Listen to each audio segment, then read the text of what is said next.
Pete. Gwen fixed her eyes on Peta, watching his every move. I'm okay, Gwen. Bede let out a long breath and held out his palms. Wisps of black lines suddenly appeared on his smooth palm, quickly covering his palm, then going up his wrist, quickly covering his entire arm, and finally stopping at his shoulder. At this time, his hands turned black and red, which looked like the material of the symbiote suit. Bede. Gwen stepped forward and said in surprise. Bede replied, I'm fine, this is my new suit. The Revenge symbiote suit. The Vengeance symbiote suit. Gwen said in surprise, you subdued it. Bede smiled slightly and said, no, I beat it to death. What? Bede explained a little. Just now, his quantum energy completely enveloped the Revenge symbiote, and then infused energy that was incomparable to the symbiote. In the end, the Revenge symbiote's body was extremely damaged. In the end, under his torture, the original consciousness of the Revenge symbiote was annihilated unconsciously, leaving only a pool of symbiote without independent consciousness. But B found that he still seemed to be able to push it. It's just because the remaining number is too scarce, and at most it can only wrap one arm of him.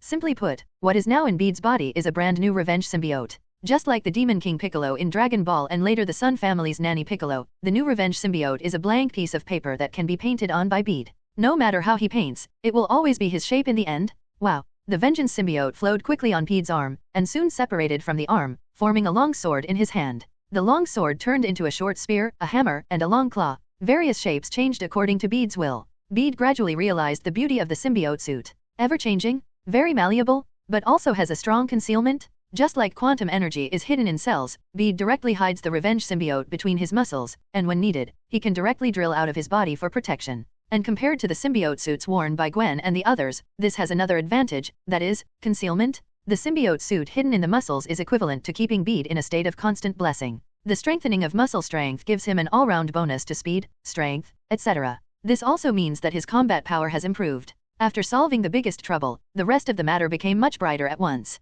After Dr. Lizard confirmed that Bede was not out of control, he still advised him to pay attention to the possible threat of the Revenge symbiote. But in fact, even if he didn't say it, Bede knew it. So until the danger of the Revenge symbiote was completely eliminated, he decided to only let it reside in his muscle tissue in most cases, and also supervise it with quantum energy. Not only that, but as the most critical part of the human body, he will never let the Revenge symbiont get any closer, not even the neck. Anyway, as long as it is attached to the arms and legs, it can increase his strength, and there is no need to take the risk of getting it into his brain. Even if it seems that the vengeful symbiote has been completely purified by PETA, who knows? But if you want to say to give up completely, that will definitely not work. There are not many opportunities to increase your strength. The benefits far outweigh the risks, so you can do it. Afterwards, the three of them prepared to return to the block over there. At this time, Craft Vulture and Electron have basically settled the battle. In front of two individuals with powerful force, these lizard soldiers really don't look good enough. When Bede and the others came back, they saw that the Craft Vulture was throwing 3 or 4 lizardman soldiers to the ground, and then dropped a bomb from the air, preparing to execute them. Bee and Gwen didn't react to that. Lizardman soldiers killed countless people, and now they deserved their crimes. But Dr. Lizard suddenly exerted force, kicked the bomb away, and protected those lizardman soldiers. The Craft Paper Vulture froze for a moment, then swooped down on Dr. Lizard. He thought Dr. Lizard had escaped from Bee. Fortunately, Bede appeared between the two in time and stopped this unnecessary fight. Why do you do this, Dr. Lizard? Bede's eyes were slightly cold, and the title in his mouth showed a clear sense of alienation. Dr. Lizard didn't think it was disobedient, and after hesitating for a while, he said, I want to save them. Give me a reason, Bede continued.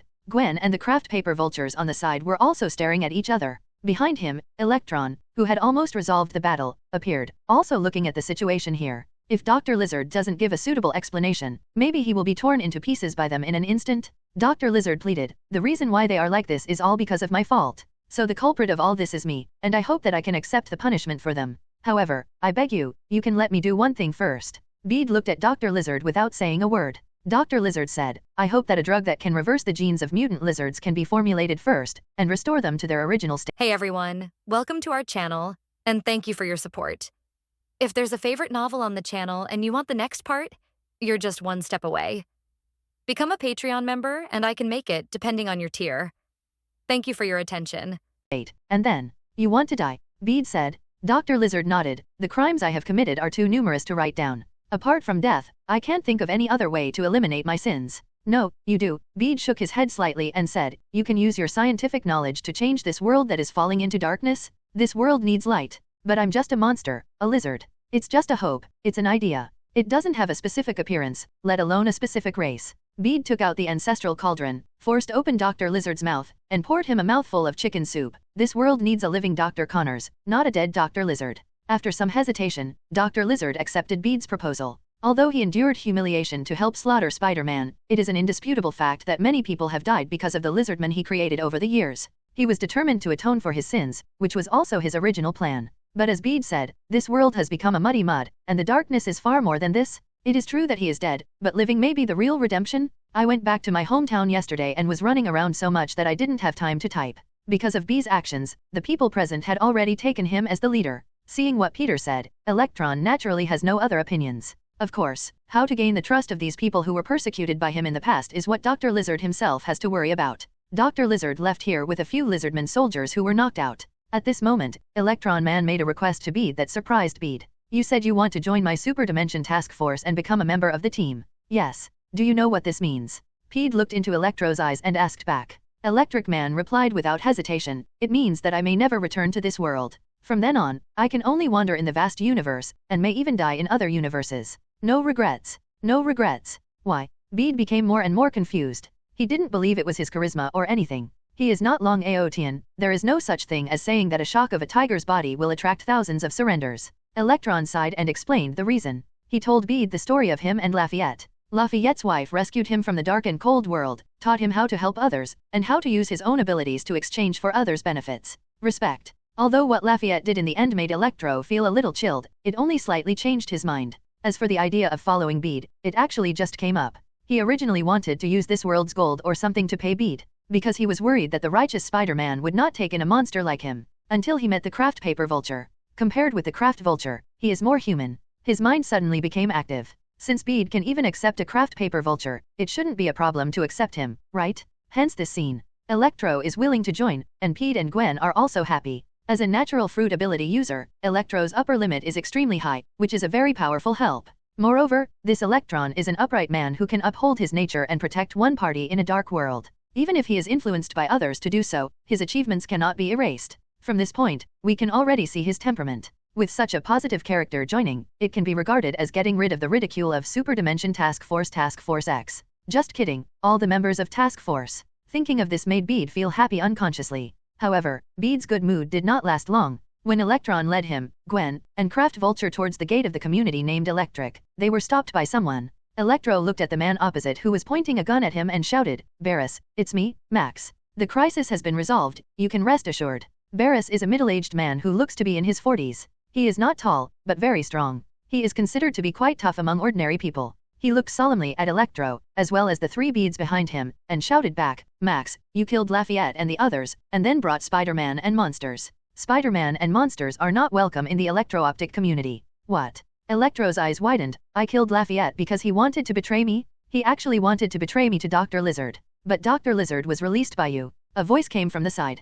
However, Bede and others turned their heads to look, but they did not see anyone at the place where the sound was made. Obviously, the other party hid again after shouting. Although the man was hiding, his words caused thousands of waves. Sounds soon came one after another in the streets from all directions. But without exception, they are either accusing Electro of killing Max or saying that Spider-Man is untrustworthy. But inside and outside the words, there is always a message, they no longer welcome Max. This electric community that Max Dillon worked so hard to build and protected with his life finally abandoned him. This kind of change made Electron, who was so happy because he joined the Super-Dimensional Task Force, suddenly lost his smile and stood there in a daze. Bede took a step forward and patted him on the shoulder. Since they don't welcome, let's go. Yeah. The Electroman nodded somewhat disappointedly. Fortunately, he came to say goodbye. Although there was a suspicion of being stabbed in the back, the Electro didn't feel sad for long. Perhaps when he made his decision, part of the reason was that the reactions of these people chilled him. Afterwards, Bede did not leave this world directly. He came to the outskirts of New York City, summoned the pterodactyl Norman, and then, together with Gwen and Electro, flew somewhere on the pterodactyl Norman. His destination is a large forest in Central America. Doctor Strange from the Extraordinary Universe told him that that was where the Supreme Sanctuary of the Extraordinary Universe was located. Since the Extraordinary Universe 2 is the twin universe of the Extraordinary Universe, it stands to reason that they should be able to share this point. He wanted to find Doctor Strange in this universe and ask him something. However, this journey is indeed quite long. The straight line distance between the two has reached kilometers, which is also a great challenge even with the flying method of Pterosaur Norman that can never land. Fortunately, they are not in a hurry. Resting and walking, they flew for 7 days and finally arrived at their destination. That is a single peak standing in the vast forest? However, when Bede landed on it, he only saw a piece of ruins, and did not find the Doctor Strange of this universe at all. Obviously, the Supreme Sanctuary and Doctor Strange once existed in this universe, but for some reason, the Supreme Sanctuary was destroyed and turned into ruins in front of us, and Doctor Strange is most likely dead. Could it be that he was being targeted by that guy named Nathaniel Richards? Bede guessed in his mind. But it didn't take long for this idea to be rejected by him. According to Dr. Extraordinary Strange, the reason why the Extraordinary Universe was targeted was because he wandered too far and accidentally bumped into Nathaniel Richards. This is his individual behavior, which cannot be substituted into the multiverse. Because from the perspective of the entire countless worlds, Dr. Extraordinary Strange and Dr. Extraordinary Strange 2 are not alone. Thinking of this, Peter unconsciously emerged the sadness that emerged from the bottom of his heart when he and Gwen came to this universe. Is it related to this? End of this chapter. The pterosaur Norman and his three-headed Allosaurus were sent to the forest below by Bede to let them hunt on their own. And the craft paper vulture, too, was sent far away. After all, there may be a supreme mage in every world. In some worlds, Doctor Strange is good, and in some worlds, Doctor Strange is bad. These people with uncertain temperaments should be kept away, so as not to cause trouble to the good Doctor Strange, or bring some variables to the bad Doctor Strange. Only Bede, Gwen, and Electron were left in place to continue searching. Although this is a little slower, he is not in a hurry now, so it doesn't matter. However, after a careful search, Bede and others did not find Doctor Strange 2, nor did they find the possible soul gem. But they found some broken magic books on the ground, as well as some fragments of suspected magic props. It's a pity that both magic books and magic props have completely lost their effect because of too long. Their only role now is probably to prove that there was indeed a Supreme Sanctuary here. After searching the outside, Bede and the other three walked into the interior of the Supreme Sanctuary hidden in the mountain. In the dark and cramped lower space, there is a gloomy and strange atmosphere. As they went deeper, they saw some strange marks appearing on the surrounding walls and ceiling. It looked like scratch marks from sharp claws. Moreover, as it goes deeper into the ground, there will be more and more traces, and the surrounding areas will be destroyed more obviously. It wasn't until they reached the bottom that they stopped at the door of a house. This room is probably the basement of the Supreme Sanctuary. However, its door seemed to be sealed by a seal. Bede tried to pull it, but it didn't move. Seeing this, he didn't dare to use too much force or destroy the seal. Since the Supreme Sanctuary and Doctor Strange are gone, but this seal is still there, it obviously has a reason for its existence.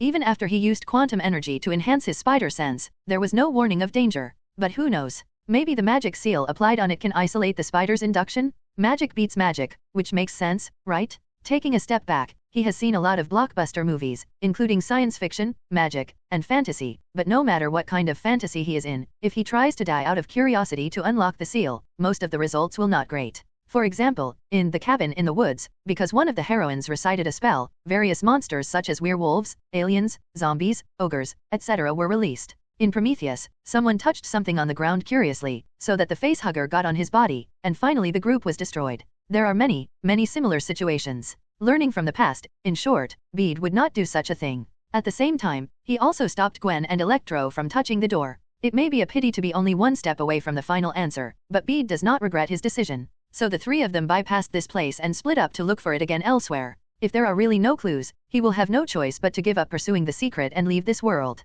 In this way, I searched for more than 10 minutes. Just when Bede was about to give up, suddenly, Gwen's voice came from the other side. Bede, come and see here. Bede walked over quickly. It was a small room that looked like a utility room. The walls are all wooden shelves, and the shelves are empty. But in the corner of the room, a glowing sphere fell. The light of the ball was already a little weak, like a candle that was about to burn out, and it might go out at any time. Bede first used quantum energy to strengthen his spider sense and made sure that the ball was not dangerous before walking over. When he came near, he had a strange feeling. It was as if I had seen this thing before. Wrong? This is the soul gem? No, more accurately, fragments of the soul stone. Bede was surprised, squatted down, and stretched out a finger towards the ball of light.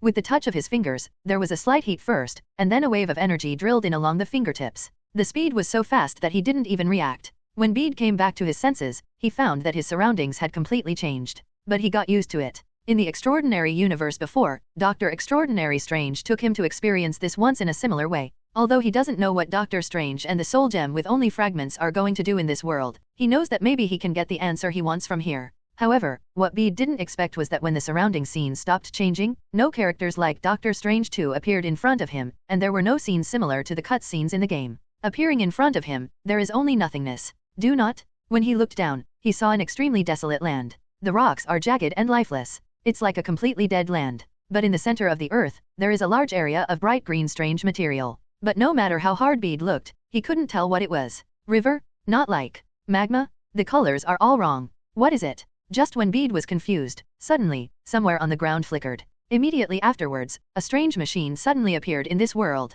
This machine is like a tripod, but it has a strange device like a sleeping cabin on each leg. What the hell? Bede thought to himself. At this moment, all 4 cabins started to move, and the cabin doors slowly opened. Several people came out. They all wore silver and black sealed suits and breathing helmets on their heads, which looked a bit like spacesuits. But the way they appear is really weird. Is this a world with highly advanced technology? Bede thought to himself. At this moment, the people below took another action. One of them walked out first, squatted down, grabbed a handful of dirt, and ground it carefully in his hands. It looks like this is the first time. Bede interpreted his movements. Only when you visit a place for the first time would you make such careful and exploratory movements. Behind him, another person took out a long pole from the cabin, and it seemed to be wrapped with something. What the hell? The man waved his hand, and the cloth on the pole fluttered away from the pole, revealing the pattern on it. It's an Eagle Country flag? End of this chapter. The person holding the stars and stripes greeted the person beside him, and the person walked over. The two held the flag together and pointed it at the ground. 3, 2, 1, insert.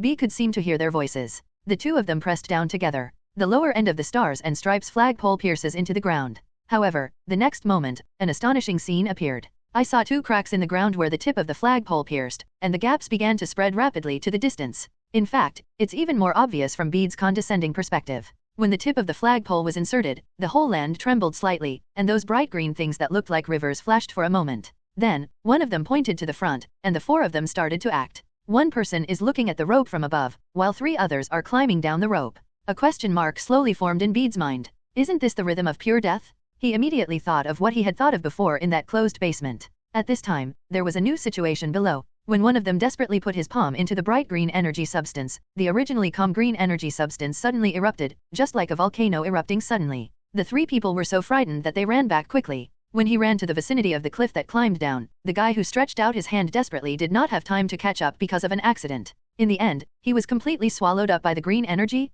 The other 3 people didn't dare to neglect when they saw this, and ran back quickly. After another thrilling game, the strange machine disappeared again just like when it came. Okay. Bede's original expression of watching a show suddenly froze. A scene involuntarily appeared in his mind. It seemed to be a movie he had seen before time travel. It was the remake of Fantastic Four in 2015. Before he crossed, there were 2 versions of the Fantastic Four movie. One version is 2005's Fantastic Four and 2007's Fantastic Four, Rising of the Silver Surfer. Another version is the 2015 remake of Fantastic Four. Although the 2 versions are both the Fantastic Four and have similar abilities, the actual differences are quite large. In the first version of Fantastic Four, the Fantastic Four and the villain Doctor Doom gained superpowers due to the impact of cosmic radiation. In the second version, they invented a machine and came to another world. They were affected by the energy shock in that world and gained superpowers. As it happens, Bede has seen both versions. Judging from the expressiveness of power, the second version seems to be more compelling than the first version. But from the perspective of movie viewing, the first version is much higher than the second version. I don't know what other people think, but Peter thinks the second version is terrible. But, if he read it correctly, the scene just now seems to be the scene in the second version of Fantastic Four? At this time, Reed Richards in this world has grown up and joined the Franklin Institute to conduct research on extra-dimensional space. When the research was about to be completed, the people they contacted told them that someone else should take over the project. Distraught, Victor Doom, Reed Richards and Johnny drank some wine. The 3 drunken people hit it off immediately and decided to be the pioneers of mankind and go to the mysterious space in another dimension. Reed Richards also specially called Ben, who had trusted and helped him since childhood, who later became the Stone Man. So, the 4 of them put on protective clothing, boarded the spaceship, and came to this world. Next, the scene that just happened in front of Bede happened. If nothing else, the operation to take the spacecraft back just now was actually done by Sugan at the other end. But it was also because of this operation that she herself was impacted by mysterious energy. This shock gave Reed the ability to change his body into any shape, making Sue the Invisible Woman, Johnny the Burning Man, and Ben the Stone Man, who later became the Fantastic Four. The villain is still Victor, but compared to the control current of the first generation, the Doctor Doom of the second generation is many times stronger. Use a very simple sentence to describe his ability. Stare at anyone? His abilities are somewhat similar to Ebony Maw, who had fought Bede before. It's the ability to control things at will. But compared to Ebony Maw, it is more hidden and more powerful. And the scene in the final battle was much bigger than the previous generation. Dr. Doom used the machine they used to travel through the 2 worlds, opened the door to the 2 worlds, created a singularity like a black hole, and tried to completely engulf the Earth in that world. The plot begins to plummet at this point. The force is extremely high. Dr. Doom, who could kill the Fantastic Four in seconds with just one look, was suddenly defeated by the name. When Bede took a panoramic view of the changes below, the scene around him suddenly changed again. In a blink of an eye, he found himself back in that room again. Gwen and Electro were still standing beside him, looking at him. "Gwen, have I ever left here?" Peeta asked. "Pete." Gwen was puzzled and shook his head. "No, you've been standing here all this time." "How long has it been?" Peeta asked again. What happened to you?" Gwen finally realized something was wrong. Bede didn't hide anything, and simply stated what he saw. "You mean to say that there is another world hidden in the fragments of this soul gem, and this world was captured by someone from a parallel universe, and the connection was established?" Electroman asked in surprise. Bede nodded. "It seems that there is only this explanation. But there are actually many places that don't make sense. For example, according to common sense, the Infinity Stones can only play a role in a single universe. For example, the Time Stone that Bede carries in the Eye of Agamotto and belongs to the 616 movie universe is useless. If Dr. Doom seizes the energy from the world formed by this broken soul gem, it should also be the energy of the soul gem in Extraordinary Universe 2. Then how does he become effective in another world? Is there something else hidden in it? Call out." At this moment, the shards of the soul gem flew up with a whoosh, and got into Bede's mind. Bede quickly mobilized quantum energy to intercept it. However, he found that the fragments of the soul gem didn't seem to hurt him, so he gave up. On the contrary, he found that instead of harming him, the fragments of the soul gem seemed to be strengthening his soul power. End of this chapter. Chapter 155. The fusion speed of soul gem fragments is very fast. When the fusion was completed, Bede discovered that it was actually a gift from Doctor Strange of this world to the latecomers. It can also be said that it is a legacy. It records some magic that is released using the power of the soul. Anywhere Gate, Wind of Vatum, Shield of Seraphim, Divine Sword of the Three Emperors, Sidorak's Scarlet Chain, Bosat's Thunder, Rag Ring of Gator, Icon Illusion, Dimensional Mirror. Bede briefly glanced at the descriptions of these skills, and found that he actually recognized many of them. For example, the ability most commonly used by mages in the Any Door movie. At the beginning of Doctor Strange, Ancient One used Any Door to throw Strange into the Himalayas. This method stimulated Strange's potential, activated his potential, and allowed him to learn this skill. This shows that the prerequisites for this skill are actually not high. At this time, with the blessing of the Soul Gem Fragment, Bede learned it instantly. Later Avengers 3, Avengers 4, and Spider-Man's personal movies also used Any Door in large numbers. It can not only be used on the road, but in the hands of Doctor Strange and Wong, it is also often used in conjunction with attacks, such as Doctor Strange using it to send Spider-Man into an infinite loop, almost trapping him in a very small area. The king even used it to cut off one of Black Dwarf's hands. B is naturally not as flexible as they use it now, but it should be fine if you are just on the road. Wind of Vatum. It sounds strange, but this is actually in Avengers 3, when Ebony Maw and Black Dwarf came to Earth in a Q-type spacecraft to capture Doctor Strange's time gem. The Q-type spacecraft released a strong airflow, which caused damage to the city center. Great damage. After Doctor Strange discovered this, he used Vatum's wind to completely wrap the entire Q-shaped spacecraft, so that the airflow would no longer affect the urban area below. In fact, from this point of view, Doctor Strange is still very strong. This is equivalent to fighting the entire spaceship with one's own strength. Seraphim Shield. This is a so-called defense unparalleled spell. In the movie, it also appeared. It was after Iron Man and Dutch Spider sneaked into the spaceship and rescued Doctor Strange from Ebony Maw. The three of them beat Ebony Maw into space and killed them, and no one knew how to drive this spaceship. So the spacecraft flew to Titan by itself according to the set procedure.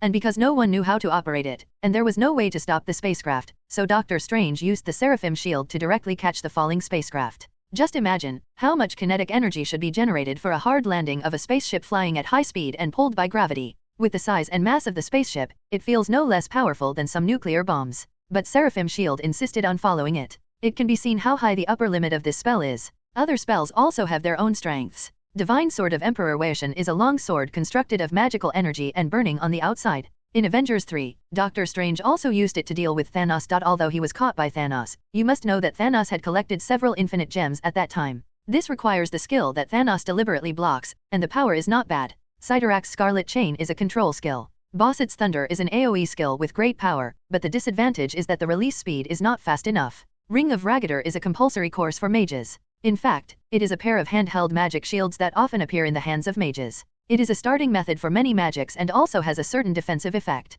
The upper limit of protection is enough to withstand a kick from Thanos. Icon Illusion. It is somewhat similar to Monkey King's avatar technique. It starts out like a thousand-handed Avalokitesvara, and then becomes a sky-filled avatar. Each part can release the strength of the main body, and it can also be freely unleash any magic. However, this move consumes a lot of soul power and is also very difficult to learn. If Bede wants to train to the level shown in the Doctor Strange movie, I'm afraid it will take a long time. It can be said that this is a supreme magic book that records all the magic of Doctor Strange. If Bede can understand it, maybe he can add a new title to his own Spider-Man power, Sorcerer Supreme. Maybe he can become the supreme wizard Spider-Man just like Spider-Man in some parallel universe. As for whether it can be learned, perhaps this was still a question in the past. But now, after fusing the soul gem fragments of this universe, Bede's soul power has been greatly improved. And what most intuitively affects magic is soul power. It can be said that the current Bede is a magic genius created by the day after tomorrow. When Bede finished accepting these things, a figure appeared in Bede's mind. Although he couldn't see his face clearly, Bede recognized him at a glance by feeling.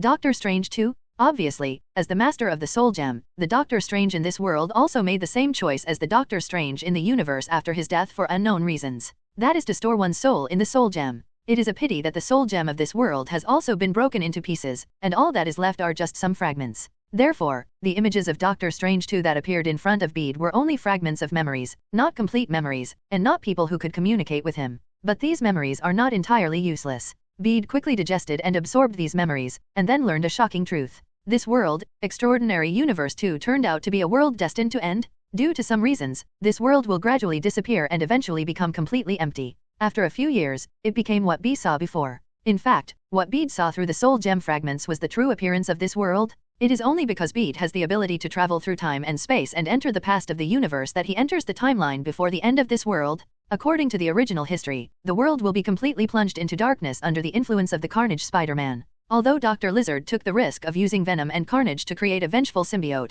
he was still not an opponent to slaughter Spider-Man. There are madmen on both sides, and their war will eventually destroy the world. All others, including Electroman and the like, will die because of this. But that wasn't what shocked Bede the most. End of this chapter. Chapter 156. After this world comes to an end and becomes a desert, the universe once again entered a state of chaos, and the Fantastic Four and Doctor Doom from another world just happened to enter here, and triggered the balance mechanism of this world, causing the energy in it to explode. In the end, the Fantastic Four fought against Doctor Doom, and somehow defeated Doctor Doom. But in fact, there is a driving force behind the scenes. This is the result calculated by this world's extraordinary Doctor Strange before his death. Everything points to a multiverse-level great being. The other party has extremely huge power, and has a very close connection with one or more of the Fantastic Four. That's why the other party secretly exerted influence and planned all this. But for some unknown reason, Doctor Strange 2 did not leave the other party's name or specific information in the memory fragments. However, B, who had been to the Beyonder universe, immediately thought of something from it.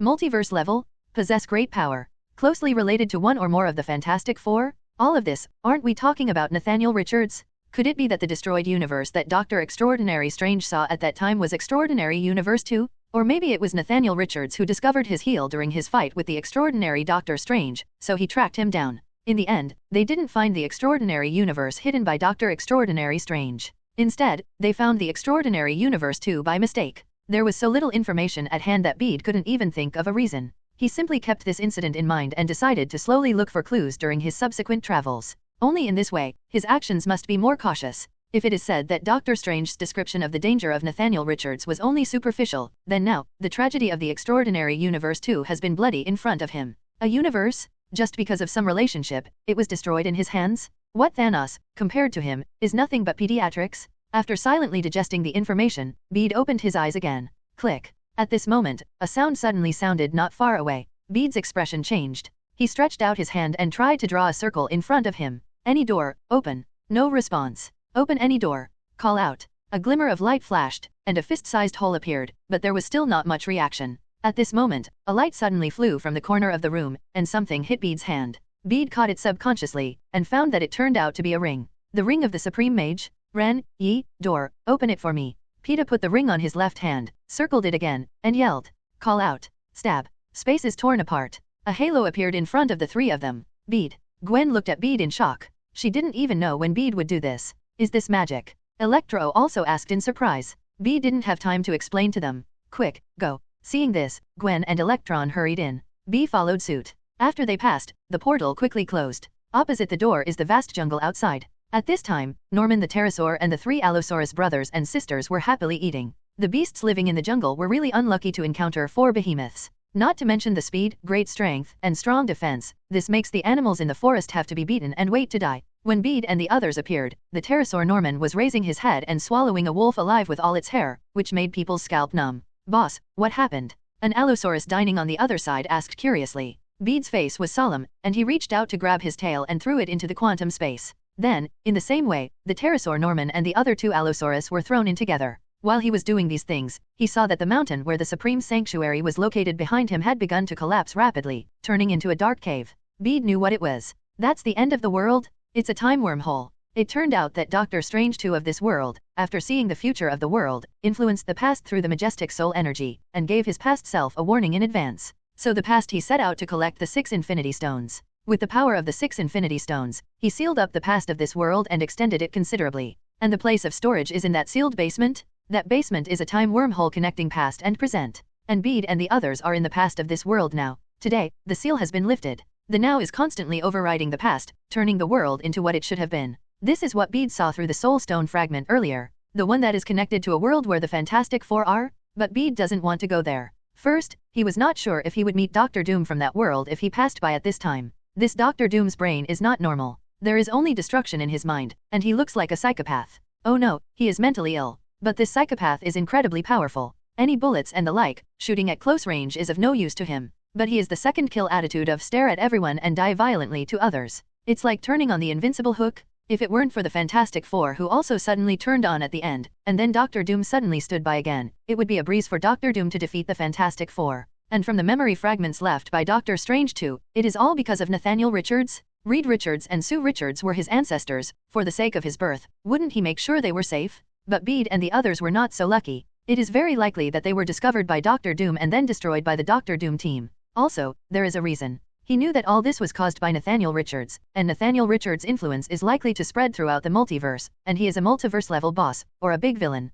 Then he still jumped in front of others to make trouble? Didn't he light the lamp in the toilet, looking for death? His current thought is to stay as far away as possible? Bede thought in his mind, and quickly threw the craft paper vulture into the quantum space, and then hurriedly opened the passage. And what happened in that world just now? Before standing still in another world, Gwen asked this sentence. Peter still had a look of lingering fear on his face. He said, that world has actually been destroyed, and it was just returning to its original state. What? My world is destroyed? Electric Man was shocked, and the expression on his face became very rich. Bede looked at him with pitiful eyes, nodded, and then reached out and patted his shoulder to express comfort. I don't know whether to say that Electro is miserable or lucky. To be honest, he should have died in the past, but he happened to meet Bede, and then Bede changed his fate and saved him. Compared to those other people, he was much luckier. But let's be honest. I'm lucky. The world I had been living in was destroyed, and I have since become a true wanderer in the multiverse. This is too miserable. It's the ultimate enhanced version of homelessness. Actually, Bede himself was pretty much the same. However, Bede is not really nostalgic for his former world. Instead, he gradually begins to enjoy his current life. Although it was a bit busy, it was fulfilling. And being a superhero is actually pretty good. Although he doesn't wander around a certain world like most Spider-Man, he can gain the gratitude of countless people when he does good deeds. It's not like the Avengers enjoy a high reputation among the public. Not like Iron Man, who has both fame and fortune. But he still relied on his own efforts to build his current career from a poor time traveler. He met many superheroes, gained the friendship of Black Panther and others, and formed his own force. He had partners in different worlds who could provide him with funds. This is countless times more exciting than the life of a poor coder before time travel. It's a pity that Bede doesn't know how to comfort Electro. He probably can only figure this out by himself. Maybe time can erase everything. He just briefly explained the situation of Extraordinary Universe 2 to Electron Man, and then he ignored Electron Man who stood there doubting his life. He began to look around him. Because he traveled in a hurry this time, even he didn't know exactly which universe this was. There are no buildings around, and as far as the eye can see, it is a vast and boundless jungle. Bede slapped his head. He had forgotten that when they were in Extraordinary Universe 2, they went to the large forest in the middle of Eagle Country, and cross-border teleportation was sometimes carried out in a similar phase movement method. That is, they went directly to the parallel universe Earth. Almost the same location. In other words, this should also be the central part of the Eagle Kingdom in this world. Peter stretched out his hand, and only then remembered that in a moment of desperation, he actually got the ring left by Doctor Strange in that world. This is a ring that looks quite simple in shape. From the outside, there are not many bright spots. In the original drama, there weren't actually many scenes. But its role is not small. The main function is to distinguish between the true Supreme Mage and the fake Supreme Mage. Crossed out. A certain true Supreme Mage just happened to get the hanging ring. He stretched out his hand and drew a circle, then opened the any door and summoned 2 lost Spider-Man. And a certain false Supreme Mage practiced for 2.5 months, and finally almost burped his fart on the snow mountain, so he barely learned its usage. So you all know who is the true Supreme Master and who is the fake Supreme Master, right? Laugh. Ahem, let's get down to business. The hanging ring is indeed not obvious in the original work, but it is a very important piece of equipment for mages. The biggest function is that it can be used as a prop to assist in spell casting. After Bede got started, He discovered that with the help of the hanging ring, the difficulty of the magic that was originally 10 was now only about 9. Don't underestimate these 1 points.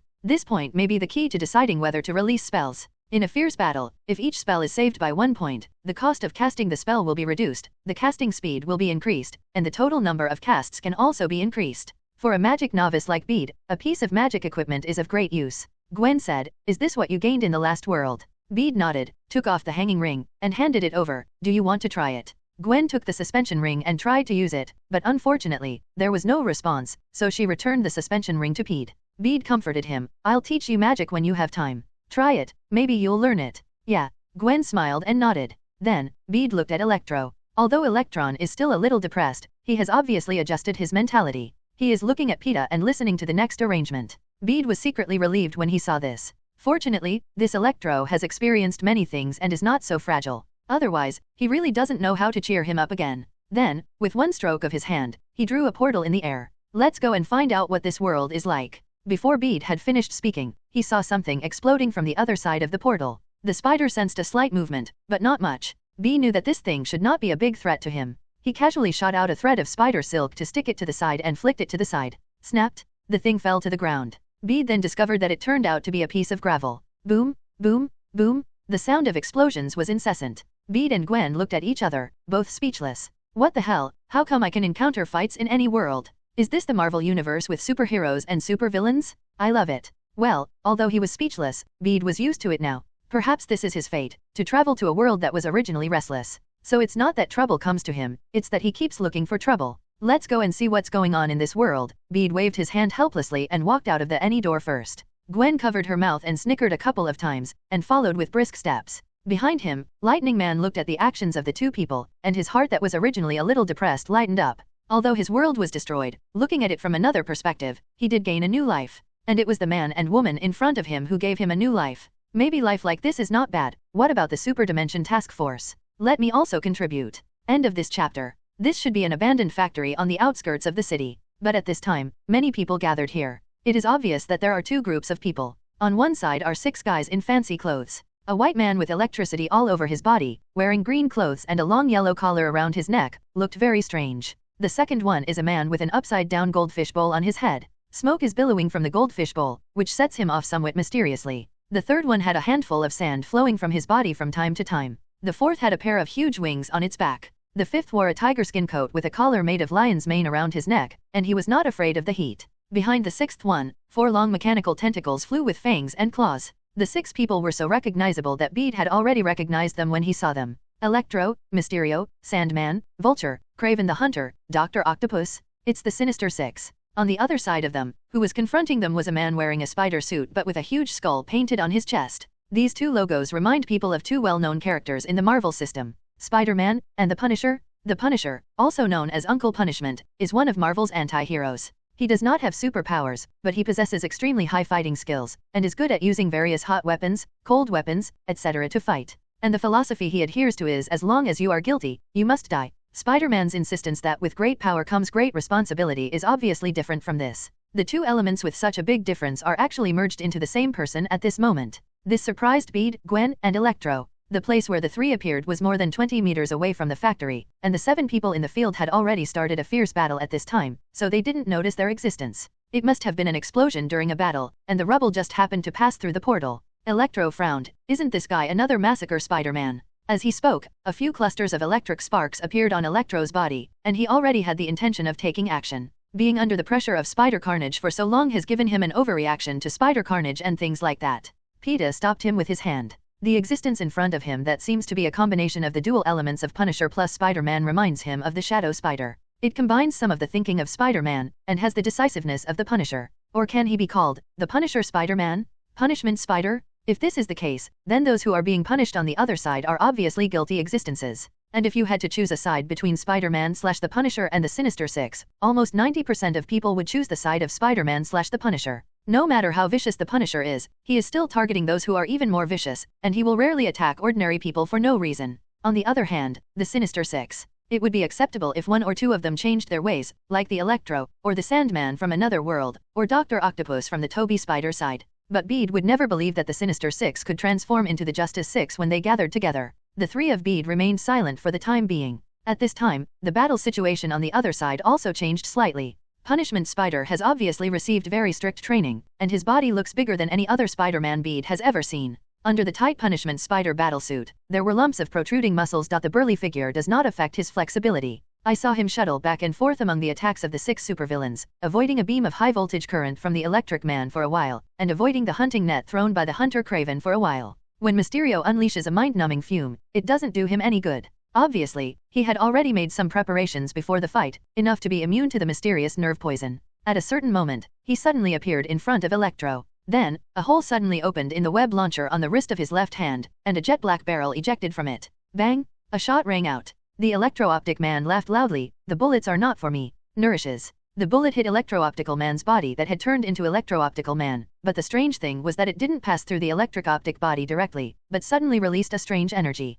This is an EMP round? EMP is a kind of electromagnetic pulse. If it is used as an individual weapon, it is actually useless, because it needs to be equipped with great energy security in order to release huge energy. However, at this moment, the Electro-Optical Man itself is an extremely huge energy source. Boom! A loud explosion sounded. A strong electromagnetic storm appeared on the spot, sweeping all around in an instant. The Punishment Spider, who had been well prepared, had already left far away. The other 5 members of the Sinister Six, who hadn't had time to react, were affected a little bit, but still didn't move. The most pitiful person is the party. As the target of deliberate calculations, the Electro-Optical Man disappeared into thin air in this EMP bullet. All his energy was released in an instant. "It's so dead that I can't die anymore." Beside Bede, Electro looked at the sudden death of Electro, with a flash of fear in his eyes. To be fair, if he hadn't been mentally prepared in advance, he wouldn't have been able to avoid it. Because after becoming Electro and possessing the ionized natural fruit ability, conventional attacks actually have no effect on him. Over time, he had long lost his vigilance against such attacks.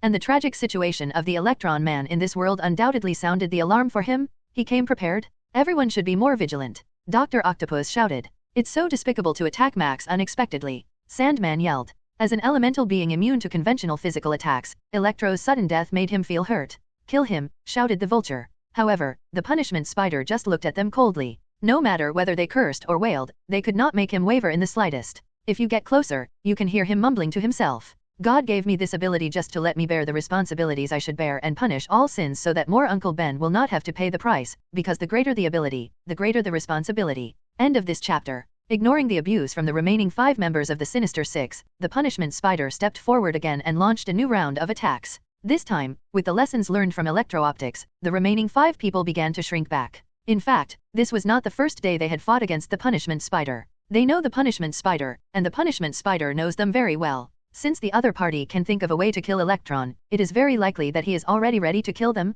You only live once, no one will take this as a bet. Punishment Spiders have no such psychological burden. He turned left and right, still the same as before, constantly moving back and forth between the 5 villains, fully demonstrating his agility as Spider-Man. Out of fear, the 5 villains did not dare to confront him head-on. The 2 sides once again entered a stalemate. But obviously, as a punisher, Punishment Spider will not let these evil guys survive in the world for a moment longer now that they have decided to take action. At some point, he thundered again. "The target is the only ordinary person, the mysterious guest." Mysterious, this guy looks like a god, but in fact his main means of attack are neurotoxins and verbal hypnosis. After fighting him many times, Punishment Spider already understood this guy's methods by heart. On his Punishment Spider suit, a multi-layer filter was specially added for this purpose, creating a function similar to that of a gas mask. However, because the spider suit is very thin, this function is actually time-sensitive. Regardless of whether it was because we wanted to catch people by surprise, we should kill the ones that are more threatening first. Now that the Electro-Optic Man is dead, they have already made them vigilant, so they naturally choose to pinch the soft persimmon first.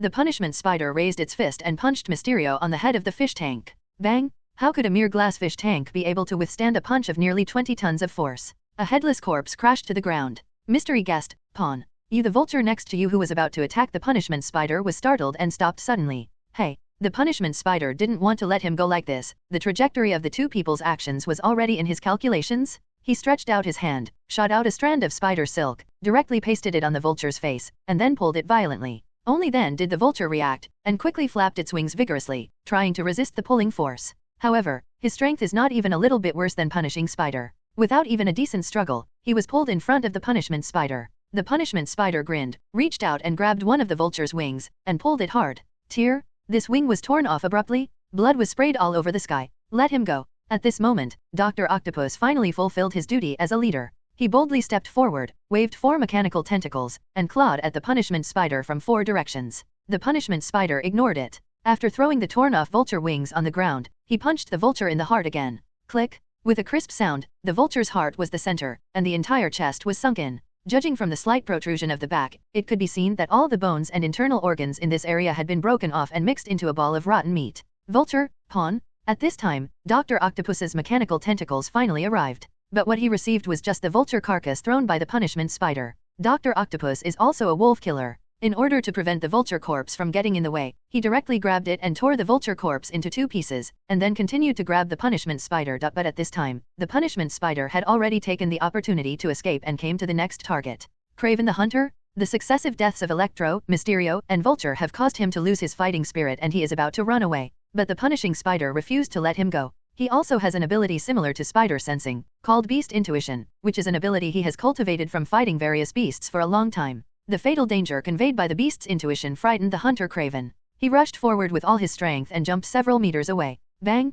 A high explosive bullet hit the spot where he had just run, leaving a large hole in the ground. If it weren't for this sudden pounce, this high explosive bullet would have shattered his head. I know I was wrong, don't kill me, I will definitely change my past. Kraven the hunter knelt shamelessly and begged for mercy. The punishment spider just raised its wrist indifferently. Bang! Another bullet was fired. Damn it! Hunter Kraven cursed secretly, dodged to the side, and shot several poison darts from his hand. He originally planned to let the punishment spider relax some of its vigilance and then fight back. Unexpectedly, this Spider-Man took some wrong medicine today, and his methods became more and more cruel. He used to hurt people, but now he directly kills people. Is there no one to take care of it? JPG. However, although he complained in his heart, Hunter Kraven did not dare to neglect his body at all. Facing an old enemy who may take his life at any time, his spirit has become a tight thread. The current scene made him unconsciously recall the scene when he first fought with the beast. The adrenaline is almost off the charts. This made his complexion slightly red. In this state, he suddenly had a sense of consciousness. He knew that this might be the greatest hunting trip in his life. Bring it on. Hunter Kraven stood up suddenly, pulled out a dagger from his boots, changed his previous appearance, and issued a suicidal duel invitation to the punishment spider. The punishment spider gave him an indifferent look, and stood still, as if he really accepted his invitation. Dr. Octopus and the Sandman looked at each other in the distance and quietly gathered around from both sides. Kraven, well done. Dr. Octopus secretly applauded, thinking that this was also one of Hunter Kraven's schemes. Hunter Kraven is good at using various traps to hunt and kill creatures stronger than himself. But this time, they obviously miscalculated. Kill. Kraven the Hunter leaped violently, pounced on the punishment spider, and at the same time swiped the dagger in his hand. He once went to that mysterious country in the east to learn swordsmanship, and there is a state called the unity of human and sword. At this moment, his essence, chi, and spirit are all in one, and he feels that he has reached the so-called human sword is one, and everything can be cut. He is invincible. However, facing this vicious blow, the punishment spider just raised its hand. Click. A black muzzle protruded from the spider silk launcher. Bang! A bullet was fired. A black hole appeared on Hunter Kraven's forehead, and blood quickly flowed out. At this time, there was still a hint of consternation on his face, as if he was asking the punishment spider why he didn't play cards according to the routine. Punishment spider just glanced at the body of Hunter Kraven that fell on the ground, and said a word lightly. Times have changed. End of this chapter. Damn it. Dr. Octopus and Sandman both stopped. 4 of the Sinister Six died at once, completely dissipating their fighting spirit. After the two looked at each other, they shouted at the same time, "Go." Then they turned around and ran away in a tacit understanding. When he saw the other party running away, he spat at him and said, "Bah, you jerk." Fortunately, I wasn't fooled. The punishment spider glanced at the two of them, and without hesitating for too long, chased in the direction of Dr. Octopus. Compared to Sandman, he obviously likes Dr. Octopus more. After all, this guy likes to do things too much. But what happened here in just a few minutes left Bede and others not far away stunned. Gwen said, "This Spider-Man's method is really decisive, even better than Mr. Shadow. My dear, it seems that this will be a good match." Bede's eyes twinkled. The behavior of punishing the spider is really in line with his wishes. After the enlightenment of the Shadow Spider, as well as the baptism of many subsequent events and many worlds, the principles he adheres to now are actually similar to the performance of the punishment spider just now. Towards evil people, we must uphold the attitude of eradicating evil and doing our best. However, because he has his own purpose, he still has a certain tolerance for sin. On the contrary, this point is somewhat different from the punishment spider, or even runs counter to it. Electro Lightman frowned, and suggested, "I think we still need to investigate what he really is before deciding whether to recruit him." Well, of course. B nodded in agreement. Although from a general logic point of view, the positions of good and evil of the Sinister Six and the punishment spider are clear, but no one knows whether there will be different situations in different worlds. What if the Sinister Six were the good side of this world? The original development history of this world, Bede, and the others naturally have nothing to do with it. But if the punishment spider is evil, then Bede has to think carefully before he wants to recruit him into the Super Dimension Task Force. After all, this is not a visitor from another world. Now Bede can tell whether the other party is a creature from this universe or a visitor from another world by sensing the soul and quantum energy. Afterwards, the three of them did not go after the punishment spider, but went in the direction of the Sandman. Well, it's actually not that complicated. Bede stretched out his hand and drew a circle in front of him. Call. Somewhere in the distance, the Sandman, who was turning into sand and flying away, suddenly found a circle in front of him. When he reacted, he found that he was no longer on the way to escape, but came to the roof of a building. 3 people, 2 men and 1 woman, surrounded him. Among them was a man who looked familiar. Max. Sandman suddenly screamed after looking at Electro for a while. Didn't Electro Max just die? Could it be that he died too and is now in hell? At this time, the yellow man on the side said, "Hello, William Baker, I want to know something from you." There seemed to be some kind of magical power in his words, which made the Sandman follow suit unconsciously. And with Bede and Sandman's question and answer, they also have a general understanding of the situation in this world. The Sandman's real name is indeed William Baker, but now he generally uses the pseudonym Flint Malco. When he was 3 years old, his father abandoned his wife and son, leaving him and his mother to depend on each other. This made his childhood very poor. So in middle and high school, stealing and cheating became his daily routine. However, because he has a good physique and is a very good football player, the school, which attaches great importance to sports honors, turned a blind eye to his behavior. Until one time, before a football match, he was asked to play match fixing because some gangsters wanted to control the gamble. William Baker, who had no morals to begin with, readily accepted the deal. But he was caught taking bribes. So, he was finally fired, and even permanently removed from football because of it. This incident deprived him of the only meaningful thing in his life. It made him self-destructive. After entering the society, he changed his name to Flint Marco and became a street gangster, aggressive, violent, and specialized in illegal activities. Later, in order to avoid being chased by the police, he inadvertently broke into the sand of a small test explosion area, and was seriously polluted by the radiation-laden sand inside. The powerful radiation changed his molecular structure in an instant. Later, he discovered that he had the ability to control the sand at will. He used this superpower to carry out illegal and criminal activities and became a headache for the New York police. Naturally, he faced Spider-Man. However, he was defeated by Spider-Man once before, which made him realize that it might be difficult to defeat Spider-Man on his own. In order to completely eliminate this annoying guy, he chose to join forces with 5 other extremely evil people to form this Sinister Six. Then came the scene that Bede and others saw. Although the Sinister Six were prepared, it was obvious that Spider-Man was more prepared and his methods were more decisive. The Sinister Six was directly turned into the Sinister Duo. After understanding these situations, the 3 of Bede also breathed a sigh of relief. At least, from this point of view, the alignment of good and evil in this world has not been reversed. Although the punishing spider is cruel, it is indeed in the alignment of law. As for the correctness of these words, Bede's current soul power is very huge. Although it is still in the passive stage, the huge soul power has blessed the soul spell given to him by the extraordinary Doctor Strange. And the soul spell that can be used as an automatic translator to directly communicate with other people or even non-humans has a derivative function of lie detection. After all, when you lie, the fluctuation of your soul cannot be covered up. And from the Sandman's feedback just now, he didn't lie. Afterwards, Bede briefly understood what the punishment spider was like. However, the Sandman didn't know much about the punishment spider. He only knew that the punishment spider first appeared in front of the public in the Daily Bugle newspaper. A Daily Bugle reporter named Eddie Brock happened to film the scene of punishment spider executing a man with a gun. It was later confirmed that the man was actually a murderer who had been imprisoned for multiple robberies and thefts, and recently shot dead an innocent old man named Ben Parker. As a result, people who saw the report were divided into 2 groups. One faction believes that the punishment spider should be brought to justice because he has no right to take the life of others. The other group believed that the murderer deserved his punishment and that the punishment spider did a great job. After arguing and arguing, they came up with a very unique name for the punishment spider. Spider Punisher? End of this chapter. After understanding the ins and outs, Peter let the Sandman go. After all, this is their world. Bede and the others are outsiders. The struggle between the Sandman and the punishment spider is beyond his control. There is no need to take care of it. And the performance of punishing spider made Bede very interested in him. In a simple word, it is right taste. Therefore, even if he failed to pull him into his own superspace task force in the end, Bede didn't want to go against the punishment spider. However, Bede didn't rush to get in touch. From the Sandman's few words, one can probably deduce the character of this spider punisher. If the opponent has the character of a real punisher, extreme, and dislikes his behavior of collecting villains to work, then it is not good to be drawn into the team. After all, that is a real existence of hatred and hatred. If the other party is not such an extreme character and there is still some room for communication, then you can get in touch more and develop.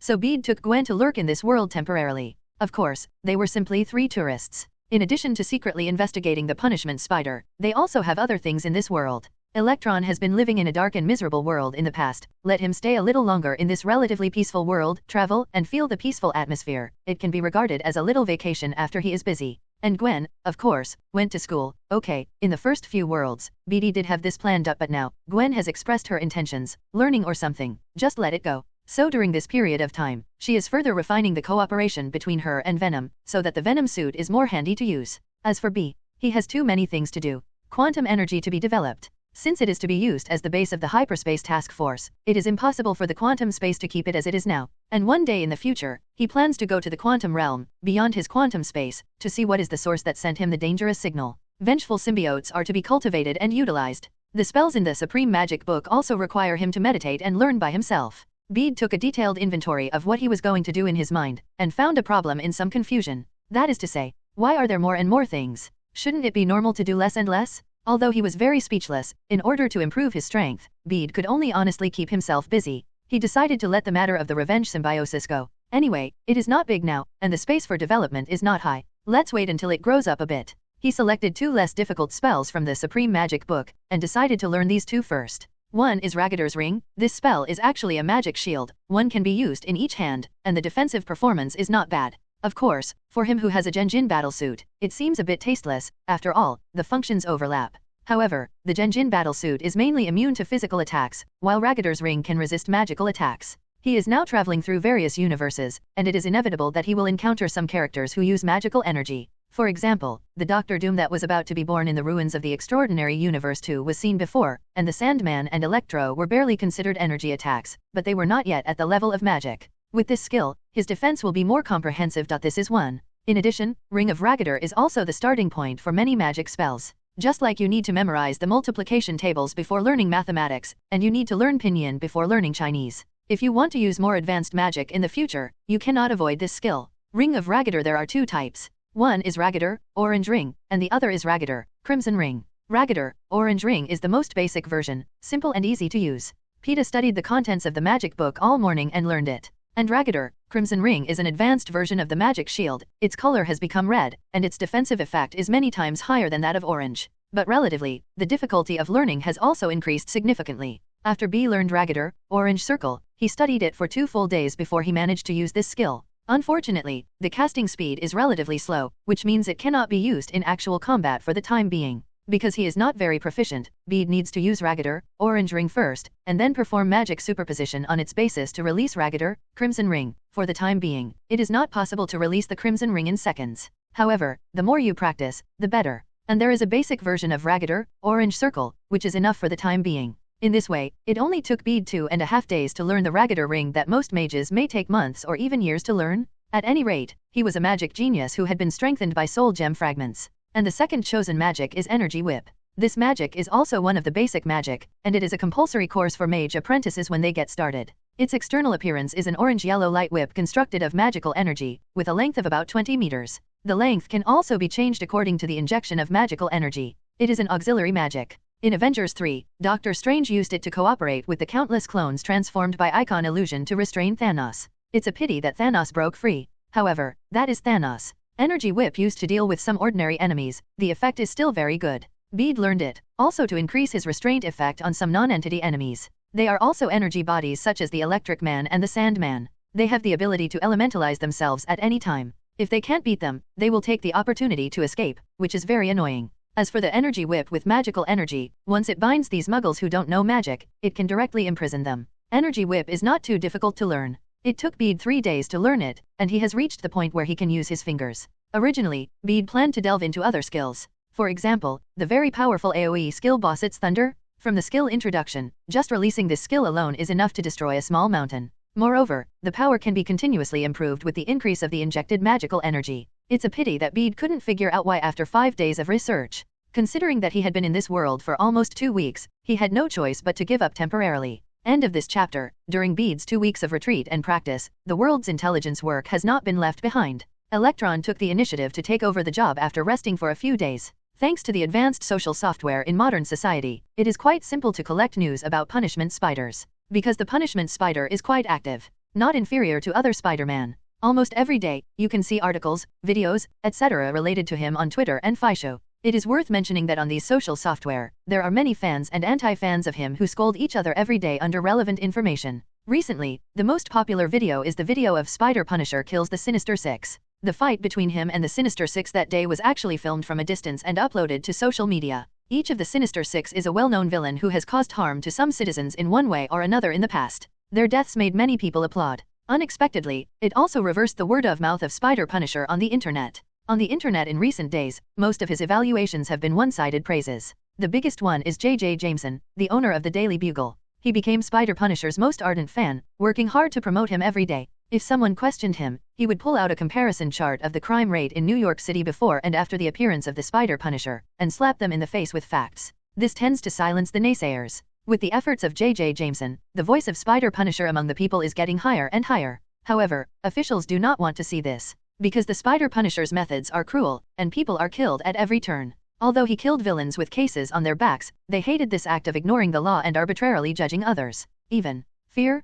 Because some of them have dirty hands. They are afraid that if they continue to indulge, one day the sword of judgment of the Spider Punisher will fall on their heads. As a visitor from another world, Electron naturally knows how to find what Bede needs from this information with a dialectical perspective. Even if he didn't know, Peeta and Gwen would give him instructions. Now, through collecting and sorting out all aspects of information, Bede roughly deduced that although the punishment spider has the attributes of a punisher, it is not a paranoid one and cannot tolerate a grain of sand in its eyes. On the contrary, in many cases, he is actually very rational. Just like this time when the group wiped out the Sinister Six, he did it after he had made all the preparations, instead of rushing forward in a hurry without seeing the slightest bit of evil. As for why it is said to be annihilated, in addition to the deaths of the 4 villains that Bede and the others witnessed, 2 others were also killed by the punishment spider. The body of Dr. Octopus was found the next day, nailed to a church steeple. Judging from the results of the autopsy, he should have died from the continuous shooting of armor-piercing bullets. This kind of armor-piercing projectile not only penetrated the mechanical tentacles that Dr. Octopus was proud of, but also shot through the armor on his body, entered his body, and shattered his internal organs in several key parts. And the death of the Sandman was 2 days later. He was found by the punishment spider in a residential building, and the two fought immediately. Eventually, the punishment spider burned the Sandman to glass with an incendiary bomb, then shattered it with a punch. At this point, the Sinister Six has completely become a thing of the past. After staying in this world for nearly 2 weeks, and almost finishing his repairs, B also decided to go to the next universe. Theoretically speaking, if he lives in a certain world and studies his abilities thoroughly, he can become a person who combines quantum energy, supreme magic, vibranium suit and symbiont suit. Super soldier. Will become very powerful. But his abilities and origins destined him to keep running around in different universes. Although Dr. Extraordinary Strange didn't say it clearly, but his out-of-place identity, it would be fine if he just stayed in a certain world for a moment, and it wouldn't affect the overall situation of the whole world. But once you stay too long or have too great an impact on a certain world, that world may attract the attention of the other party, and even bring disaster to that world. Travel in different worlds, and constantly become stronger to meet the enemy in the mouth of Doctor Strange. This is Bede's way. Before leaving, Bede decided to set off to meet the punishment spider. When the 3 of Bede came out of any door, they happened to see that the punishment spider shot a person's head off. The appearance of the 3 stopped the punishment spider who was about to leave here. You don't seem to be surprised by our arrival. Bede looked at the performance of the punishment spider and said with some surprise. The eyes of the punishing spider swept over the 3 of them one by one, and finally settled on Bede. A somewhat cruel voice came from under the mask. I thought it would take a while before you guys got in touch with me. You already knew about our existence. Bede said. The punishment spider said, well, you are following me these few days, right? His eyes fell on Electro. An embarrassed look appeared on Electro's face. He thought that his stalking was covered enough, but he didn't expect to be discovered by others long ago. So, who sent you? Punishment spider asked. Hogwarts? Justice League? Bede? It seems that even the high-cold version of Spider-Man can't change the nature of Chatterbox. This nature is probably the attribute engraved on the name Peter Parker, right? Actually, I'm here to invite you to join an organization. Seeing this, Bede didn't hide anything, and directly expressed his intention. However, after listening to his description of the Super Dimension Task Force, Punishment Spider lacked interest. There are still many evils in this world. Before they are completely wiped out, I have no intention of going to other worlds. Peeta nodded without expressing regret or anything. After all, he had been mentally prepared for this outcome before coming. If that's the case, I'll take my leave. After saying that, Peeta was about to leave. All his purposes in this world had been fulfilled, and there was no need to stay any longer. Wait, the punishment spider called to him. Okay, do you have any contact information or something? Although I can't leave for a long time, it's okay to go out and help out occasionally. Punishment spider said. His tone was cold, but his words were heartwarming. Pete smiled. He thought for a moment, then walked up to the punishment spider and held out his hand. A special magical imprint landed on the Punisher's silk shooter. There is my unique energy on it. As long as you activate the imprint, no matter which world I am in, I can feel it. I have time to contact. Available to contact. End of this chapter. After leaving the punishment spider's universe, Bede and Gwen once again embarked on a journey through the multiverse. It has to be said that the Marvel multiverse is indeed big. Moreover, in many different universes, Spider-Man actually exists. This reminded Bede of a statement he had read before traveling. It is said that the entire Marvel multiverse was once one, called the Realm of the Gods countless epochs ago. In the Realm of the Gods, there live gods such as the Moon God Kongsu, the Leopard God Bast, the Evil God Set, etc. They each perform their own duties and maintain the stability of the universe. Among them, there is a spider goddess related to Spider-Man, who seems to have accepted the task of the King of Gods to design the structure of the multiverse for human beings. The spider goddess imitates the way a spider spins a web, constructing the multiverse into a huge spider web, and Spider-Man is the little spider who maintains the balance of the multiverse on this web. It's a pity that although Bede liked it very much before time travel, he didn't know the origin of this statement in detail, let alone how credible this statement is, and what else is hidden in it. It was only after seeing so many Spider-Man that this information suddenly came to his mind. At this time, more than half a year has passed since Bede traveled to the Marvel Universe for the first time. During the half-year time travel of the multiverse, they got to know many Spider-Man from different universes, as well as some superheroes from different universes. Of course, he also killed a lot of supervillains. Among them are some spacetime stowaways. Today, the Super Dimension Task Force has gained a bit of a buzz, and has gained some fame in the multiverse. The Macross Task Force now has more than a dozen active personnel, as well as several non-staff personnel. The so-called staff members are team members like Gwen and Electro who either follow Bede or stay in the quantum space for a long time and are on call at any time. It only needs Bede to open the quantum channel, and they can be summoned at any time. However, most of the editorial staff are villains, and the positive characters are still only Bede, Gwen, and Electron. This makes Bede very helpless. This is actually not surprising, because most of the positive characters in the universe have their own concerns and careers in their own universe, or shoulder some kind of responsibility, which prevents them from staying in other universes without any scruples. The villains who were taken in by Bede were themselves thrown into other universes from their native universe. Bede eliminated some of the extremely unstable and unconquerable beings similar to the massacre of Spider-Man, leaving behind some relatively normal ones that could communicate. As for non-staff personnel, there are too many. The main composition of non-staff personnel is the Spider-Man in the universe that the three of Bede have been to in the past 6 months. Because they have concerns in their own universe, it is impossible for them to run around with Bede and the others. But they also showed a similar attitude to the punishment spider regarding Bede's behavior. In fact, their choice is not just out of support for the so-called just cause. The most important reason is loneliness. Anyone who knows Spider-Man knows that although he is a superhero, Spider-Man's life is actually not good. Those who lost Uncle Ben, those who lost Aunt May, those who lost their girlfriend Gwen, those who lost their girlfriend Mary Jane, and even those who became monsters. Many Spider-Man lives are miserable. Whether his name is Peter Parker or not. And, for various reasons, Spider-Man plays both roles in his own world. One is the good neighbor Spider-Man on the mask, and the other is the original identity under the mask. If things go on like this, the heart will be shrouded in loneliness. Although many Spider-Man suppressed this feeling of loneliness with their strong hearts, and even turned this into motivation to drive themselves to continue in their superhero career, Spider-Man is also a human being. When they know that there is an organization where everyone is the same Spider-Man, they are all of the same kind. They can laugh, cry, and talk to each other. How many Spider-Man cannot be moved? In quantum space, there were slight fluctuations in the space, and then a quantum channel opened. 2 figures appeared in front of the passage. Among them, one of them is the Electro. Compared with half a year ago, he looks more capable and stronger now. He was wearing a high-tech special battle suit, and there was a miniature energy furnace that shone slightly on his chest. This is the product of a scientific laboratory under the Super Dimension Task Force. The prototype refers to Iron Man's arc reactor, and even studied the cosmic cube in a certain world. It was developed by the then chief researcher of the Super Dimension Task Force.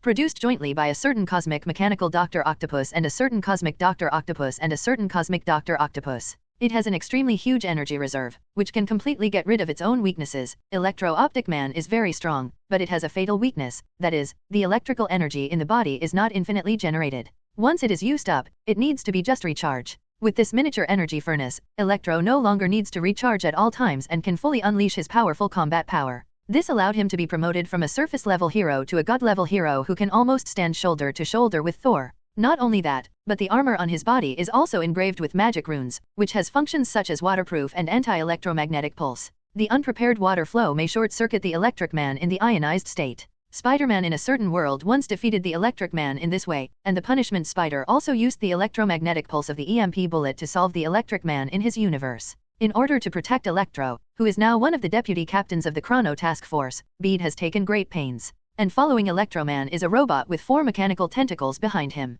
He's the Dr. Octopus of some universe. In that universe, Dr. Octavius also did the experiment of man-made sun, and there was also an accident in the experiment. However, it was not his wife who died in the accident, but himself. At that time, the artificial sun produced great gravitational force, trying to suck everyone present, but fortunately the Spider-Man from that world arrived and stopped it. But his operation of forcibly cutting off power to the artificial solar equipment caused it to explode. In order to protect his wife, Dr. Octavius died on the spot. Dr. Octopus's wife is a biomechanist. She was unwilling to let her beloved die like this, so she used her own technology to make Dr. Octavius into a robot and resurrect him. The revived Dr. Octavius became Dr. Mechanical Octopus. End of this chapter. However, the good times did not last long. The Osborn group of that world discovers Dr. Octopus and recognizes him as the dead Dr. Octavius. This kind of robot technology with independent thinking made Norman Osborn see its value at a glance. This is a technology that may make people live forever. As the saying goes, the flesh and blood are weak, and the machine soars. When the mechanical body can transplant human memory, doesn't it mean that people will never die again?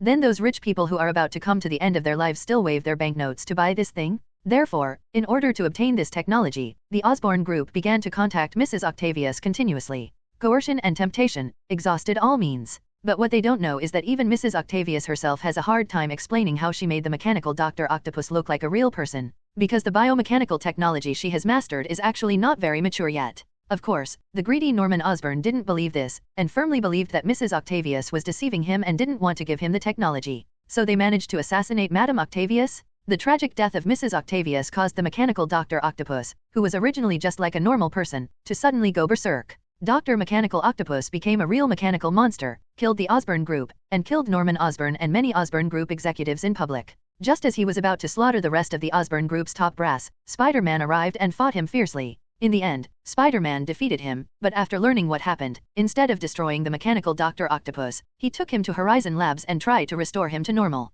However, before the recovery was complete, Dr. Mecha Octopus disappeared from Horizon Labs. In fact, he was sent to another universe and happened to be met by Bede. What Bede met at the time was a mechanical Dr. Octopus whose brain failed at times. He was gentle but full of sadness at one moment, violent and full of murderous intent at another moment, just like a cyber psychopath. However, it was the first time Bede had seen a living mechanical life form. Vision was not counted, so he was more interested in him. In addition, he had already gathered Dr. Connors and Dr. Octavius from the Extraordinary Universe and other outstanding scientists from several universes at that time, and they all needed an interesting topic. As a result, Dr. Mechanical Octopus became the first subject of the research department of the Macross Task Force. After a period of research, they successfully solved the problem of Dr. Octopus and cured him. However, Dr. Mechanical Octopus did not intend to return to his universe, so he joined the Hyperspace Task Force and became one of the staff. Moreover, Dr. Mechanical Octopus does not seem to have the intention of becoming a scientific researcher again, but has become a combatant. Bede assigned him to Electro.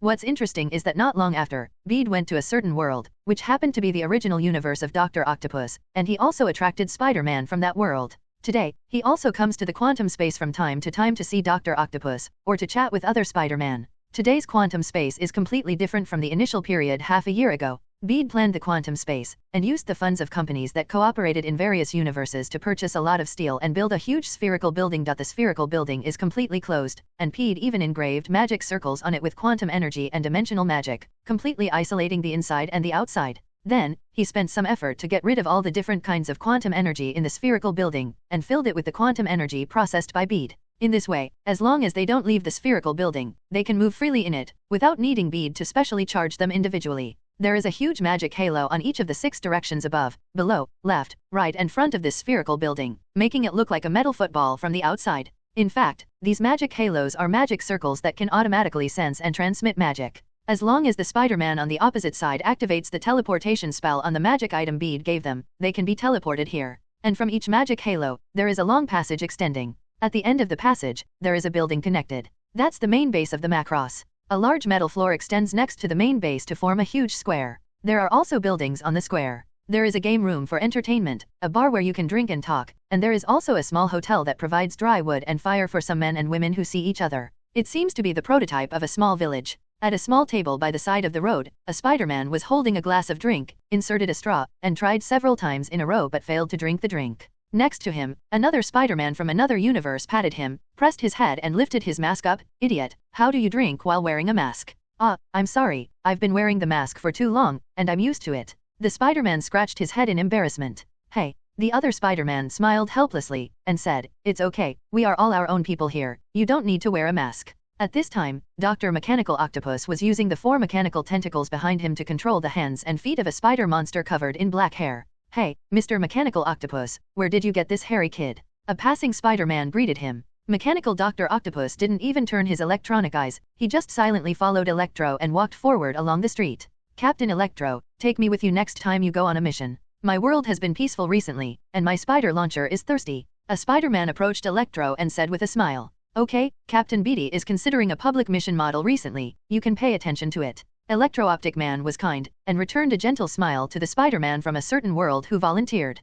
Public mission. Another Spider-Man asked curiously, what is that? Captain B's new trick. Well, I'm not sure about that. I'll find out when the time comes, Electro responded with a smile. Who is this guy? Spider-Man asked, pointing to the monster held by Dr. Octopus. Electroman said, this is Peter from a certain world, but he didn't have the ability like yours, instead he became a spider monster. I'll bring him back, heal him and send him back. Captain Electro is such a good guy. End of this chapter. With this poor Peter who became a spider monster, Electroman and Dr. Mechanical Octopus walked into a laboratory. 3 figures in different clothes, but they all looked similar upon closer inspection, were busy in the laboratory. These 3 are Mr. Mechanical Octopus from a certain universe, actually Dr. Octopus, just to distinguish it from the warrior version, the extraordinary Dr. Octavius from an extraordinary universe, and the female Dr. Octopus from a certain universe. This female chapter is not the female chapter of the Ultimate Universe. The restoration of Dr. Octopus was done by the 3 of them. Among them, Mr. Mechanical Octopus is actually a partner of RoboCop Spider-Man in a certain universe.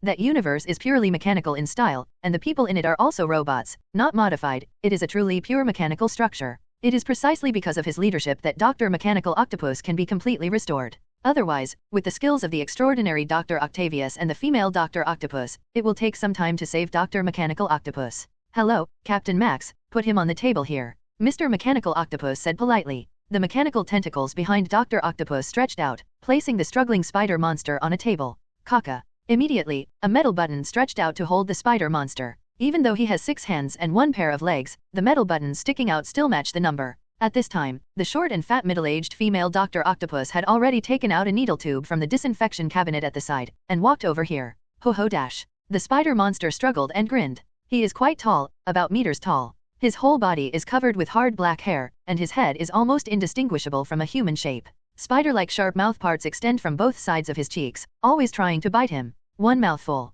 What's even weirder is that there are 6 eyes on his forehead. Tisk, this time, this guy is really ugly, isn't the degree of mutation too high? The middle-aged female Dr. Octopus complained, and while speaking, she stabbed the needle into the spider monster's arm. Although the spider monster is scary, the middle-aged female Dr. Octopus, who is well-informed and not weak, does not look afraid at all. Bang! Her mechanical tentacles fell and directly grabbed one of the spider monster's hands, completely immobilizing him. Afterwards, the needle pierced directly into the arm of the spider monster. A tube of bright red blood with a hint of blue-green was drawn out. Hey, he won't completely turn into a spider monster, right? The middle-aged female Dr. Octopus said in surprise. Should we leave it to Connors? Which Connors is free, the extraordinary Dr. Octavius suggested. Mr. Mechanical Octopus's electronic eyes flashed and he said, let's analyze the samples first and send a message to Dr. Connors. Whoever is free can come. Well, let's do it like this, said the extraordinary Dr. Octavius, then walked to the machine nearby, edited a message on it, pressed it a few times and sent it. I'll leave this guy to you, Electro said, pointing to the spider monster tied to the bed.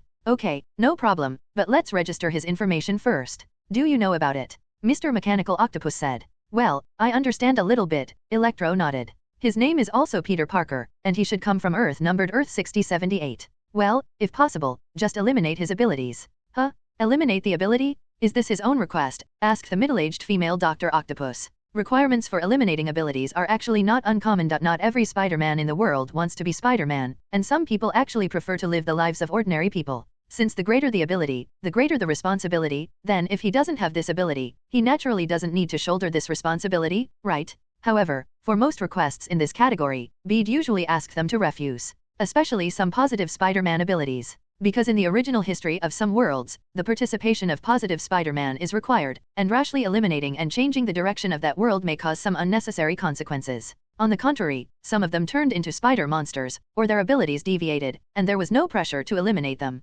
Because most of those who become spider monsters will eventually lose their abilities or die directly due to various reasons. Since everyone is going to die, what difference does it make in whose hands they die? No, Electron shook his head, it's a request from Uncle Ben in that world. Ben Parker requested to eliminate the ability of his nephew Peter Parker. This is quite new, the middle-aged female Dr. Octopus said with a smile. Electron then explained a little bit. The Peter Parker of this world was actually quite happy at first. After he gained his spider powers, Uncle Ben did not die in an accident. However, perhaps because of this, he did not use his abilities well to become a helpful superhero. When he had no money, he went to the underground boxing arena to fight black boxing. With the ability of spiders, he was omnipotent. How could a normal person beat Spider-Man? The days passed like this. Earth 6078 Peter Parker, who relied on this ability to dominate the boxing ring and earn a lot of money, actually did not live a very good life. He spent all his money on clubbing and having sex with different women all day long, so that Mary Jane, who was originally fond of him, was completely disappointed and left him. He doesn't care much about Uncle Ben and Aunt May.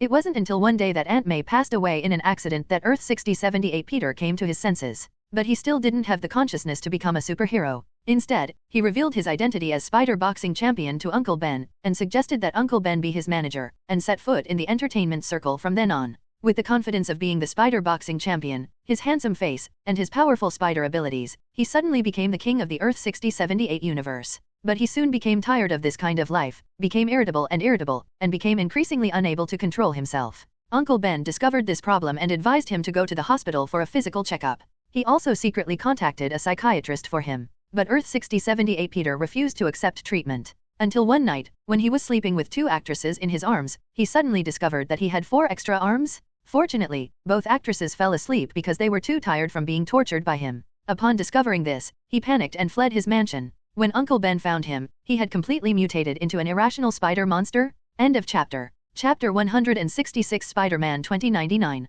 The Earth 6078 Peter, who turned into a spider monster, even wanted to attack Uncle Ben. Just when he killed many members of the search and rescue team recruited by Uncle Ben, and even almost killed Uncle Ben, regretting his life, Electro-Optic Man and Dr. Mechanical Octopus arrived and subdued him. Electro did not reveal his identity as a superdimensional task force, but pretended to be an organization in that world, stating that he would take away Earth 6078 Peter for treatment. The Uncle Ben of that world obviously didn't trust the Electro very much. Trust is the devil. But no way. Because of what Earth 6078 Peter did after he turned into a spider monster, he has become a supervillain in this world, and superheroes are already eyeing him, ready to kill him. He now has only 2 choices, either watch Earth 6078 Peter be killed, or take a gamble and let Electro take him away. The former is certain to die, while the latter still has a glimmer of hope. Before leaving, Earth 6078 Uncle Ben asked Electro, if possible, to completely eliminate Earth 6078 Peter's abilities so that the family can return to normal. Electro accepted his commission and brought Earth 6078 Peter back. After listening to his explanation, Mr. Mechanical Octopus said, then put him in room until Dr. Connors comes. Well, then I'll leave it to you. Electro nodded, turned, and left the laboratory. Not long after, he arrived at the tallest building in the center of the square. The building looks like a palace. It is where the personnel of the Super Dimension Task Force gather, and it is also the main base of the Super Dimension Task Force. It has no door, only a magic circle installed at the door. Electro-Optic Man walked up to the magic circle, stretched out his hand and placed it on the magic circle. Soon, the magic circle lighted up slightly and sucked him in. Electro didn't panic, he was obviously familiar with this. Since his Captain Bead learned magic, he has engraved magic circles with different effects on many places, turning this place into a strange style where technology and magic coexist. Boom! A huge figure descended from the sky and slammed heavily on the floor in front of Electron Man. The huge body made the whole floor tremble. Roar! It was Allosaurus Nalo, one of the 3 Allosaurus, that fell on the ground. He stood up quickly, roared, and ran quickly to the other side. And right in front of him running, stood a Fengshen pterosaur that was comparable in size to a fighter jet. Pterodactyl Norman? Facing Allosaurus Nora's attack, the pterosaur Norman didn't even move to fly. Just when he was about to approach the attack range, he suddenly raised his wings and flew over with one wing. Bang! Allosaurus Nalo rolled back again. Both Electroman and Dr. Mechanical Octopus are no stranger to this. A similar situation happened as early as more than a month ago. At that time, Electron was promoted to be the 2nd vice captain besides Gwen, which made the pterosaur Norman, who had always had ambitions for this position, very unwilling. Today's pterosaur Norman seems to have lost those little thoughts at the beginning. After seeing the magic of the multiverse and Bead's increasing abilities, he has now completely eliminated even the idea of returning to his own universe. All he wanted to do now was follow PETA and do a good job. So he worked hard to train his 3 Allosaurus boys, preparing to strengthen the strength of his team and strive to become the 3rd vice captain as soon as possible. No, there are 2 other Allosaurus lying on the floor on the other 2 sides. Norman, the pterosaur, trained his 3 little brothers and sisters every 3 days, 1 training session, and 5 days, which caused the 3 Allosaurus to complain endlessly. But what can they do? The 3-headed Allosaurus was originally the little brother and sister of the pterosaur Norman himself, and Bede was also happy to see his men's strength increased. Besides, Norman the pterodactyl was still very measured. Although he was ruthless, with the enhanced physical fitness of the 3-headed Allosaurus, it was only a few flesh wounds, which could not damage the foundation, let alone life. The appearance of Electric Man attracted the attention of pterosaur Norman, but he didn't mean to say hello, but snorted coldly, not hiding his dissatisfaction with Electro. He didn't think he was weak, and he had been with Boss Bede earlier than this damn Electro. Why did the other party become the vice-captain first? These 3 guys must be too weak? The pterodactyl Norman's narrow eyes flashed fiercely. Stand up, everyone, and keep practicing. What? No way. No, boss. The 3 Allosaurus complained endlessly. The Electro didn't mean to intervene, so his lower body turned into an ionized form and flew directly up. As for the mechanical Dr. Octopus behind him, he was also pulled by Electro with a stream of electricity and flew up with him. This is his special use of electric current, which can control some metal substances to a certain extent through electric current. Although this control ability is not as strong and direct as Magneto's, it also gives Electro a lot more attack methods. Electro, taking the mechanical Dr. Octopus, bypassed Norman the pterodactyl's training ground and flew forward. Max, the boss is waiting for you. The craft paper vulture flew towards him and said to Electro. The craft paper vulture is now thinking about the same as the pterosaur Norman. As an ambitious villain, after seeing the magic of the multiverse, how could he be willing to return to his own small universe to dominate? So now he is also doing his best to serve Bede and the Hyperspace Task Force, at least on the surface. As for what he thinks in his heart, no one knows. The Electro Man nodded slightly as a greeting. For Craft Vulture, an old comrade who has fought side by side for less than half a year, although he has some disdain for the other party's personality that likes to destroy, it does not count as hating the other party. The Craft Paper Vulture didn't care too much, he just came here to deliver a message and lead the way. He turned around and flew towards the floating platform behind him. Electron followed immediately. On the floating platform, half of the floating platform is equipped with large computer desks similar to those in a control room. Several virtual screens are projected on all sides, and some pictures are being played on them. Bede and Gwen stood side by side. At this time, Bede's appearance was not much different from that of half a year ago, but if you feel it carefully, you feel that he has an ethereal feeling. In fact, this is because of the magical energy that surrounds him at all times. But at this moment, he was frowning slightly, looking at one of the screens. Above is a projection of a man in a spider suit. Hello, Mr. Bede, the captain of the Super Spacetime Task Force. I think we need to get to know each other. Are you Spider-Man 2099? Have you heard my story? End of this chapter. Chapter 167 Spider-Man 2099, 2. No, but your face has a story written all over it. Bede originally wanted to answer him like this, but when he thought that the other party probably didn't know the joke, he gave up. That situation is like ogling a blind man, the only one who is embarrassed is himself. Looking at the burly guy on the screen, Bede couldn't help but sigh. In fact, he already knew the existence of this Spider-Man. Information mainly comes from 2 aspects. First, he knew a little bit from the works he had seen before time travel, because Spider-Man 2099's clothes are quite handsome, and his acting style is also cold and decisive, which makes him quite popular among many Spider-Man. Talking about other Spider-Man may take a long time to think about, or even completely unheard of, but for a relatively famous one like Spider-Man 2099, he still knows some general background. The second is after traveling through time. Among the many Spider-Man he came into contact with, several once told him one thing. Before and after Bede went to their world for the first time, he only told Bede later. There was a man who called himself Spider-Man 2099. Guys had also contacted them and invited them to join an organization called the Spider Association. Let's talk about this person first. Spider-Man 2099, as the name suggests, actually comes from a future universe in the year 2099. His real name is Miguel O'Hara, a genius scientist in the field of genetics who was employed by the Alchemy Company in 2099. Alchemy Corporation is trying to recreate the superheroes that once existed in history, so they asked Miguel O'Hara to start researching the genetic code of spider genes into human genes. But the Alchemy Company conducted human experiments on the semi-finished potion without authorization and turned it into a terrifying monster. After this incident, Miguel O'Hara left Alchemy. However, the executives of the Alchemy Company naturally did not want this talented scientist to leave. In order to control him, they made him drink a hallucinogenic drug called ecstasy. This hallucinogenic drug can be combined with the victim's DNA, making it highly addictive and even more powerful than DP. Alchemy Corporation is the sole manufacturer of this drug. In order to get rid of the control of ecstasy, Miguel O'Hara took a desperate risk and used the half-finished potion on himself. Fortunately, his DNA and the spider gene were successfully spliced, allowing him to gain multiple abilities and completely escape the control of ecstasy. Unfortunately, his mutation seems to be more excessive than the average Spider-Man. The first is the positive mutation, super strength, super speed, super agility, super physical strength, etc., which are very different from ordinary Spider-Man. But in addition to these positive mutations, he has something more. For example, on top of his super speed, he also has a clone-like ability, acceleration decoy, leaving a phantom double in place by moving at high speed, somewhat similar to the after-image punch in Dragon Ball.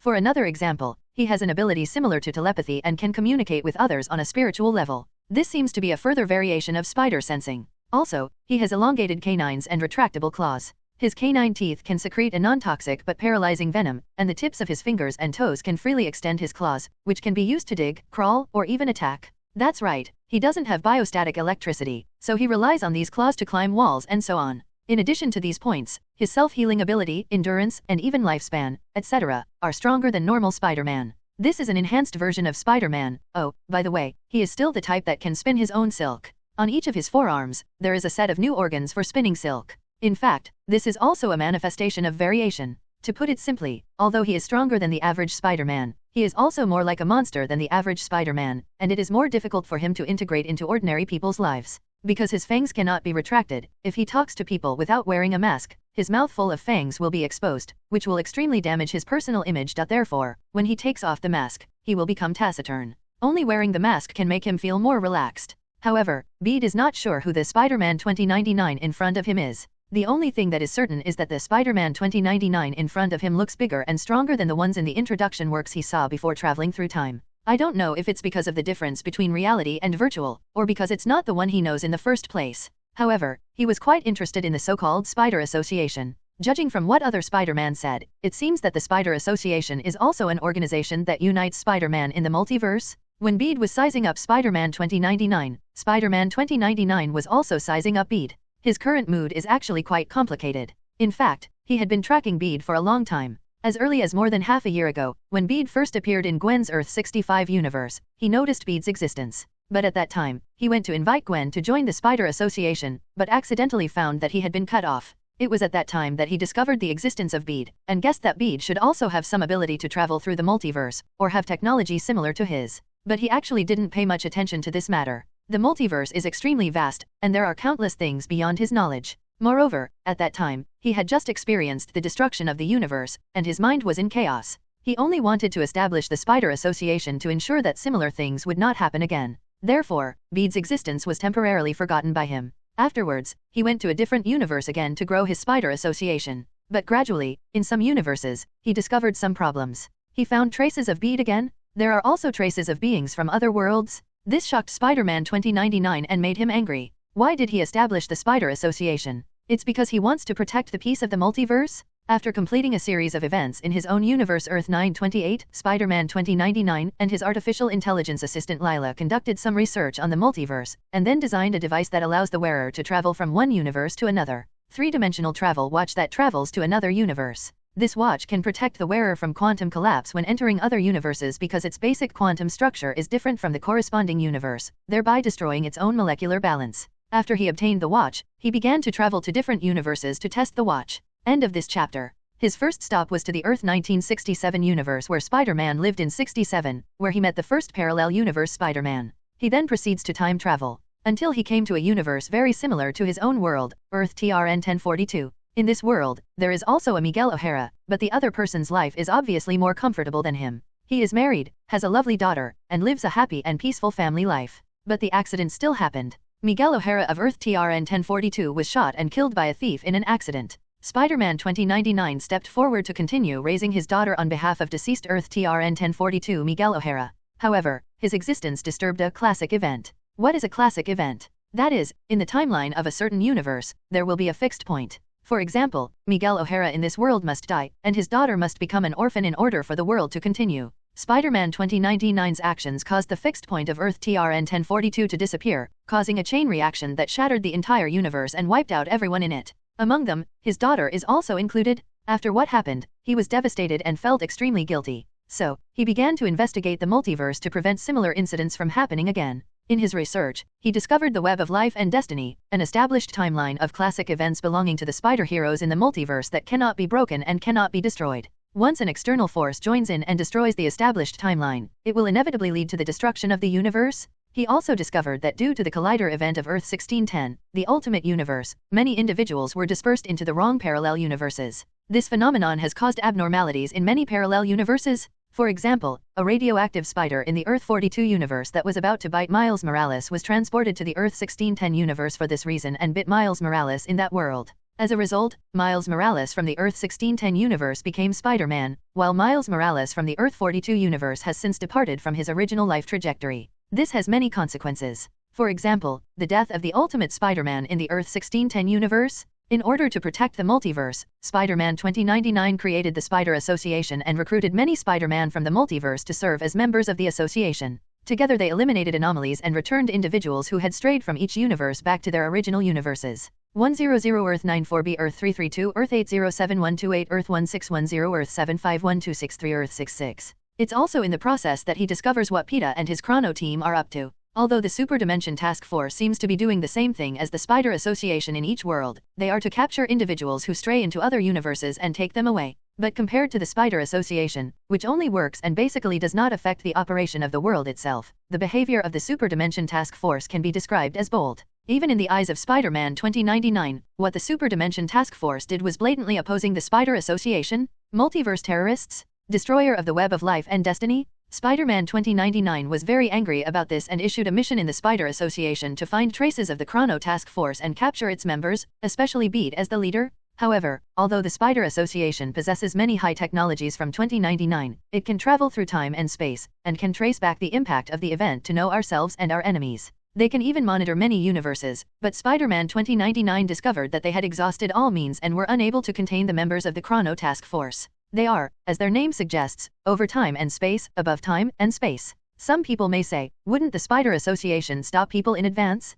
Then think too much. How many multiverses are there in countless worlds? Just like the sand of the Ganges, there are countless of them. Every time a different quantum choice is made, a new multiverse may be born. To accurately contain a person in such a huge range, unless Spider-Man 2099 has the ability to directly control the web of life and destiny. Unfortunately, he didn't. Therefore, despite all the helplessness, he still can only watch the super-dimensional task force slip away from his eyes again and again. In fact, the other party has no intention of avoiding him at all, it is just the wishful thinking of Spider-Man 2099, that's all. Until recently, in a certain world of Spider-Man who had joined the Spider Association, several people came. They claim to be members of the Super Dimension Task Force. As a member of the Spider Association, the Spider-Man of that world also knows what will happen to the world after the classic events are changed. He does not want his universe to be destroyed. So, after discovering this, the Spider-Man of that world stabilized them and secretly informed Spider-Man 2099. Spider-Man 2099 set off immediately, bringing more than a dozen Spider-Man with him. After a fierce battle, he finally subdued the 3 members of the Super Dimension Task Force, and searched one of them for something that could match the Super Dimension Task Force. The device that the mastermind Bede contacted. Hence, the scene we see now. Miguel O'Hara, what do you mean by arresting my people? Bede narrowed his eyes and looked at Spider-Man 2099 on the screen, with a dangerous light in his eyes. He didn't care whether he liked this character before traveling through time or not. What he likes is the character in the virtual work. What does it have to do with the character in the real world now? 1 code equals 1 code, okay? And the other party also beat his little brother? It's up to the owner to beat the dog? What's more, the younger brother who he regards as a dear friend. Behind Spider-Man 2099, there were 3 people tied up in spider silk and surrounded by several Spider-Man. These 3 are also current personnel of the Super Dimension Task Force. One of them wore a suit that was all black and had a huge golden spider pattern painted on the chest. His code name was Bone Spider and he was a clone of Spider-Man from the Earth 12041 universe. The second one is a 5-meter-tall giant, but he is also wearing a suit similar to Spider-Man. His code name is Goliath Spider. He also comes from the Earth 12041 universe, and is one of the clones of Spider-Man from that universe. The third person is a Spider-Man who is all black and white and looks like a ghost. His code name is Ghost Spider. Yes, like the first 2, he also comes from the Earth 12041 universe and is from that universe. One of Spider-Man's clones. The 3 of them are members of the Spider Killer team in Bede's Super Dimension Task Force. Thanks to bookfriend 2020120510345819 for the Kidian coin reward. End of this chapter. Many people may not understand the number of the Earth 12041 universe, but when it comes to its origin, many people will suddenly realize it. It is the world where the animation Ultimate Spider-Man launched on April 12, 4. The Spider-Man in this world has quite a lot of experience, not even inferior to the PP of the 616 main universe. He gained spider powers at the age of 15, and after Uncle Ben's death, gradually embarked on the path of becoming a community vigilante. After serving as a vigilante for a year, he was spotted by Nick Fury, the director of SHIELD, and recruited. Earth 12041 Spider-Man, together with Iron Fist, Nova, White Tiger, and Power Man, formed the young superhero team of New Warriors. Then, the New Warriors' first fight was against Dr. Doom, and they won, which was outrageous. Soon after, Dr. Octopus used the DNA of the animated Ultimate Spider, Earth 12041 Spider-Man, henceforth called, as a genetic template to create the Venom symbiote. Naturally, the Venom symbiote entangled itself with the animated Ultimate Spider, and it took him a hard fight to get rid of it. After that, he received the Iron Spider suit as a gift from the Iron Man of that world, but every time he put on the suit, he would hit friendly forces first, either demolishing his own base or knocking down innocent residential buildings. If Ryu Ihara, who did not want to be named, saw this, he would probably pull out a gun and kill him directly. Later, he also dealt with the Copycat Master, was turned into a pig by Loki and then hunted by Asgard's hunters, was turned into a child by the Destroyer, went to the Holy Land of Kunlun with Iron Fist to learn fighting skills, and also fought with the Hulk and Wolverine. They have all swapped bodies, broken the fourth wall with Deadpool, dealt with the Collector, and even chased the Green Goblin across parallel universes. The rich experience puts many superheroes to shame. Among them, a certain crisis came from Dr. Octopus and a remnant of Hydra named Arnim Zora. Dr. Octopus of the Animation Ultimate Universe is an ambitious and talented mad scientist. He used Spider-Man's DNA to create a Venom symbiote, and used the DNA of lizards, vultures, scorpions, and rhinos to create a Sinister Six, octopus robots, and even venomous spider soldiers cloned from the combination of Venom and himself. His attainments in biology and mechanics have reached the pinnacle. After Bede arrived in this world, he once had the idea of recruiting him, but after a comprehensive assessment of this guy's mental state, he chose to give up. After all, he has a lot of choices, and there is no need to scheming with such a character who is obviously not easy to conquer all day long. There are so many parallel universes, even if he only chooses Dr. Octopus, who is highly talented plus mentally qualified, it is more than enough to make up a company. As for the other Arnim Zola, he was originally a former Hydra scientist during World War II. He used his machine talents to upload his consciousness from his dying organic body into a powerful robot shell, completing mechanical ascension. After being defeated by Captain America, Zola's body seemed dead, but in fact his consciousness had been preserved for more than 70 years. Until Amadeus Joe accidentally reactivated him and awakened Zora, allowing him to enter a world almost controlled by computers. In this world, the now digital Arnim Zora is more powerful than ever. The two teamed up and used the Earth 12041 Spider-Man's gene to clone an army of spider clones named Spider Killer. This clone army has a total of 5 members. Among them, only Ben Reilly is a perfect clone, while the other 4, Kane, Bone Spider, Goliath Spider, and Ghost Spider are all flawed. In the original history, Bone Spiders, Goliath Spiders, and Ghost Spiders will be absorbed by Kane and become the nourishment for Kane's evolution, making Kane a complete body. Similar to the absorption of Ultraman Tiga, the abilities of the Big Three of Darkness become a complex operation, or Dragon Ball's Ricera takes number 17 and number 18. Because Kane has an ability called life absorption, he can absorb life force from other creatures, especially other spider-powered creatures, to enhance his own strength. As for the other 3, they actually have their own special abilities. Among them, the Bone Spider has many spikes on its body, and he can also actively lengthen these spikes as a means of attack. However, these spikes are not poisonous, they just increase his attack power. Goliath Spider, just like his name, is a synthesis of Goliath Giant and Spider genes. It has several times more power than regular Spider-Man, and can temporarily transform all tissues in the body into something as hard as steel. The amazing defense of organic matter. As for the Ghost Spider, his abilities are quite weird. He possesses bioelectricity, which can generate electric current in his body and discharge it through attacks, causing a bioelectrical strike effect on the enemy. He can also distort the space around his body to teleport himself or his teammates out instantly. In addition, he also has the ability to travel through solid matter, or make himself transparent and blend into the surrounding environment. Bede speculated that part of his abilities may come from Miles the Black Spider, because there is a Miles from an unknown universe who once went to the Earth 12041 universe and stayed in it for a long time. The abilities of the 3 are not weak, and they should have shined brilliantly, but it is a pity that they were all killed in the original history. Bede happened to meet them in a certain world, so he rescued them, and then asked Mr. Mechanical Octopus, Dr. Lizard, and others to check their bodies and rescue them. Afterwards, he went to the Earth 12041 universe and took Kane away with him, who was also unhappy in that universe. Anyway, that world already had an animated Ultimate Spider and a Scarlet Spider, Ben Reilly. As a failed clone, Kane had no place for him at all. Bede's actions actually freed him. Afterwards, Bede simply organized the 4 of them into a combat team. Still call them Spider Killer Squad. But this time it's not a killer who kills Spider-Man, but a killer with Spider-Man's abilities? So since there are 4 people in the Spider Slayer squad, why did they only capture 3 in Spider-Man 2099? As the captain, where has Kane gone? Wow. Bede's communicator received a communication request. B raised his wristband and saw that the dial above was Kane. He clicked and immediately received the message from Kane. Then, he raised his head as if nothing had happened, continued to look at Spider-Man 2099 on the other side of the screen, and said, "So, Mr. O'Hara, if you don't give me a reasonable explanation, can I think that you are declaring war on the Super Dimension Task Force?" End of chapter. Declaration of war. Spider-Man 2099's tone was flat and cold. "No, I have no intention of being an enemy of the Macross. But your actions have violated the laws of the multiverse, and this will destroy the universe? I will never allow this to happen again." Breaking the laws of the multiverse? Destroying the universe. Bede had an exaggerated expression on his face. "Wow, I didn't expect me to be a big villain." "Quack, quack, boss, then I am also a villain." The craft paper vulture came forward and joked flatteringly. "Bede?" He rolled his eyes, pressed the head of the craft paper vulture and said disgustedly, "Go, go, go, who let you get out? You, boss, and my glorious image have been completely ruined by you." The craft paper vulture walked out of the screen aggrievedly. Spider-Man 2099 frowned and looked at the craft paper vulture, and said, "In the universe numbered Earth TRN 1032, a supervillain named the Vulture was lost. I think he is the guy behind you." Huh. Bede was a little surprised. The other party could tell the origin of the craft paper vulture at a glance without even having direct contact with it. This shows that the Spider Association is well aware of the world where lost children exist. "I heard that there is also a prehistoric pterosaur and 3 prehistoric tyrannosaurs in your time travel task force. They should all be from Earth 66. Spider-Man 2099 continued. "Ho ho, that's right, ho ho." A huge head approached the screen from the side, with hot air spraying from its huge nostrils.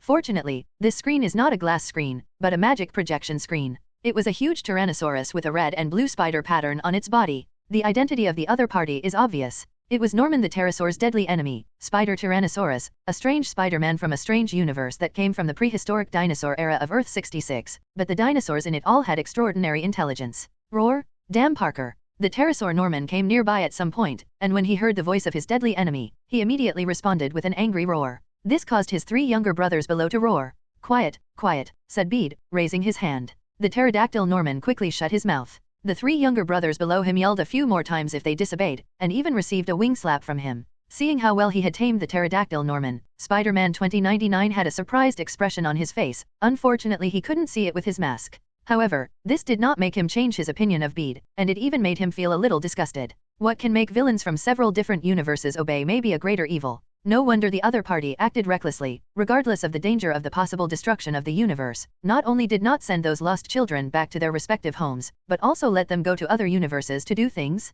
The villain? Proper villain?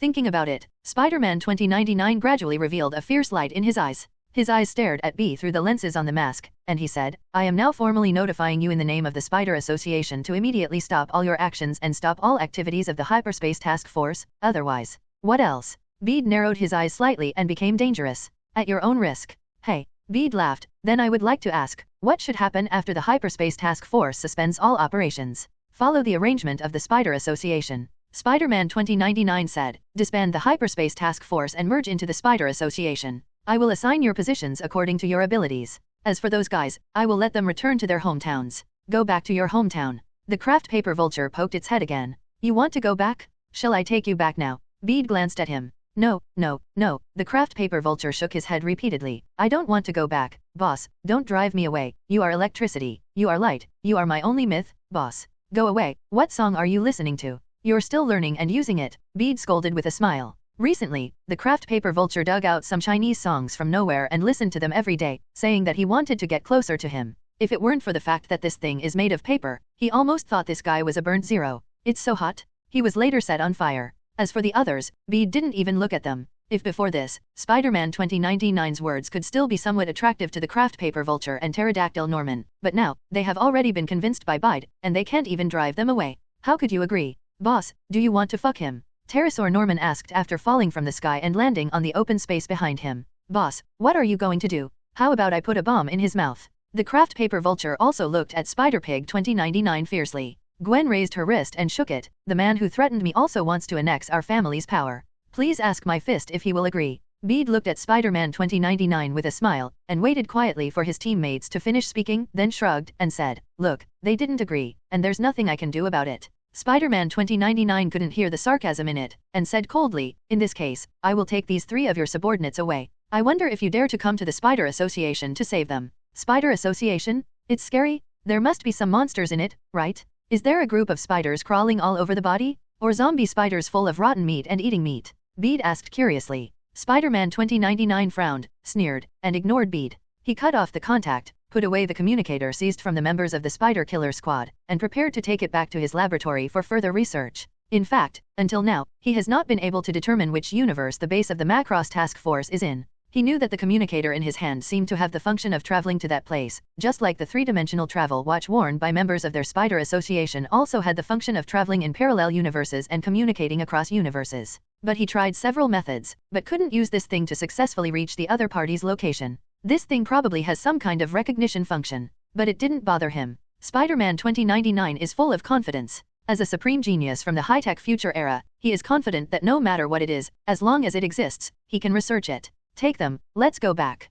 Spider-Man 2099 said, and then a cross-universe portal opened in front of him. Behind them, several Spider-Men from different universes bet on the three-bone spiders together. At this time, a ball of light suddenly emerged from the opened portal. Where are you taking my little brother, you bastards? End of chapter. Chapter 171 Encirclement, Counter-Encirclement. Who? Spider-Man 2099 and several other Spider-Man were shocked. Especially Spider-Man 2099. This is obviously the parallel universe passage he just opened with the props he developed. How can there be other people's voices in it? Moreover, it was still a hostile voice. Wait, this voice sounds familiar, is it? Spider-Man 2099 secretly knew something was wrong. Even though there was no warning from the spider sense, he still hurriedly moved aside. Boom! His alertness literally saved his life. An arc-like attack flashed past him and landed on the other Spider-Man behind him. Then the Spider-Man who came from an unknown world was directly sent flying, and landed 4 or 5 meters away, motionless. Pat. One foot stepped out of the parallel universe channel and landed on the ground. Then, the whole person appeared in front of Spider-Man 2099 and others.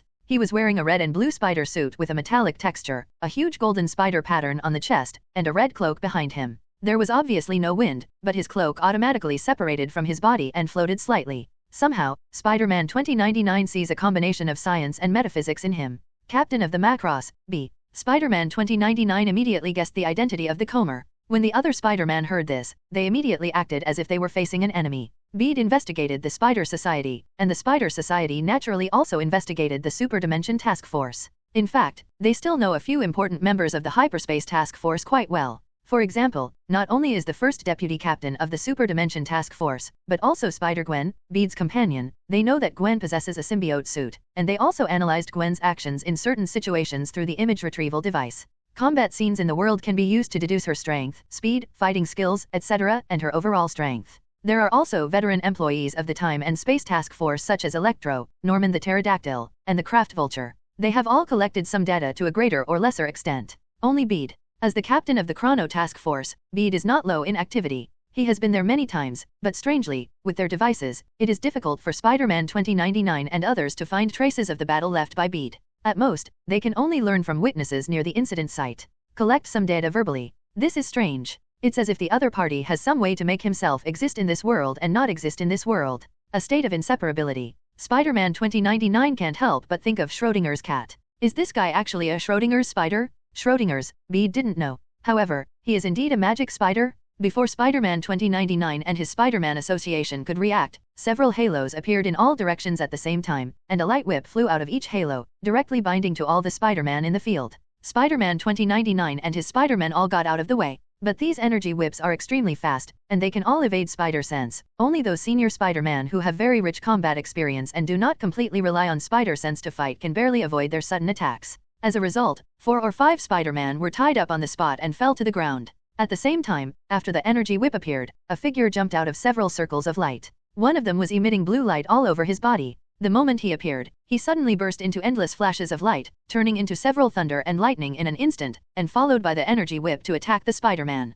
Those Spider-Man had just escaped the attack of energy whip, just when their old power had been exhausted and new power had not yet emerged. Fortunately, this attack triggered their spider senses, and each of them shot spider silk to the nearest place in their busy schedule, and forcibly reversed their direction to avoid the attack. Boom boom boom! Waves of lightning struck the ground, and the high temperature carried by the strong current even burned the ground into pieces of scorched earth. The electric arc jumped around on the ground, and finally returned to the air, converging into a human figure, floating quietly. Astonishingly, it is the second vice-captain of the Super Dimension Task Force, Electro. Call out. A figure quickly sprang out from a certain portal, shooting out several black threads in the air. Since the Spider-Man nearby had just been carpet-bombed by Energy Whip and Electro, the 3 spider killers were all in a defensive vacuum at this time. Gwen moved very smoothly. She tied up the 3 tied spider killers on the ground and threw them into the air. A winged figure flew out of the portal above at the right time. He stretched out his hand and fished out the spider silk in his hand, and there happened to be 3 people tied to the spider silk. 3 idiots who only cause trouble for the boss, the craft paper vulture complained angrily, with pride in his words. After all, he is smart and capable and never causes trouble for the boss.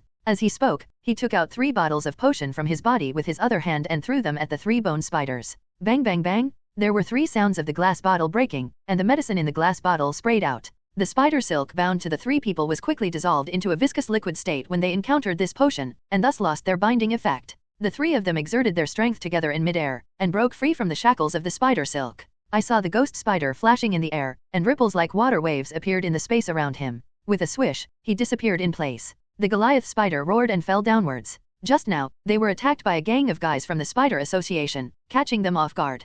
Goliath spider was filled with anger. The bone spider screamed strangely, changed direction in the air, and attacked downwards. At the same time, a figure slowly appeared on the wall of a tall building near this place. He is the leader of the Spider Killer team, Kane Parker from Earth 12041. When the Spider Slayer team was ambushed by Spider-Man 2099, Kane saw something was wrong and took the lead in leaving the battlefield. However, he did not leave, but stayed on the edge, using the invisibility ability on his suit to lurk nearby. At the same time, he reported the situation here to Bede, who was far away in the quantum space. It was through his short-distance positioning that Bede could accurately open several parallel universe gates near Spider-Man 2099 and others, and quietly set up a space-time barrier that could temporarily cut off Spider-Man 2099's retreat. And Spider-Man 2099 has just discovered this at this time. The 3-dimensional travel watch is broken? They seem to be surrounded. End of this chapter. Caw caw caw. A strange sound sounded. Immediately afterwards, the surrounding space collapsed inch by inch. Spider-Man 2099 and his many Spider-Men, who were still hiding in the air, soon discovered that there was nothing underneath them, but just now it was clearly on the ground. Bang bang bang! With a crisp sound, they crashed into another strange space one after another. Spell, Mirror Dimension. The mirror dimension is actually a parallel dimension that imitates the Earth, and has exactly the same environment as the Earth. But it is not the same concept as the parallel universe. Just like its name, it is actually a mirror space. In terms of visual effects, it can be broken, flipped, overlapped, etc. like a mirror. The mirror dimension is generally used by mages as magic trainees who have not studied long enough to practice magic, because in the mirror dimension, no matter how magic is used, it will not cause too much damage to the surrounding environment. At least not for magic trainees. And it can be freely reshaped, manipulated, and even restored with one click. Among the memory fragments left by the Soul Gem fragments, when Doctor Strange from the Extraordinary Universe 2, Earth 120703b, first came to Karmatage to receive spell training, the first large-scale magic he learned was the mirror dimension. The same is true in the 616 movie universe. After completing his studies, Doctor Strange used the mirror dimension in his battles with Caecilius and Thanos.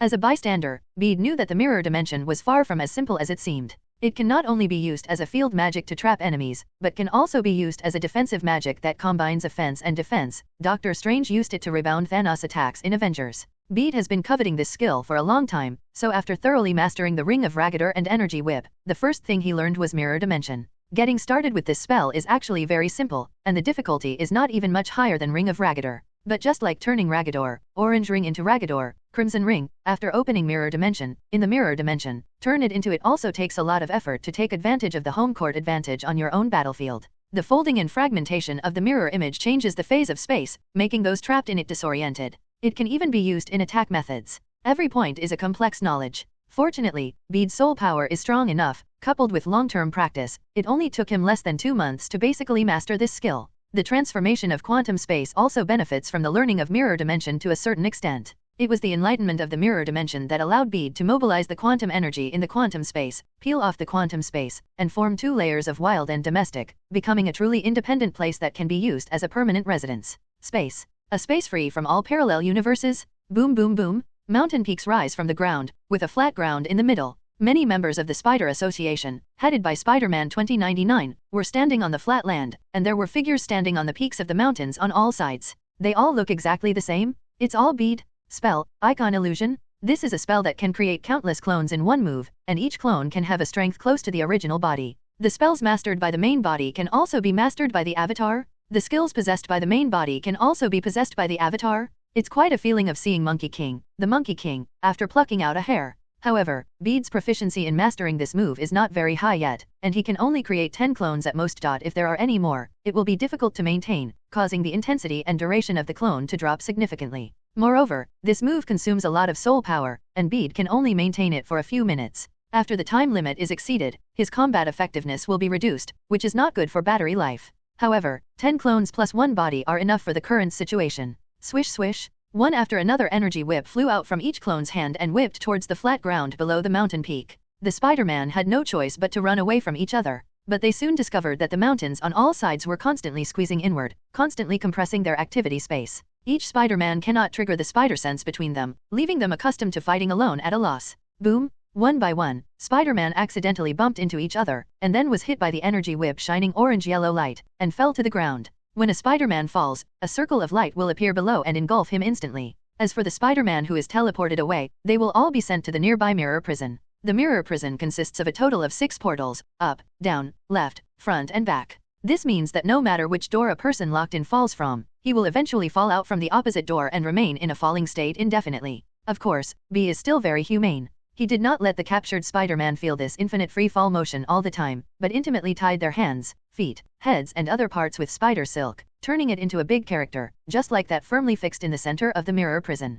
If they try to escape, they'll be in trouble. As there are fewer and fewer companions around him, Spider-Man 2099 becomes more solemn. It's not like he hasn't fought Doctor Strange before. The more you travel to the world, you will always meet some famous people. What's more, what about the Supreme Mage who is responsible for supervising the balance of the multiverse and single universe, and dealing with spacetime travelers and dimension invaders? Spider-Man 2099 has been warned more than once by Doctor Strange in different worlds. This is one of the reasons why he carefully developed the Spider Guild to maintain the web of life and destiny. But no Doctor Strange knows Spider-Man as well as Bede. He can even know what kind of evasive action Spider-Man will take against what attack, where the final impact point will be, and how he may change direction midway, etc. There is another most critical point. Doctor Strange's attacks can trigger Spider-Man's spider sense. But Bede's attack couldn't be triggered. Who makes Bede himself Spider-Man? Spider-Man fights Spider-Man, relying on who has more means and rich experience. As it happens, he's more than just Spider-Man. He is still a Supreme Mage. Whoa! The suspension cloak behind the vibrating gold spider suit was windless and automatic, and flew up with Bede's body, and slowly landed in front of Spider-Man 2099. End of this chapter. Spider-Man has mastered the power of the Sorcerer Supreme. I have traveled through so many universes, and you are still the first. Spider-Man 2099 looked at Bede floating in front of him and had already given up resistance. At this time, there were only 4 or 5 Spider-Man left around him. Without exception, these Spider-Man are all senior Spider-Man with more than 10 years of combat experience. In their long battle experience, they have integrated the spider sense into their bodies, forming a unique set of combat skills that are based on the spider sense, but better than the spider sense. But no matter how high their fighting skills are, without the influence of other external forces, Spider-Man is still just a Street Fighter level superhero. Even if there is a ceiling in Street Fighter, it is still Street Fighter. This is a limitation of spider genes. Of course, there are individuals who can break this bondage. For example, Earth 12041's animated Ultimate Spider has a weird ability to break the 4th wall. While watching animation, this ability manifests itself as his ability to suddenly speak to the person watching the animation. Others are more or less aware of this, but they are unable to resist this power.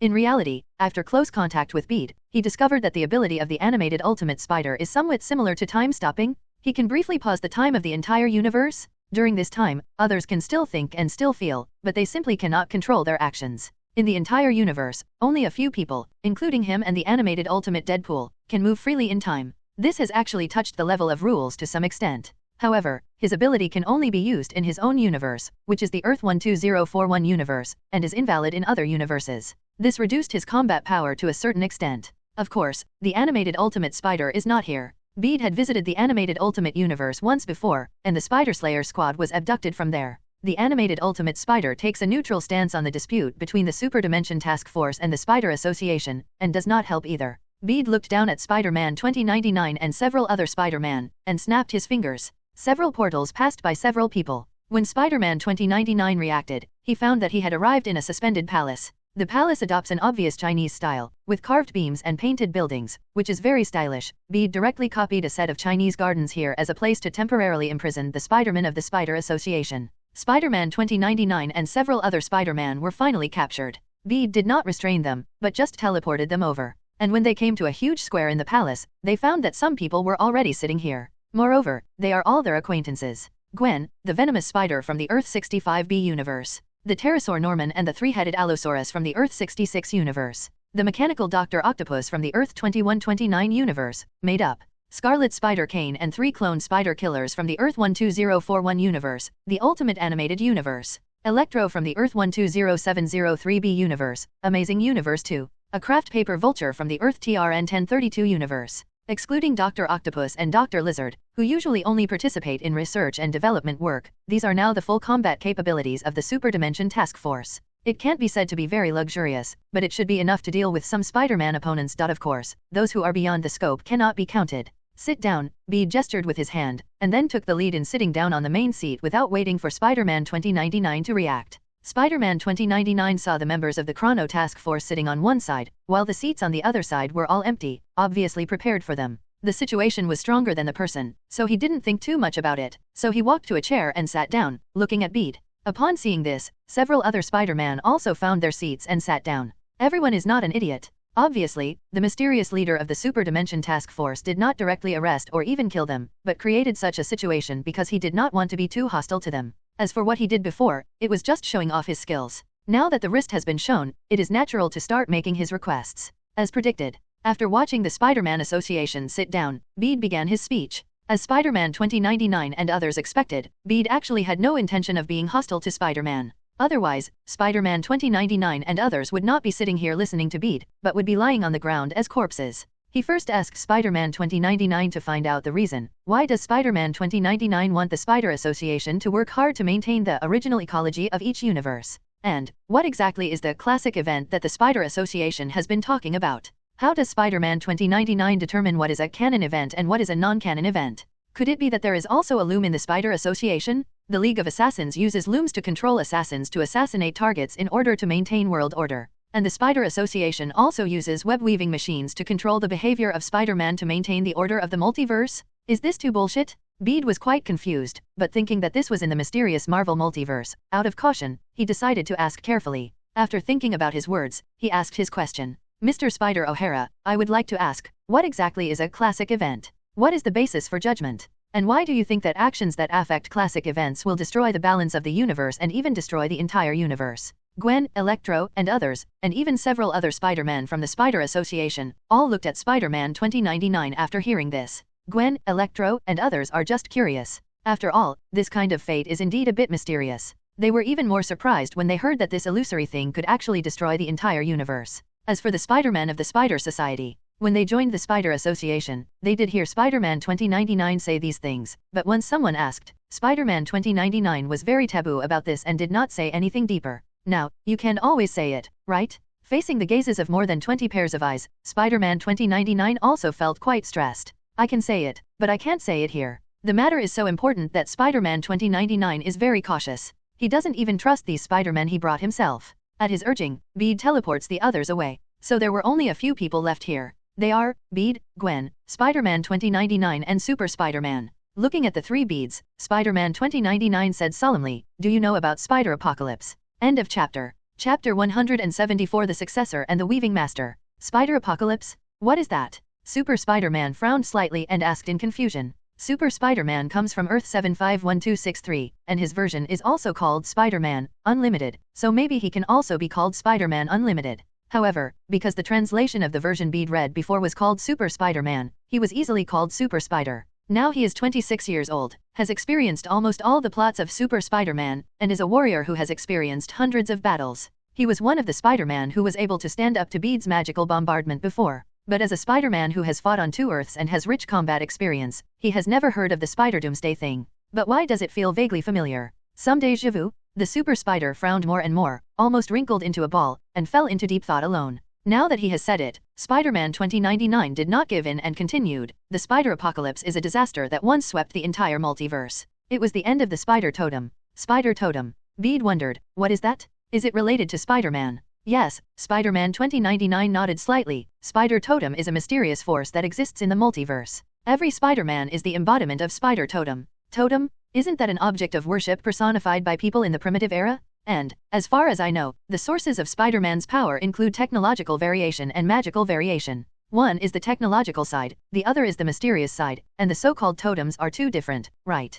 Bede wondered. Take the people he knew around him, for example. Gwen's power comes from a genetically mutated spider in her world, which should be considered a genetic mutation on the technological side. Although the power of the shadow spider was also bitten by a spider, it actually came from Anansi, the spider god of his world. When he gained power, he really saw the shadow of Anansi. This should be, is it something mysterious like God's blessing? There is also little sister Penny. The connection between her and her spider mecha is a special way between science and metaphysics. As for Bede's ability that he gained after being bitten by a stone slab, can you believe it? Whether this is science or metaphysics is harder to say. Spider-Man 2099 shook his head slightly and said, totem, the word comes from the Indian word totem, which originally means its relatives or its mark. And Spider-Man, in fact, was marked by the spider and gained his power and special existence of skills. Therefore, we are actually all relatives of the spider. It means that no matter how it is obtained, whether it is scientific or not, whether it is mystical or not, it is actually metaphysics in the end and is the fault of the spider totem. The end of science is theology. Bede was a little surprised. That's it, Spider-Man 2099 nodded. Bede wondered, in other words, the spider apocalypse is the end of all our spider totems? Why are we still alive and well after the apocalypse? Since it is said to be once, then this doomsday should be in the past, right? 2012? Was it predicted but didn't happen? Bede felt that things were not that simple. Otherwise, Spider-Man 2099 wouldn't have this attitude. That was indeed the end of our spider totem, because the god of spider totem, the guardian of the web of life and destiny, is dead. Spider-Man 2099 recounted the scene he saw inadvertently. After finishing speaking, his face showed an expression of relief. These things have actually been weighing on his mind for a long, long time. God of spider totem, guardian of the web of life and destiny. Bede repeated, surprised, are you talking about the Master Weaver? Do you know the existence of the Master Weaver? Spider-Man 2099 was very surprised. He looked towards Bede. Peter nodded. He had indeed heard someone say the name of Master Weaver, saying he was the god of Spider-Man or something. It is also often mentioned together with Mrs. Spider. He knew Mrs. Spider very well. In the 94 version of Spider-Man, Madam Spider is the spokesperson of Skywalker and is responsible for training Spider-Man from several different universes. Naturally, he also compared Master Weaver and Madam Spider together, treating the two as similar beings. But now it seems that the Master Weaver is more qualified than Mrs. Spider? Since Master Weaver is the god of Spider Totem, who can kill him? Bede asked. Although he is not particularly aware of the huge pantheon of gods behind the Marvel Universe, to be called a god, it must not be much worse, right? In the multiverse, there is a special group. They are the Air family. Spider-Man 2099's face became heavy. They feed on the life force of totem clones and totem gods? And the totem god of our spider totem, the Master Weaver, died at the hands of one of his successors. She absorbed the power of the totem in her body and died completely. After the Master Weaver was killed, the web of life and destiny completely entered its most primitive and uncontrollable state, and its embodied image also completely disappeared. Bede frowned slightly. He felt as if he understood something. Spider-Man 2099 continued, the web of life and destiny that runs through the entire multiverse is actually a great spider web. The Master Weaver sits in the center and controls the overall situation. Spider totems travel everywhere to maintain the stability of each parallel universe. When the Master Weaver is still alive, even if there is a problem with the spider totem in a certain world, the great spider web can still be corrected in time, so that the world can be preserved on the basis of deviation and will not be destroyed. And after the death of the Master Weaver, the great spider web became fixed. When an accident occurs to a certain spider totem, for example, the nodes of the great spider web under his feet are offset, it may cause the extending silk threads to be unable to connect, and ultimately lead to the destruction of the universe, sometimes even affects other universes. So now, do you understand? Spider-Man 2099 looked at Bede with burning eyes. The reason why he talked so much to Bede was actually to activate a certain characteristic skill of Spider-Man. He tried to use words to influence Bede, the villain, and make him repent and walk on the right path. Bede nodded slightly, so that's it. Spider-Man 2099 looked at his actions and unconsciously raised the corners of his mouth. It seems that this wave has stabilized. However, Bede raised a question at this time. According to this, there should be problems in all the universes I have been to. But now, more than half a year has passed since the Earth 1610b universe I first went to. Why is there nothing wrong with it? End of this chapter. After hearing Bede's words, Spider-Man 2099 also hesitated. If it is because Bede's behavior has not touched the spiderweb node, that is, the classic incident, then it does not make sense at all. Because the actions of Bede and his Super Dimension Task Force in many worlds have actually completely touched the spiderweb nodes. For example, what he did in Earth 120703, the Extraordinary Universe, affected Dr. Lizard and gave Norman Osborn the blood of Garfield Spider, which not only made George Stacy and Gwen Stacy of that universe. Daisy survived and completely changed the trajectory of Garfield Spider. The death of George Stacy may be just a test of conscience, but the death of Earth 120703 Gwen Stacy is definitely a true classic event. As a being who has peered into the web of life and destiny, Spider-Man 2099 has briefly seen the future of the Earth 120703 universe.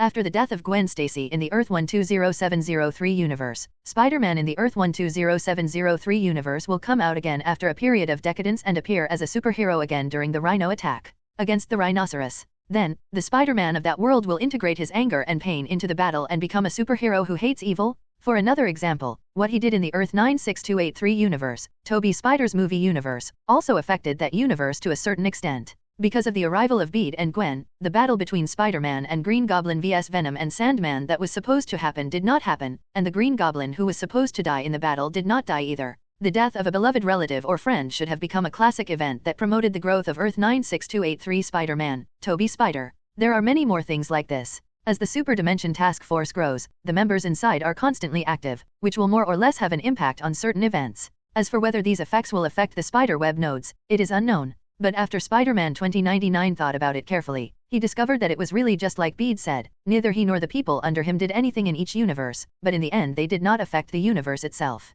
Stability? We can start here. This is the mirror world, right? Can we go to the outside world first? I want to confirm one thing. Spider-Man 2099 suddenly said eagerly, with a hint of emotion in his tone for the first time. Meaning of prayer. This kind of emotion is extremely rare in Spider-Man 2099, who has always shown himself as a tough guy. However, neither Bede nor Gwen, nor the Super Spider who was familiar with Spider-Man 2099, had any intention of teasing him at this time. Without much hesitation, Bede snapped his fingers. The surrounding mirror space began to shatter inch by inch, turning into bits and pieces falling into the space in all directions until they completely disappeared. Seconds later, they emerged into the real world. Spider-Man 2099 stretched out his hand, opened the three-dimensional travel watch on his wrist, pointed it at the sky, and then spun it in a circle. Bede didn't know why, but he didn't stop him and just watched quietly. After a while, he turned to look at Bede and said, "Mr. Bede, I want to go back to the Spider Association's base and carefully analyze the situation in this universe. Is that okay?" "Of course, please do so," Bede said nonchalantly.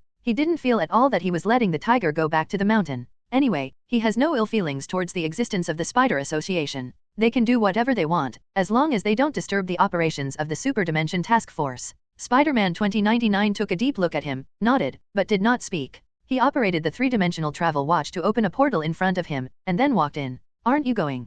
Bede looked at Super Spider-Man standing aside and asked. Super Spider shook his head. "Why should I go? It's good to stay here with you, hehe. I think you have ulterior motives." Bede looked at him with a half-smile. Super Spider chuckled, lowered his head, and made a rightward arrow leftward arrow embarrassed gesture. I want to ask, how did you learn your magic?" "You want to learn magic?" Bede said. Yeah, Super Spider said excitedly. "Wow, this is magic? Why don't you want to learn it? In fact, I always wanted to be a magician when I was a kid. There should be a Doctor Strange in your world, right? Why don't you ask him? Maybe he would be willing to teach you a few tricks." Bede said. "Well, actually, I'm not very familiar with Doctor Strange, so can't I learn?" Super Spider said with some frustration. "Of course," Bede said, smiling. Super Spider is a very powerful character. Although in the world before Bede traveled through, the cartoon about the Super Spider-Man, Spider-Man, Unlimited, was suspended due to ratings issues. But the experience of Super Spider cannot be erased. The two strongest enemies he has defeated so far are the King of Carnage, a symbiote formed from the fusion of Earth 751263's Venom symbiote and Carnage symbiote,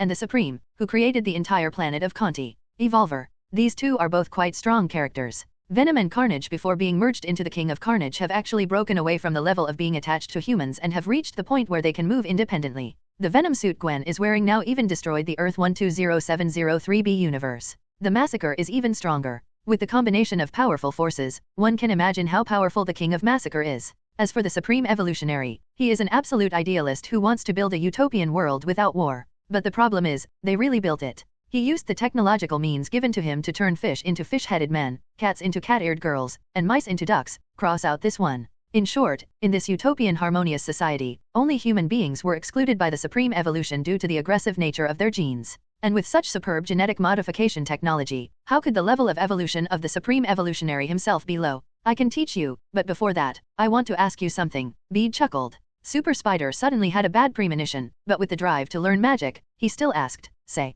Bede asked curiously, "How does it feel to kiss Mrs. Fermine?" "Super Spider?" Gwen asked curiously, "Who is Mrs. Fermine? Is she your wife?" Having said this, she looked at Bede suspiciously. Bede quickly explained, "No, Gwen, it's not what you think. I'm really just curious." Super Spider said helplessly, "Mrs. Fermine is very nice, but I already have Mary Jane." End of chapter. You've returned to Earth and been with Mary Jane. Bede said. He knew that Super Spider and Mary Jane were already living together. He had seen it in the animation, but then Super Spider was taken to the planet of Conti, and he has stayed on the planet of Conti ever since. He actually didn't know what happened next. After all, there would always be some discrepancies between reality and animation, and the animation hadn't finished yet. Super Spider-Man nodded, and seeing that Bede seemed really interested in his experience, he reluctantly told him his story. But after Super Spider-Man said this, Bede was surprised. Because what Super Spider-Man said about his experiences was completely beyond his original knowledge. In Super Spider-Man's autobiography, his experience before going to the planet Conti was almost exactly the same as the '94 version of Spider-Man in Bede's impression.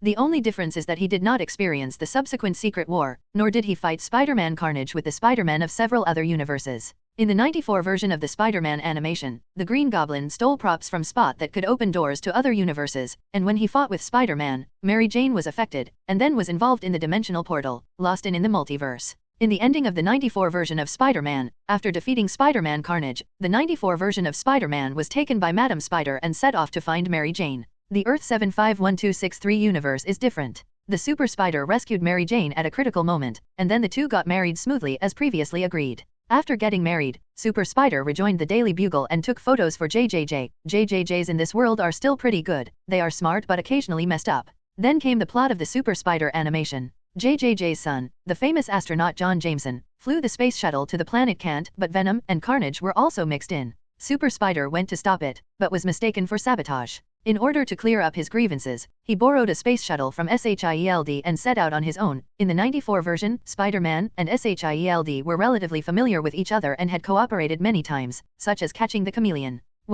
After the Super Spider arrived on the planet Cantor, it was discovered that it was inhabited by animal people who had been transformed into anthropomorphic forms by the Supreme Evolutionary. They used the robot police force and the animal people elite Wendigo Knights to maintain social peace. Although the Super Spider was unwilling to get involved with this at first and just wanted to take John Jameson home, he was gradually led astray and embarked on the path of helping the oppressed humans on the planet Conti to fight against the Supreme Evolutionary. In the process, he also met the Counter-Earth Green Goblin and the Counter-Earth Vulture. Both of them were good guys on Counter-Earth, and had fought against Counter-Earth Hunter Craven and Counter-Earth Electro. In short, his experience on the Counter-Earth was no worse than on the original Earth. In the end, he did return to his own planet and did not stay on the planet Canti. Probably after the Supreme Evolutionary was defeated for the first time, under the leadership of King Tiger, the planet Conti established a new government where humans and animal humans coexist harmoniously. But when everything gets better, the Supreme Evolutionary comes back stronger. After a hard fight, the Super Spider finally defeated the Supreme Evolutionary and killed him, completely solving the crisis on the planet Conti.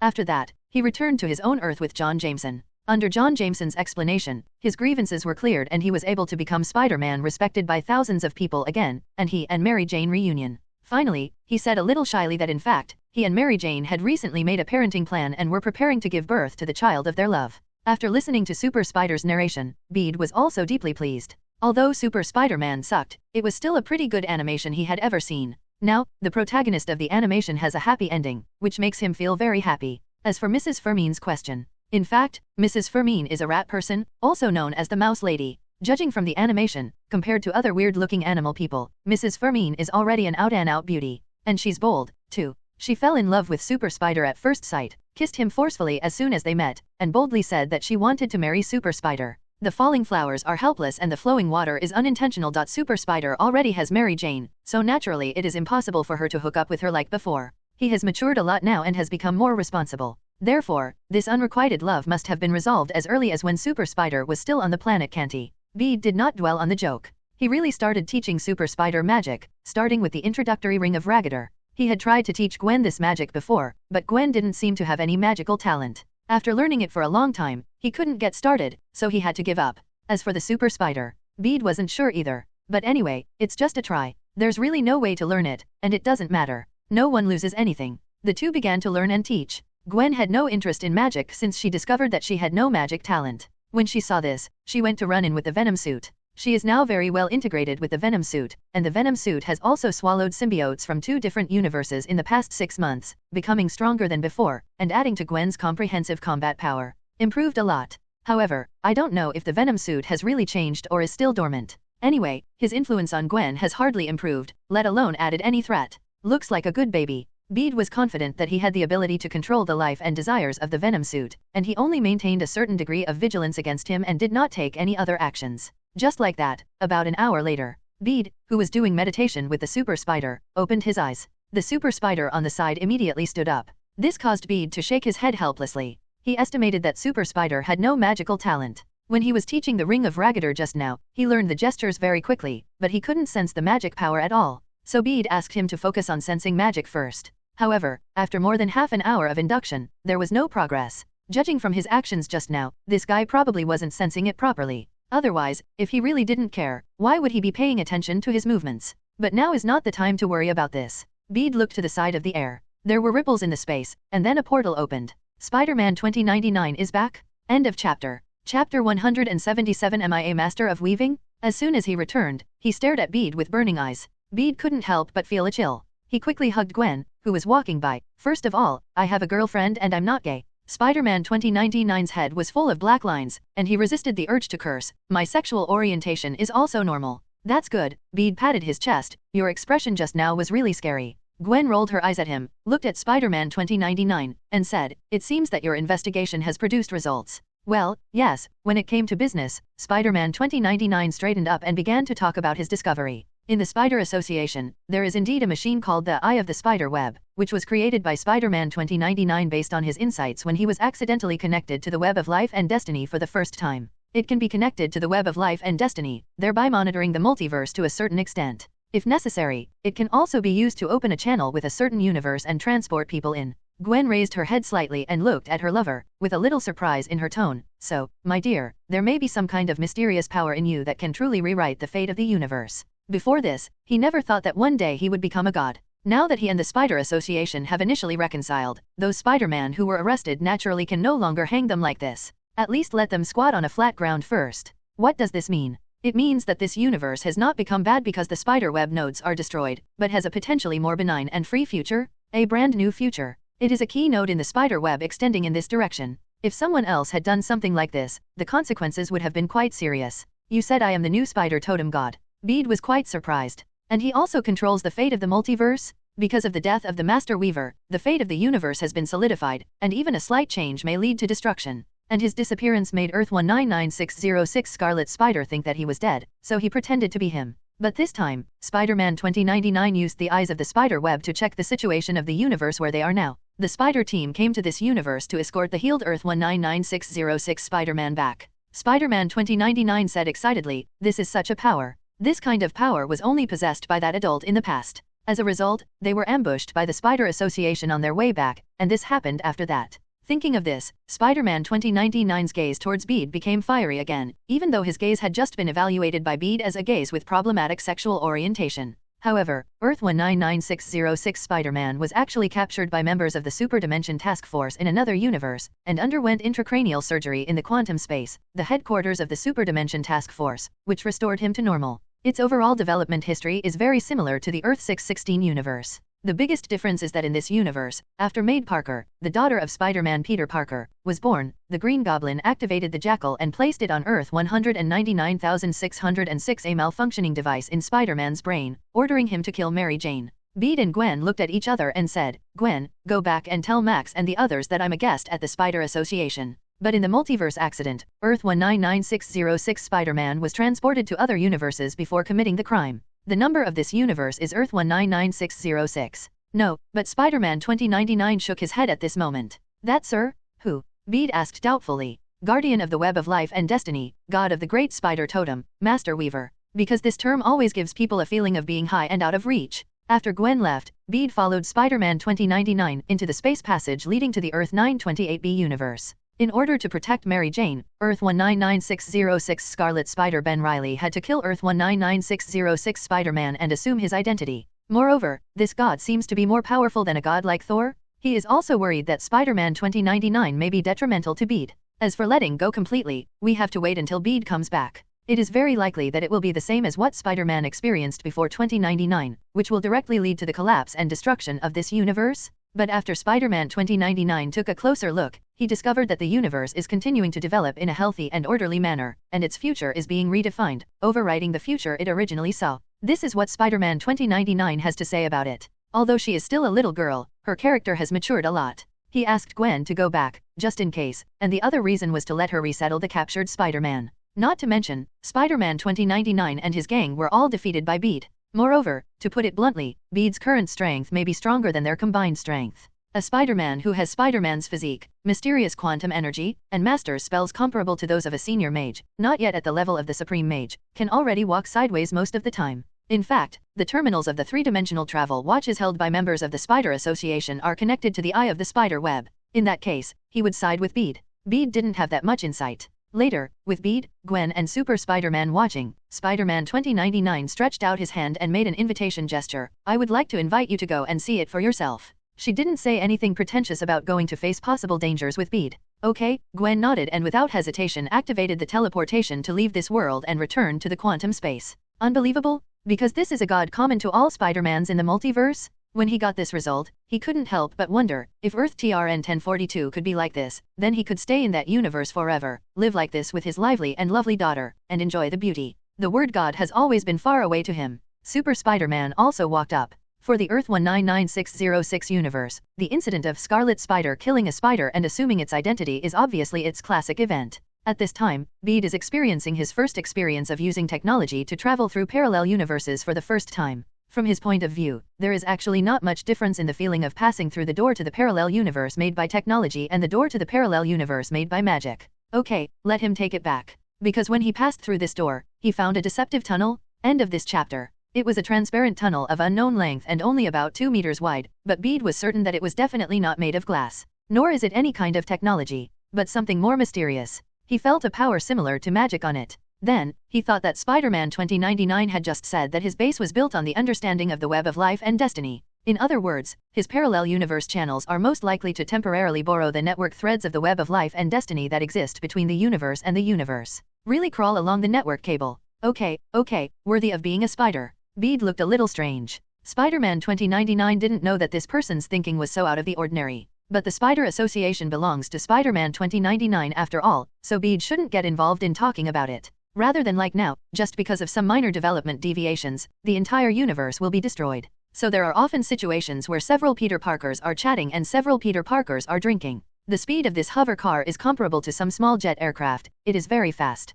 The Super Dimension Task Force prefers a combination of science and metaphysics. Bede took the lead and came to him. Although I am complaining, it should be said that the place where the Spider Association is built is more elegant than Bede's Super Dimension Task Force base. People fly extremely fast inside, even faster than a space shuttle, and are surrounded by dazzling auroras. Bede. He also stepped into the passage. There is no wind resistance in this passage. After all, there is no air here, and people don't actually need to breathe in it. To be honest, he couldn't understand why Spider-Man 2099 had to reverse the entrance. However, Bede noticed that most people in the Spider Association always wore battle clothes, and it seemed that no one was willing to show their true colors. Wow, I've never been here before, and it's really thanks to you this time. Super Spider-Man leaned next to Bede, smiling familiarly. Here I go, the feeling of this passage is not as comfortable as the quantum passage, Bede complained as he flew in the cobweb thread passage. He looked at Bede's back as he slowly walked towards the seat, and an expectant smile appeared on the corner of his usually cold mouth. Bede and Super Spider-Man saw this and walked up quickly. More than the Chrono Task Force. Really bad. Don't worry, man, it's okay. Super Spider-Man patted Bede on the shoulder from behind and gave him an encouraging look. In order to show that there was no problem, he stepped into the passage first after entering, and then gradually accelerated along the passage, like a Tombs train. Spider-Man 2099 introduced, this is the eye of the spider web. It is an instrument I made to imitate the great spider web. As long as you sit in that seat and put on the sensor helmet, you can temporarily perceive the existence of the great spider web and gain knowledge of the multiverse from it information. There is a giant net that emits a shimmering light behind the seat. Every thread on the giant net extends in all directions. Yes. The feeling of that quantum tunnel is that it is constantly compressing, amplifying, and this is a constant pushing and pushing. Spider-Man 2099 was speechless at this cheeky guy, but didn't chase him away. Boom! I don't know how long it took, but with a roar in my ears, Bede finally felt down to earth under his feet, if the ceiling was also the ground. There are quite a lot of Spider-Man gathered in the Spider Association. From this point of view, the atmosphere of Super Dimension Task Force seems to be more relaxed. It's a pity that he didn't know that Bede actually wanted to poach him. He didn't know if he would still be the same as he is now if he knew this. Don't ask, asking is the effect of the web of life and destiny. The surroundings did not have the expected grandeur or more science fiction elements, but instead it was pitch black, like a starry sky. Is it to make some less experienced spiders fall over as soon as they come in? A beam of light shines from the spider symbol onto the ground. He also saw that Bede seemed to have a good impression of Super Spider-Man. After saying that, He took the initiative to walk up, apparently wanting to show Bede how to use it first. The sci-fi style of this building is more obvious, full of tough metal lines. There are examples. Sorry, I don't know. After Spider-Man 2099 made some operations in front of the door, a huge spider logo appeared on the door. Spider-Man 2099 walked up first and stood in the circle of light. But in the center of the room, there was a seat. In fact, even if it is not affected by external factors, because the development of the universe itself is not fixed, certain accidents in the development process of the single universe will still lead to the destruction of the spider web nodes, and ultimately the destruction of the entire universe. Even if these people are spiders just like him. As for the principle, it is probably related to the magic on the web of life and destiny, but Bede can't figure it out yet. Perhaps it's because he is in a future world of 2099. The architecture here is full of science fiction style. He hopes that a Master Weaver will appear again in this multiverse, so that each universe can break away from its original fixed destiny, have more possibilities, and develop freely. Bede nodded and followed him, looking around and walking forward. Spider-Man 2099 introduced, this is the headquarters of the Spider Association and the location of the Eye of the Web. Both have their own advantages. Spider-Man 2099 got a hover car from somewhere and took Bede and Super Spider-Man on it. You mean the principal? The next moment, they had arrived inside the building. But this is not the case in the Super Dimension Task Force. At the main base of the Super Dimension Task Force, many people went there with a relaxed attitude, so in the past they often wore suits but took off their masks. Bede looked at Spider-Man 2099 who was waiting for him, thinking secretly. After a few minutes, they arrived in front of a building. Spider-Man 2099 once again stretched out his hand to indicate a direction.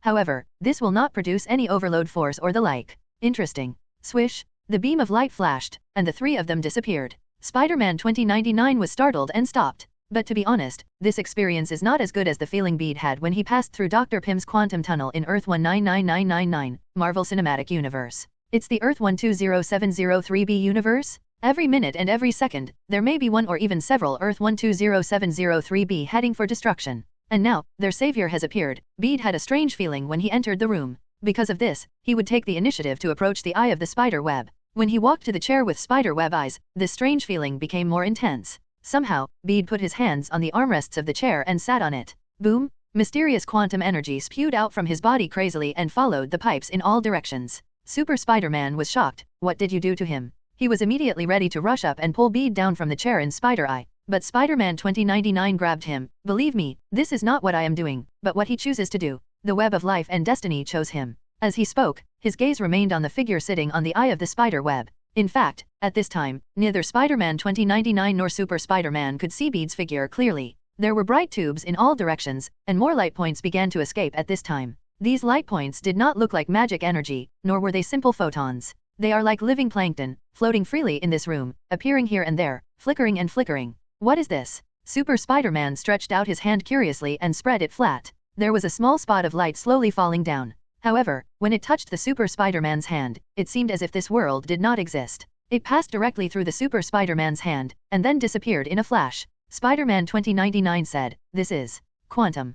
Quantum? Isn't that a unit in physics? It doesn't exist at all, right? Super Spider-Man looked like you were making me laugh. He is a serious graduate student, majoring in physics, and has a very clear definition of quantum. However, Spider-Man 2099 just shook his head and said, I am not talking about the quantum in the physical sense, but the quantum that belongs to the web of life and destiny. They represent every element in the multiverse. Variables affect the extension of the web of life and destiny, as well as the birth of new worlds and the demise of old worlds, and are one of the most basic laws of the multiverse. A question mark slowly appeared over Super Spider-Man's head. His long-term inherent thinking made him somewhat unable to understand the meaning of Spider-Man 2099. The discussions and doubts between the two people outside could not affect Bede. At this time, he felt as if he had crossed countless universes in an instant. He saw a huge luminous spider web that spanned an unknown amount of light years and time, lingering throughout the entire multiverse. This may be the great spider web that Spider-Man 2099 talks about? Bede looked at the scene in front of him with some shock. With the help of the direct connection with this great spider web, at this moment, he felt as if he had seen the entire multiverse, and everything in countless worlds was happening in front of him.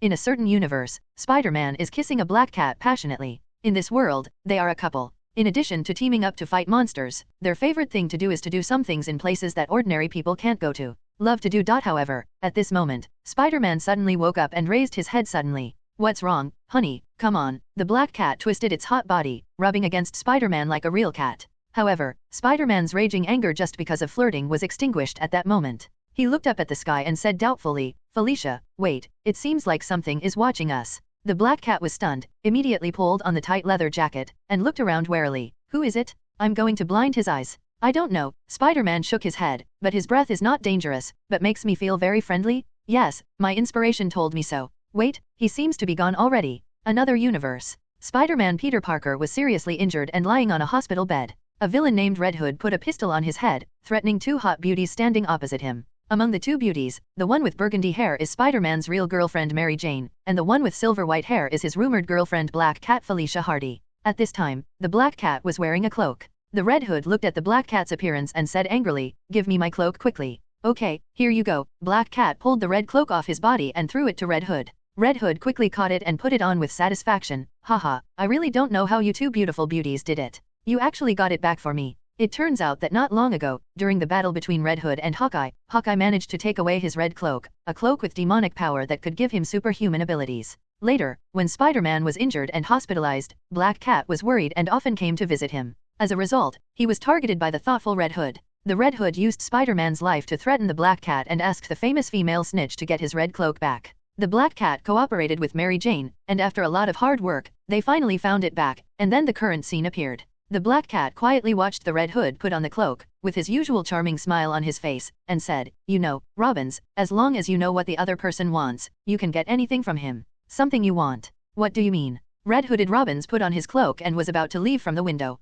Hearing this, he turned to look at the Black Cat. The Black Cat's notoriety was as widespread as her beauty, so he couldn't help but be wary. However, the Black Cat just responded with a sweet smile. At this moment, the red cloak turned into a dark demon and swallowed Robbins whole in one bite.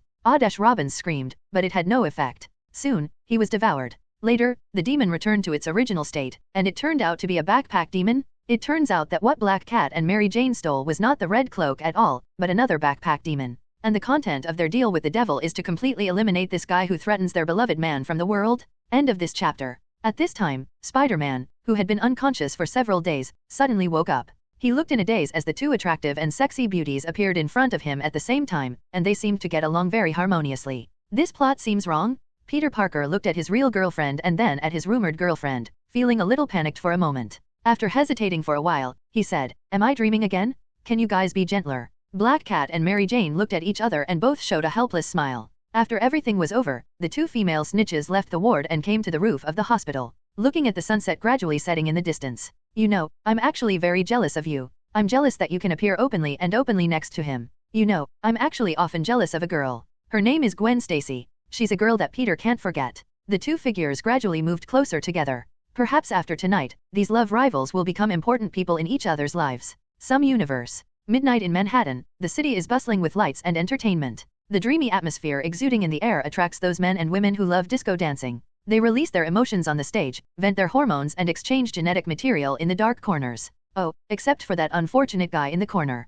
Peter Parker, the masked spider boy today, is really unlucky. I forgot to bring my wallet when I went out, and I didn't have any change on me. After chasing a group of car robbers from Queens to Manhattan, he found that he couldn't afford a ticket home. In desperation, he could only choose to wander back. Oh no, swing back. However, when he passed a street, the panicked crowd on the street made him stop. His eyes didn't wander around the street for long before he saw something strange. It was actually a flaming skeleton motorcycle. In the bar, the bartender watched with horror on his face as a skull wearing a leather coat walked in. He had a long chain on his body, and he kept making clattering sounds as he walked. But every sound made the surrounding atmosphere become more silent. "Bartender, don't come over here." He was broken inside, but on the surface he didn't dare to move at all. The bartender said with a sad face, "Hello, please, please. A glass of wine, anything." Ghost Rider casually pointed to the wine cabinet and said calmly. With that said, he sat down in front of the bar. At this time, smelling the smell of sulfur, Spider-Man also poked his head out of the bar door. "Hey, you have a leather jacket and a scooter, a skull with a burning head. Dude, your look is cool and exciting. Can you give me one too? Come sit here, Bugs, and drink whatever you want. I'll treat you." Ghost Rider was also very kind to Spider-Man. "Well, thank you for the hospitality." Spider-Man walked over and sat down next to Ghost Rider. "Then give me a drink, non-alcoholic." "Are you a kid? You come to the bar and don't drink?" Ghost Rider glanced at him lightly. "Of course not." Spider-Man said loudly, "But I have to go home on a spider web later, but I can't drink and do it. That's illegal." "Ghost Rider, you blame the law-abiding ones." So the two of them started chatting one after another. As for who is talking, let's not say it. Let's give some face to a certain bug who doesn't want to be named. As he spoke, Spider-Man became interested in the motorcycle outside. "The motorcycle outside the door is too cool. What brand is it?" Ghost Rider said nothing and took a sip of wine. Spider-Man rolled his eyes and said, I also want to have the same hairstyle as you, but I'm a little afraid of the heat. Will it be very hot when you look like this? Ghost Rider said nothing and took another sip of wine. Spider-Man added, drunk driving will be deducted 12 points and detained for 15 days, and the driver's license will also be revoked. Ghost Rider didn't say anything, but still took a sip of wine. Spider-Man, tell me a little, I'm just kidding. In fact, he knew that the Ghost Rider was in such a state that it was impossible for him to get drunk. Even if he drinks pure alcohol directly, it is no different to drinking water for Ghost Rider. Oh no, maybe the alcohol will evaporate if it gets close to him. Spider-Man asked this question, you are not drunk, why are you drinking so much? Ghost Rider picked up the wine glass and did not drink again this time. He paused, feeling that Spider-Man's words made sense. As a result, the flames on his head suddenly disappeared, and his head changed from a flaming skull to the human appearance of Johnny Blaze. Now, I'm going to get drunk and finally be free, Ghost Rider said, and as he spoke, he drank a glass full of wine. Recently he met a guy named Adam, who said he could help him return to a normal life. So he actually came here to think about how to live his life after he returns to normal. Let me ask you, Mr. Avenger, Ghost Rider looked at Spider-Man, if you were allowed to return to normal, would you be willing? This time, Spider-Man was silent. At this moment, both of them looked up at the sky. Ghost Rider suddenly stood up, his head burning with fire again. But after a while, he sat down again. It seems that the ancestors in your family tree are looking for you, little insect. Spider-Man, are you polite? But he is not as comfortable as Ghost Rider. At that moment, he did feel some kind of attention from outside the world. It even touches his spider sense. But this feeling came and went quickly. The other party seemed to just look at him and then withdrew. Oddish outside the door, the evil motorcycle suddenly let out a tragic scream. At this time, the bartender's eyes burned with flames, as if he was possessed by something. He said to the Ghost Rider sadly, your partner has been aged and damaged and needs to be repaired in Hell's Way. It is thirsting for blood and pain, and is eager to use its soul to replenish fuel. Ghost Rider and Spider-Man drank the contents of their respective glasses in one gulp and stood up. They know their job is coming? This time, it's a joint battle between Ghost Rider and Spider-Man. Countless worlds and countless stories flashed before Bede's eyes. At the same time, an eternal aura continued to spread from the great spider web. Bede noticed that this breath seemed to come from a certain corner of the great spider web. He withdrew his attention from the countless multiverses and turned to look at that corner.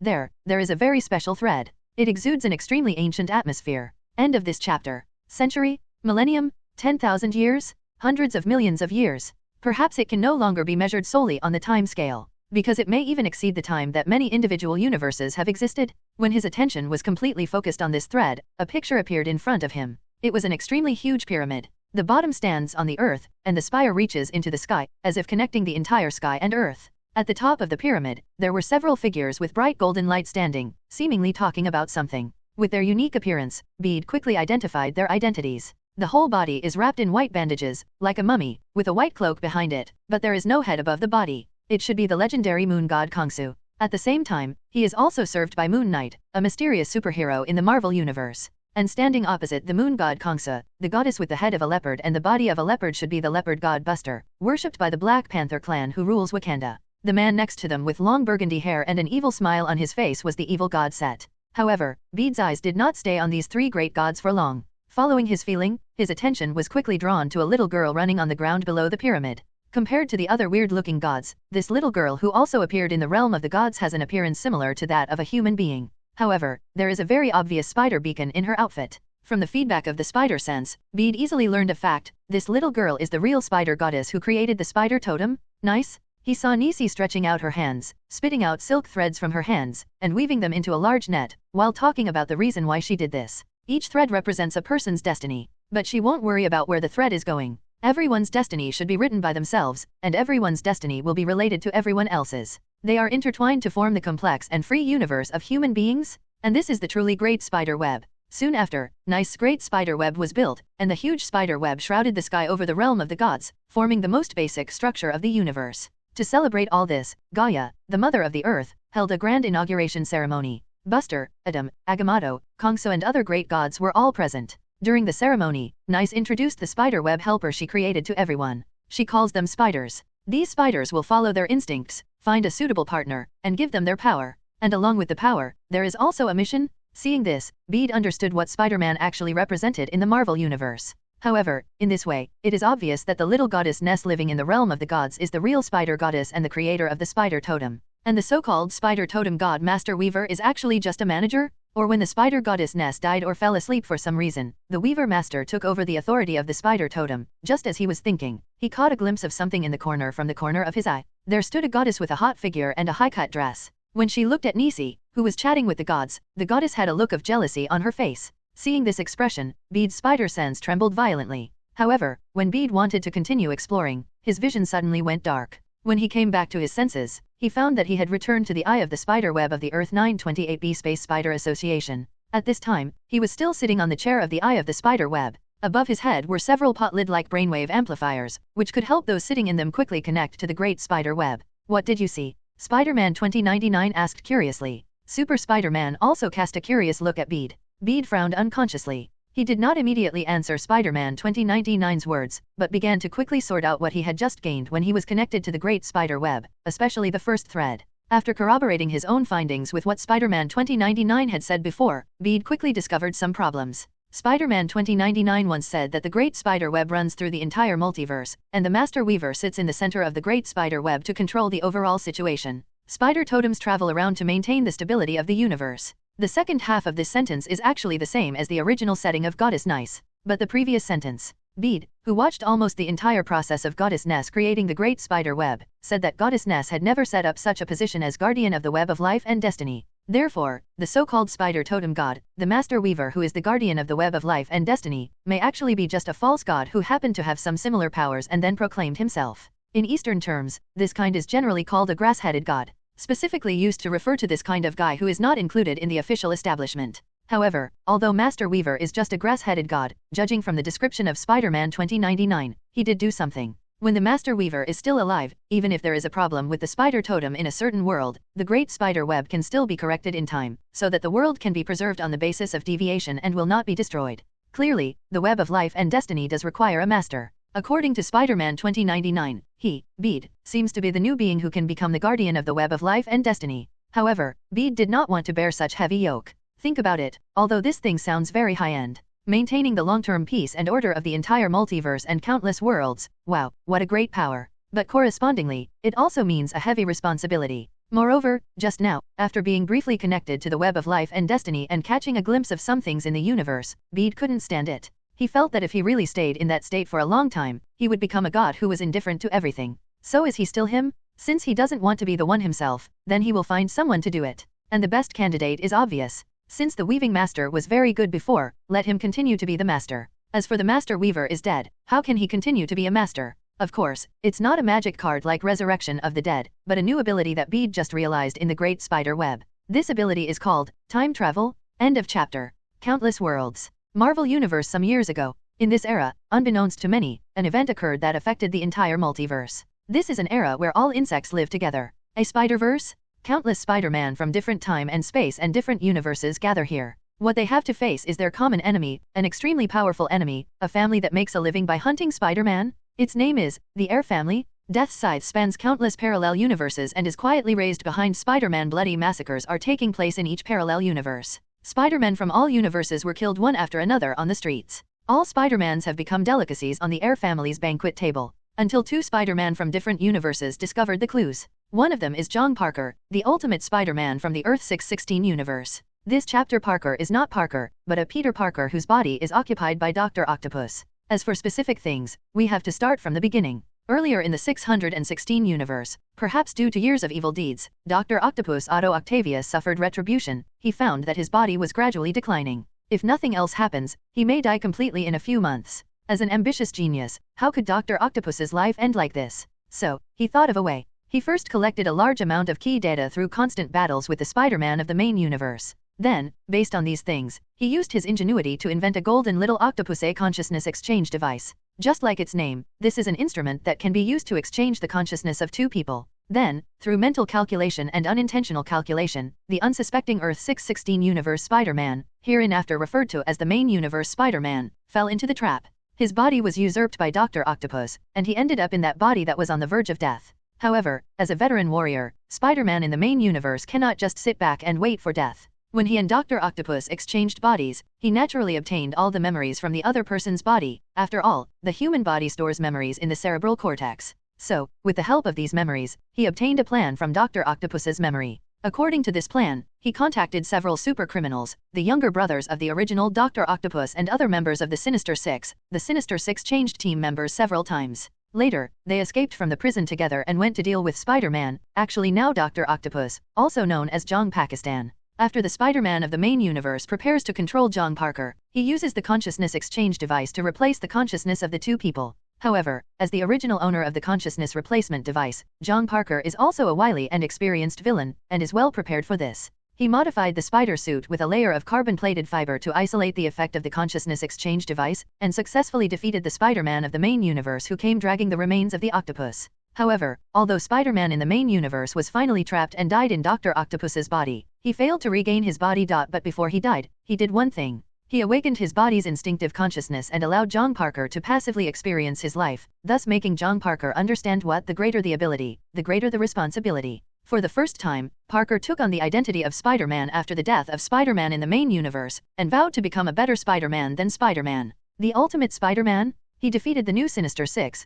blinded the Vulture, seriously injured the Boomerang, and shot the Demon Slayer. A series of actions that unexpectedly received praise from many people. Perhaps many citizens also think that Spider-Man's past behavior of only catching but not killing, and repeatedly letting criminals go free was a bit too weak. Later, Jong Parker also built a mechanical spider that could monitor the entire New York City to better fulfill his responsibilities as the ultimate Spider-Man. It sounds a bit nonsense to say it, but the fact is that under Jong Parker's radical management, the messy life of the original universe Peter gradually improved in a short period of time, and even lived a life of superiority. He followed his heart, broke up with Mary Jane, and fell in love with another girl. He founded Parker Industries and became a successful entrepreneur with thousands of employees on his shoulders. Until recently, a time and space accident suddenly occurred. In the time and space of 2099, that is, the Earth 928 universe, because the life of Alchemy Company President Tyler Stone was threatened, Spider-Man 2099 traced the source and found the cause, and traveled back to this era, Earth 616 universe, hoping to do something to save his life before Horizon Labs turns into Alchemy Corporation. So, Jong Parker had a fight with Spider-Man 2099, who traveled through time and space. While the two were fighting, an internal explosion occurred in Horizon Laboratory, which was directly destroyed. Chapter Parker, the ultimate Spider-Man, also disappeared in the explosion. Of course, he did not die, but appeared in a strange and bizarre tunnel. Due to the different eras between worlds, there are some differences in knowledge. Jong Parker did not know that he had actually fallen into the quantum tunnel between worlds unintentionally. This quantum tunnel was left when Spider-Man 2099 traveled through it, and the explosion of Horizon Laboratory caused its temporary reappearance. Therefore, Jong Pak has only one destination when he goes along this tunnel. That is the Earth 928 universe and the future of the Earth 616 universe in 2099. Puff. In a strange sound, Jong Parker felt as if his IDE body was being vomited out from that strange place that seemed to be a time tunnel, as if it was something disgusting but something everyone must do. Tisk, how could I have thought of such a thing? It must be the remaining consciousness of that damn Parker. After Jong Parker landed on the ground, he looked around and silently threw the pot away. However, although the senses were not good, he did regain control of his body. This still made him very happy. He looked around carefully and quickly came to a conclusion from the technological era that surpassed his cognition. I should have thought of it a long time ago. Since 2099 has lost its Spider-Man, it must find a new Spider-Man obviously. I am the new one. Jong Parker seems to have inherited Peter Parker. The optimist began to complain about himself. End of this chapter. Chapter 183 Parker's 2099 Adventure. Although he was a little dissatisfied with this kind of behavior of being raped, he thought about the technologies he saw from Spider-Man 2099 when he fought against him before, which were beyond his time. Jong Parker decided to accept this fact for the time being. He shrugged and comforted himself with some optimism. Anyway, my genius and wisdom are a full century ahead of my own time, which happens to be almost 2099. So, my wisdom should be comparable to the technology of this era. Combination. Since that guy can make a machine to travel back to my era, it shouldn't be too difficult for me to find a way to travel back. The first step is to find a well-equipped research institute. Jong Parker's optimism was not favored by God. Instead, it attracted the attention of the police of this era. During this era, New York was controlled by an organization called the Public Eye. Not long after Jong Parker was hanging out on the street, he was surrounded by several guys in uniforms driving flying motorcycles. One of the Public Eye agents shouted, "Spider-Man, stop! You have been arrested by us on suspicion of public nuisance. Don't try to escape." Huh? Run away. Jong Parker turned around with a cold look. In fact, he originally just wanted to keep a low profile, find a laboratory with good equipment, research a device to go back to, and leave this world. But these guys actually tried to arrest him? He actually said he was going to run away? Who is he? The ultimate Spider-Man? Does he need to escape? We must teach them a lesson? Jong Parker suddenly accelerated and rushed towards the guy who had made the rude remarks just now. In midair, 4 spider legs popped out from behind him. Swish swish, the spider legs stabbed the flying motorcycle accurately, and John Parker's figure flew past in the air. Boom, there was only a loud noise. The flying motorcycle that the rude guy was riding on erupted into a ball of sparks in midair. Fortunately, the combat uniforms worn by public eye agents have protective devices. In times of danger, the self-protection function of the combat uniform is immediately activated. When the fire dissipated, the public eye agent was still alive. This was somewhat beyond John Parker's expectations. He looked back at the public eye agent who was opening a parachute and preparing to land, and sneered again. You offended him, Otto, and you wanted to escape unscathed. How can it be so easy? Jong Pak stretched out his hand and shot out a thread of spider silk, which stuck somewhere on the parachute on the man's combat uniform. The huge and strong spider web covered most of the parachute that had not been fully opened, making it impossible to open it again for a while. And this parachute, which was only half opened, obviously couldn't support the weight of a person. With a scream of terror, the public eye agent fell. Damn it! Upon seeing this, another public eye agent quickly swooped down on his flying motorcycle and caught the fallen agent in the air. The fallen agent held his colleague with both hands and shouted in horror, "Quick, retreat, retreat, wait for support." Usually Spider-Man will run away when he sees us chasing him. Who the hell is this guy? Why don't you act according to common sense? At this time, Jong Park had already arrived dozens of meters away. He looked back at the people who were running away in a hurry, and sneered, "Yes, run away, that's right. Now you know who should run away, Shabai. Remember this in the future, stay away from me." At this time, a flying car hovered in front of Jong Parker. The driver's window rolled down and a man shouted, "Spider-Man, what are you doing here for fun? Do you think they will really listen to your threats? After they change their guns, they will come back to you soon? If you don't want to cause more trouble, come with me now." Jong Parker looked at the man warily. "Then I'll trust you for once, but you'd better not play any tricks, otherwise I won't be the same as the Spider-Man you know." The man just smiled faintly and said, "Actually, I know exactly who you are. Although you are a little different from the uniform you wore before, but after I heard your voice, I was completely sure. You belong to that Spider-Man from Age of Heroes is called Peter. That's Peter, right? I am in a strange world, and there are still people who know Peter Parker." This made Jong Parker very unhappy, but the vigilance in his heart told him that even in this strange era, he could not tell them his true identity. So, he was silent. In the eyes of that man, his behavior was acknowledging his identity. The man was a little surprised and said, "You don't remember me, Mr. Parker." Jong Parker laughed and said, "This shouldn't be surprising. After all, the last time we met was probably the last time. It's been a long time, right? And your face is neither handsome nor ugly. It's just ordinary. Isn't it difficult for me to remember the way you look? Gabriel O'Hara?" A black line appeared on Gabriel O'Hara's forehead. "You're so good, let's get to know each other again. My name is Gabriel O'Hara, and I have a younger brother named Miguel. O'Hara is the Spider-Man of this era." But he disappeared. Was it you? Spider-Man of this era? It seems to be the Spider-Man 2099 that he fought against. Jong Parker was wary. Gabriel O'Hara did think of a lot when he said his name. These are all retained in the body of Peter Parker. Just because it was too long ago, it was sealed in the depths of memory, and can only be passively activated after understanding enough information. This kind of situation is actually very common in life. Jong Pak asked, "Why do you say that?" Gabriel O'Hara said, "No offense, but he disappeared and you suddenly came here from the past. It's hard for me not to associate the two of you together." "Yes, you are very smart," Jong Parker nodded, "but, in fact, I am also a victim. Your brother came to my era, but suddenly, I came to this era, and we seem to have interchanged. Now I want to try to see if I can find a way to change us back. You also want your brother to go home, right?" "Well, of course." Gabriel O'Hara concentrated on driving. The flying car drove quickly in his hands, but as steadily as an old dog. "So, I think you can tell me more accurate information. Maybe I can handle this matter." "Well, I also want to go home," Jong Pak Xiazai said with emotion and reason. "It makes sense." Gabriel O'Hara nodded slightly. "I know a good hiding place to avoid the pursuit of those guys. Maybe we can make a plan there or something." End of this chapter. Then, while chatting, the two of them headed towards the hiding place mentioned by Gabriel. After some careful understanding and analysis, Jong Park quickly figured out what he should do now, mainly where to borrow some useful equipment. So, next, he first went to the Stark group of this era and borrowed a temporal energy generating device. Then, I went to the Alchemy Company and borrowed space jumping and virtual reality transformation technology, as well as some related spare parts. When the items he had borrowed almost filled a warehouse, he finally stopped. It's not that he can't borrow it anymore, but because it's enough. The consequence is that Spider-Man has completely become a wanted criminal in this era. To this end, he defeated many people in the public eye, as well as many superheroes of this era, and released enough deterrent power to make those people temporarily stop arresting him. Mainly because they have to recalculate Spider-Man's combat effectiveness and formulate a more complete capture plan. It only took Zhang Pak a few weeks to go from nothing to a complete and sophisticated equipment comparable to that of any large laboratory. I have to say that from some aspects, Jong Parker is indeed a very capable and actionable person. I just don't know how Spider-Man 2099 will feel when he returns to this era and finds that he is caught by many people as soon as he goes out. After all, to people of this era, Spider-Man has always been Spider-Man, and they don't know the difference between John Parker and Spider-Man 2099.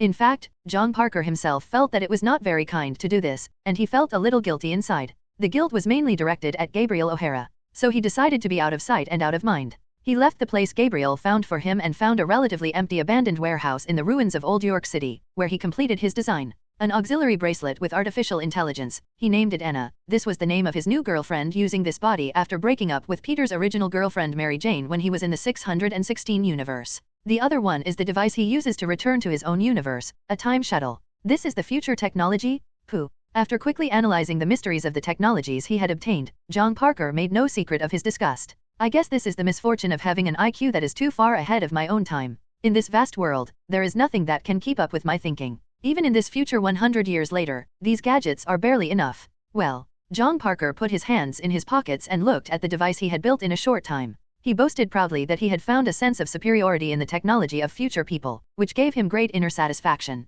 Fortunately, only Anna can see everything, and Anna will not laugh at his half-hearted behavior. Has your time passage been completed, Doctor? Anna asked meticulously. John Parker nodded, almost. And you, fix your hairstyle, it should be shorter. Amending the artificial intelligence assistant, Anna quickly adjusted her image. Is this okay? John Parker couldn't help but stretched out his hand and gently brushed its cheek. It's perfect. Okay, let's get down to business. Download yourself into my watch and prepare to start the time jump. With that said, John Parker picked up the battlesuit and headgear that was put aside and put it on. Okay, Doctor. Check the flashback command to avoid any surprises. All systems are working normally. Very well, let's go. Go home. John Parker returned to the familiar passage, and he was overjoyed that there was indeed no problem with his machine. The same physical feeling, the same inability to move, and finally being vomited out in the same slightly disgusting way. But experiencing this for the second time made John Parker feel no fluctuation in his heart. Time travel is quite interesting. Maybe we can go to other worlds to play more in the future. John Parker has even begun to make more plans for the future. Boo. He soon came out of the space-time tunnel. However, when he looked around, he found that he had not returned to his own universe. Not far away, there was a body burning with blazing flames. A human figure could be vaguely seen in the center of the flames, but it was not sure whether it was a person who was playing with fire and burned himself to death, or a person who was burned to death by someone who was playing with fire. John Parker looked elsewhere. Soon, he discovered rubble on the ground under a collapsed building more than 100 meters away, as well as the stone man Ben Graham with only half of his body left. Not far away, there are also Mr. Fantastic Reed Richards, whose neck and body have been stretched very long, and Invisible Woman Susan Stone, whose abdomen has been pierced with 2 large holes. The Fantastic Four? I have long said that Richard's arrogance will lead to their destruction. You see, am I right? However, although I don't want to admit it, it is quite troublesome for these guys to get together. Yes, who can kill them like this? John Parker's eyes wandered back and forth over the corpses, wondering. Doctor, I have detected an unusual energy, and the most obvious sign is coming from behind the pile of bricks. Assistant Anna said. John Parker immediately followed the instructions and walked over, and then saw a body lying leaning against the wall. A red and blue spider suit with a big 5 painted on the chest. John Parker was stunned for a moment when he saw this spider suit. Then he walked over, leaned over, and took off his mask. A familiar face appeared in front of him. It's the Spider-Man Peter Parker of this world? John Parker was stunned for a moment, and then he uttered one word, interesting. Anna, it seems that there was something wrong with our time shuttle. It did not send me to my time, but to another world, a parallel timeline. The Spider-Man of this world has joined. Fantastic 4 and 5. I agree, Assistant Anna said. The vibration frequency during the time of travel did show some instability. It seems that something interfered with the spacetime tunnel. Doctor, a new spacetime atmosphere has also been detected nearby. What do you mean? What did you find? John Park asked. Not long ago, there seemed to be another breath of time and space that appeared here. It was slightly different from the vibration frequency emanating from the surroundings. It should not belong to this time and space. But it should not have stayed for a short time, and it quickly disappeared. Assistant Anna said, Doctor, be careful. What? Swish. The corpse on the ground suddenly opened its eyes, and a pair of sharp eyes shot directly into John Parker's eyes. End of this chapter. Chapter 185 Possession. The eyes of the Fantastic Five Spider-Man first showed a trace of confusion, and then quickly became clear, and at the same time, their eyes became as sharp as swords. The reason for this is that although he still has his original body, the soul in his body has been replaced. The soul that now occupies this body is an existence from the future. It was Bede. Using the web of life and destiny and his own magical quantum energy, Bede successfully projected his consciousness into the past, wherever the web of life and destiny exists, no matter it is the past or the future, no matter which world it is, where you can go there in any situation.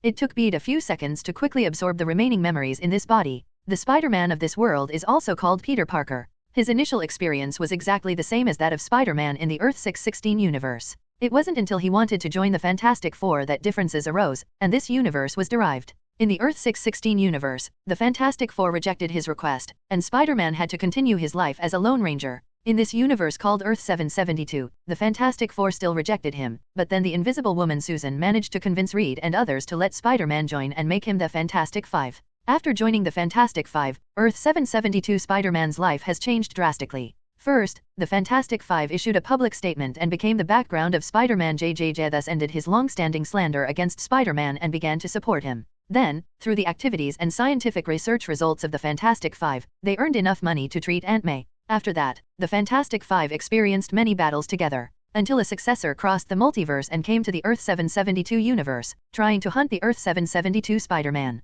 In order to protect Parker, the other four fought with him against the successor, but the five did not last long before they were killed one by the powerful successor. Earth 772 Spider-Man also died as a result, ending his life. And not long after the successor left, the Spider-Man in front of him traveled through time. After clearing his thoughts, Bede lowered his head and looked at the two bloody holes in his chest. Before coming to this past, he had already learned many things through the web of life and destiny. Regarding this Spider-Verse incident, I basically understood it from beginning to end. It is a pity that everything that happened in the Earth 001 universe has not been recorded on the Great Spider Web. Bede speculated that this may be caused by the special characteristics of the Earth 001 universe. The Earth 001 universe was the home of the gods in the extremely long past and was called the realm of the gods. As a god, its time naturally cannot proceed linearly. Therefore, everything that happens to it is the result of natural selection, rather than being designed by the Great Spider Web, let alone being changed by others without reason. Unless, according to the information Bede obtained from the Great Spider Web, there are currently only 3 people known to have the ability to control the Great Spider Web.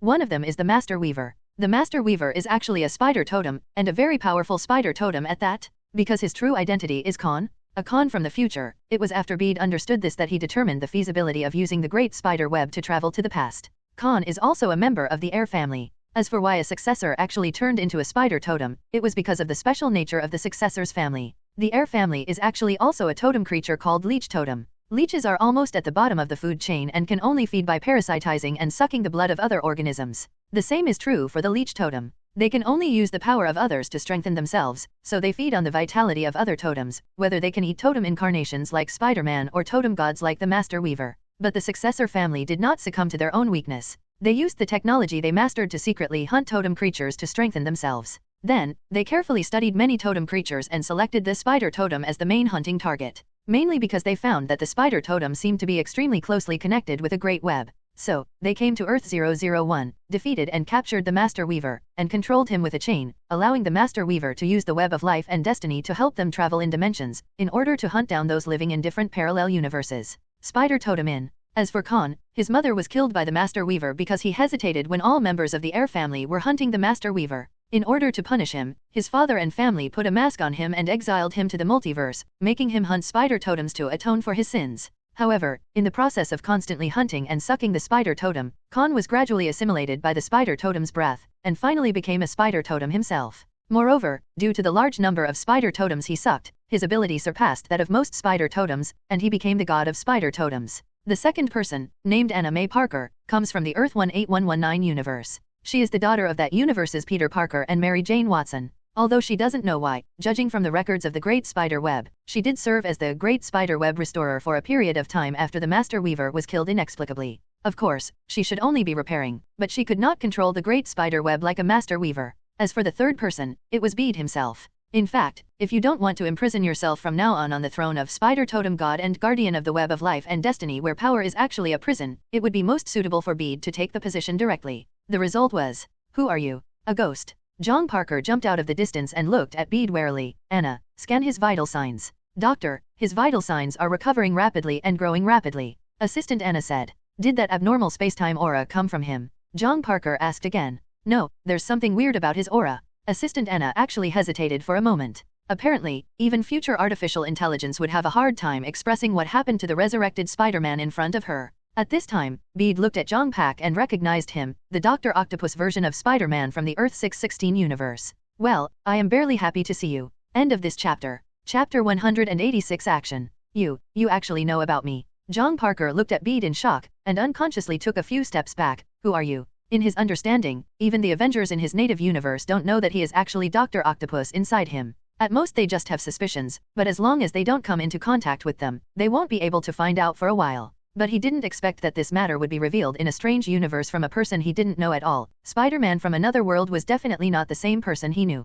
Don't worry, I have no ill intentions towards you, at least not now. Bede shook his head slightly. He first stretched out his hand and moved it a few times in the void. The corpses of the Fantastic Four in this universe floated and were sent into the portal one by one. Bede sends them to Baxter Tower. This can be regarded as the expense for him taking up their good brother's body. Then, he stretched out his hand and drew it on the side, and a door to a parallel universe opened beside the two of them. Let's go to your base first. Bede waved to John Parker and walked into the portal first. John Parker hesitated for a moment, but still didn't resist too much and followed Bede in. He immediately discovered the difference between this portal and the channel he opened using technology. The portal he opened using technology makes people feel very uncomfortable after entering. As for the portal opened by this mysterious parallel universe Spider-Man, walking in is like opening the door of your home and walking in. Not only does it not have any negative effects, but it is also extremely fast. After arriving in the Earth 928 universe, Bede first used the technology here to repair the suit on his body. Although the Spider-Man of this universe became the Fantastic Five, he did not make many improvements to the suit. After all, Mr. Fantastic's own suit itself did not have many add-ons. Today's Bede is not the wuxia Amon back then. Making a suit can still be done easily. He imitated the style of the nano-vibranium spider suit that he was most accustomed to using, and remade a new spider suit. Except that the material did not use vibranium, other technologies were basically restored. During this period, John Parker did not disturb him and just let him fiddle with the instruments and equipment that he had finally borrowed from all directions. In fact, he was silently evaluating Bede in his mind, evaluating every aspect of him. Bede didn't care what was going on in his mind. He took the trouble to return to this past from the future, not to meet John Parker or some Spider-Man. After making and changing into a new suit, he looked at John Parker and said, "You must be curious about my origins, right?"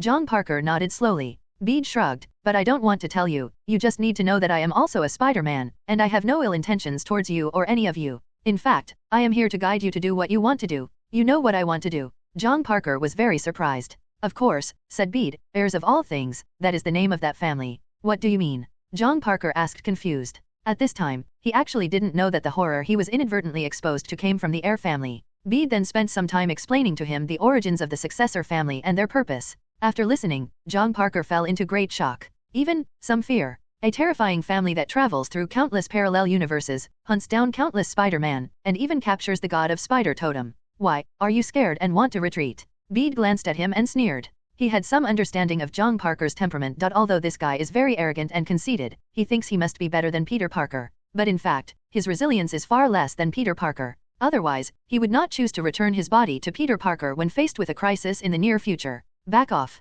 However, John Parker, who had not experienced true despair at this time, still retained his arrogance. Being so stimulated by Bede, he immediately jumped to his feet, and since Bede knew his true identity, he was too lazy to hide it. "I am Otto, the greatest genius of the 21st century. Even the technology of the 22nd century is not as good as, not as smart as me. Will I shrink back? Will I be scared? Do you believe me or not? What are you?" Bede ducked out of the way and appeared in front of John Parker, saying with a smile, John Parker's body's instinctive spider sense jumped wildly. Countless magical energy rolled back from all directions, seeming to topple the entire world onto him. John Parker's eyes widened, and terror enveloped his entire heart in an instant, blocking his subsequent words. "Call. This feeling comes and goes quickly."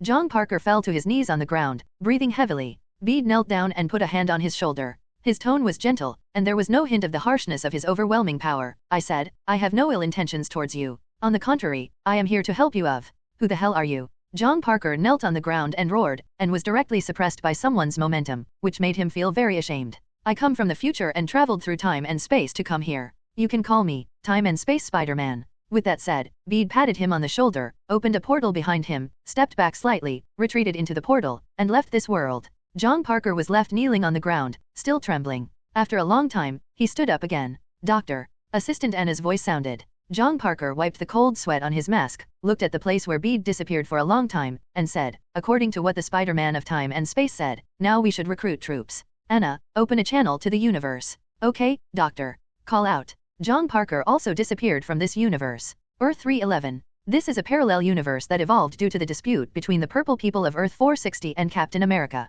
Its timeline is in 1602. This year, Shakespeare's Night No. 12 was performed for the first time at the Middle Temple Law School in London. And Peter Perica, the Spider-Man of this universe, is also a Scotsman. In the darkness of this world, there are some mysterious forces, one of which is called the Descendant of Witches. And Peter Perica is the descendant chosen by a spider witch. However, unlike many Peters, he did not use this power to fall into darkness, nor did he choose to become a superhero. Instead, he chose his dream and became a stage actor. But today's performance was destined to be unsettling for him. End of this chapter. Globe Theatre. Today's Grand Theatre is the home of the legendary theatre group. In particular, the young man in the legendary crew who has magical web-weaving skills has become famous through this, attracting countless audiences and making the owner of the Universal Theatre grin from ear to ear. Perica, the web-spinning magician. Fantastic weaver. With enthusiastic cheers from the audience, Peter Perica put on his own red and blue spider costume, and then kissed his girlfriend Mary Jane Watson's delicate lips. Taking a sip, "Wait until I come back, my sweetheart. Go, my little tiger, come on." Mary Jane Watson's maroon hair was tied into a long braid and fell behind her, and her sexy eyes were full of her lover Peter. She also wears a slim-fitting performance outfit because she is the daughter of a legendary show boss and an excellent stage actress. She played Viola in Night No. 12. In the cheers of the audience, the fully armed Spider-Man made his debut. He first made a volley leap, and after spinning several times in the air, he landed firmly in the center of the stage. This difficult action, which can be achieved without any external objects, once again ushered in the screams and cheers of the audience. The whole theater was boiling at this moment. Perica, magical Perica. Perica. The drama Spider-Man looked down confidently, raised his hands, and shouted, "Good afternoon, ladies and gentlemen. Oh, good afternoon, Spider-Man. Stop talking nonsense and start your clown show."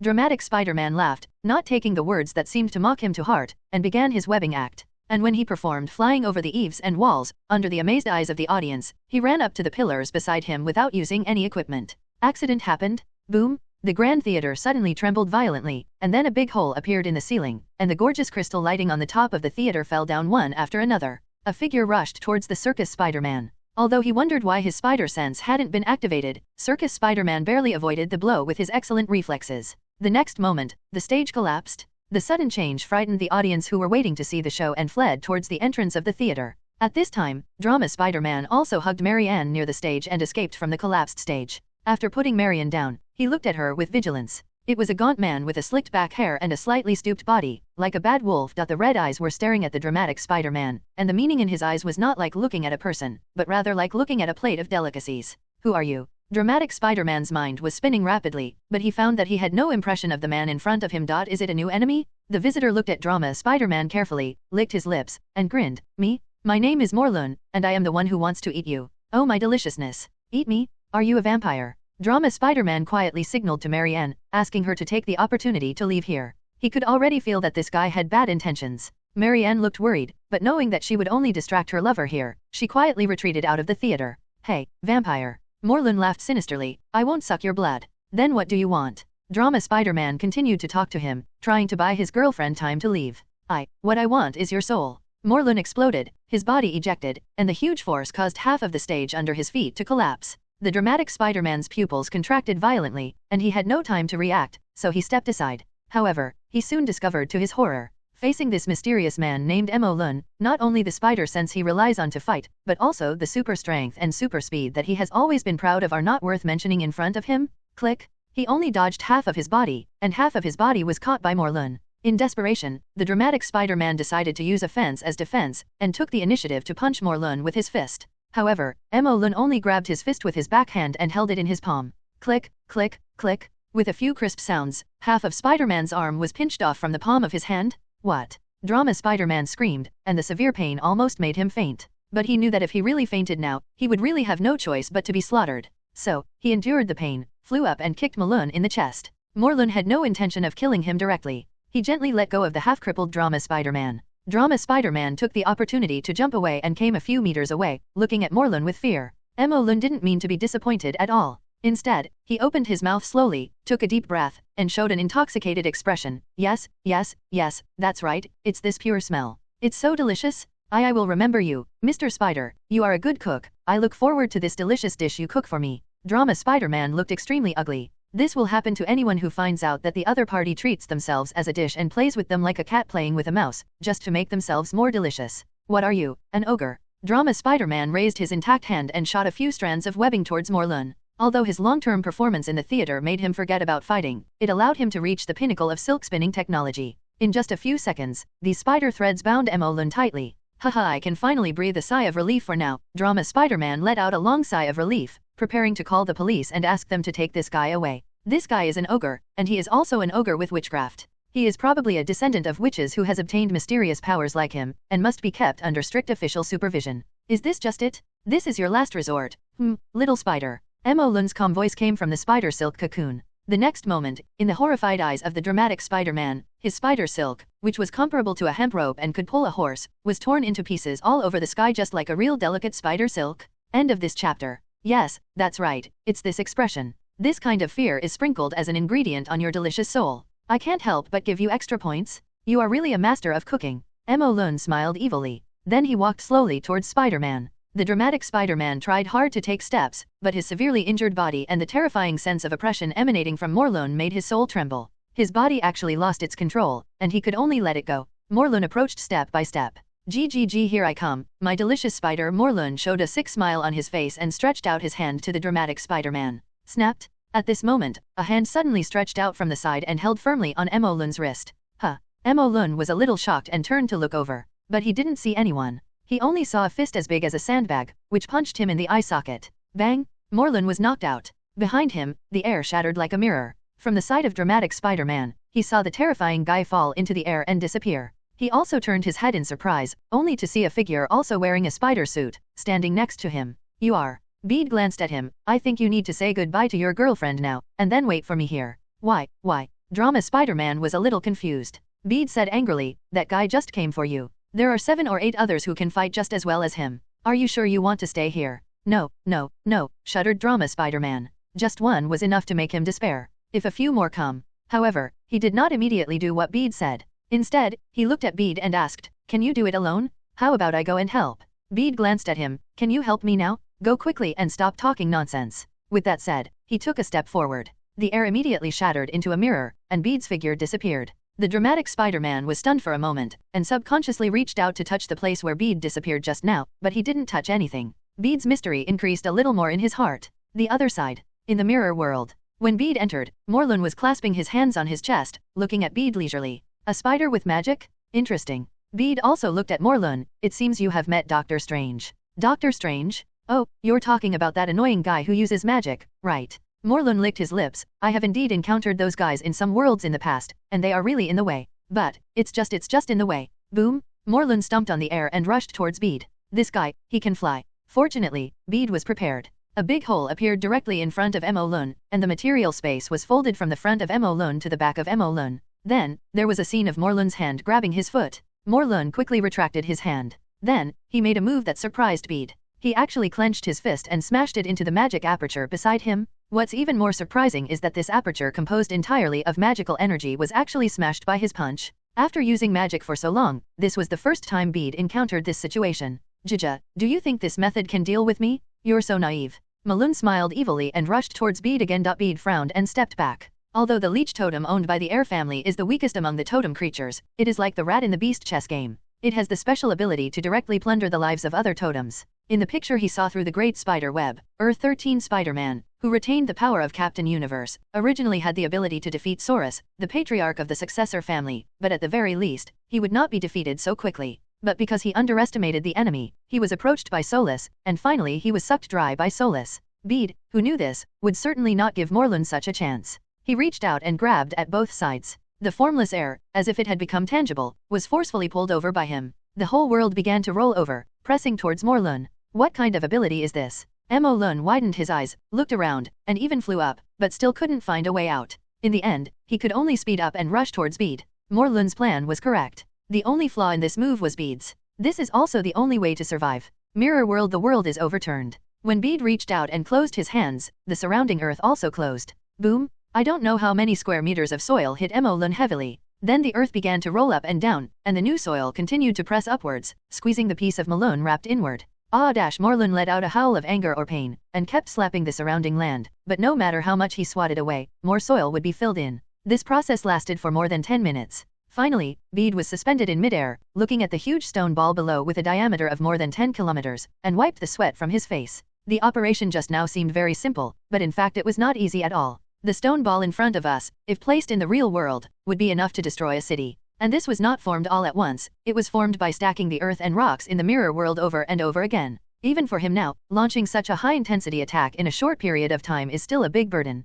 Fortunately, the result is gratifying. Mo Lun was caught by him. The heir cannot be killed easily, because they have set up a cloning device in a certain universe. As long as they die, they can be resurrected by transplanting their own totem into a new body. This kind of operation will give them the ability to be almost immortal. And once Morlun is resurrected, the news about him will appear in front of the rest of the successor family. The other brothers and sisters of Malun are nothing, at most they are equal to Malun, or even weaker. The person that Bede fears the most is Morlun's father, the head of the heir family. It is also very likely that he is the totem god of the leech totem, Solus. This is a being who truly possesses multiverse-level power. It would be too risky for Bede to deal with him alone. Before that, he must first develop some powerful allies. End of chapter. After Earth 311 rescued dramatic Spider-Man and successfully captured Morlun, Bede strengthened the magic seal and used his special abilities to temporarily erase the world from the mark of the Great Spider Web. He believed that what he did could not be hidden from the Master Weaver of time and space. But he believed even more that Master Weaver would not only not snitch on Solus, but would also take the initiative to cover for him.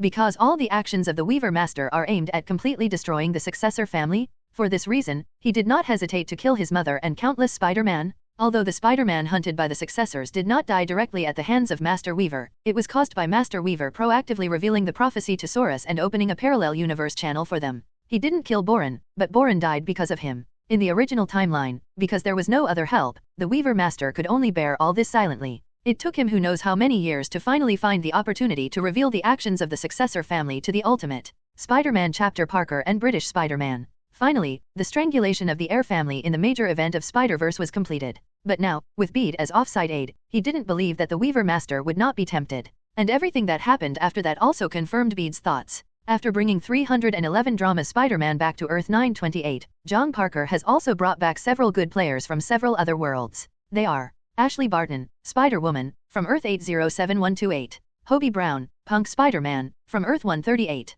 Pavidar Prabhakar, Indian Spider-Man, from Earth 50101, Peter Parker, Spider-Judge, from Earth 8351, and the Six-Armed Spider-Man from the Earth 92100 universe. I have to say that although John Parker has various problems, he is really poor at execution. Bede just gave him a few words of advice, and he really acted resolutely and brought all these Spider-Men together. What was a pity was that Bede did not see the figures he most wanted to see. The first one is the man from hell, Toei Spider-Man, 400 Ants, Yamashiro Takia. This is a Spider-Man whose true strength is a mystery. Judging from the paper data that Bede saw before traveling through time, apart from her abnormally developed spider sense, the 400 Ant seemed to be weaker than the normal Spider-Man in all other aspects. It feels like his setting is like a street-level superhero driving a mecha. But judging from actual combat performance, he is not that simple. The most exaggerated thing is that he can actually wrestle with alien monsters that are dozens of meters tall. Just kidding, what kind of tonnage is that? One punch can flatten a hill. How amazing is he that he can fight with others face to face? On more than one occasion, it was outrageous that he used the spider silky shot to pull down a huge monster in his human form. And Bede saw from the great spider web that in the upcoming battle, Saurus, who had instantly killed Captain Universe Spider-Man with single universe strength, was finally killed by the 400 Ant with one sword of the Soul Sword.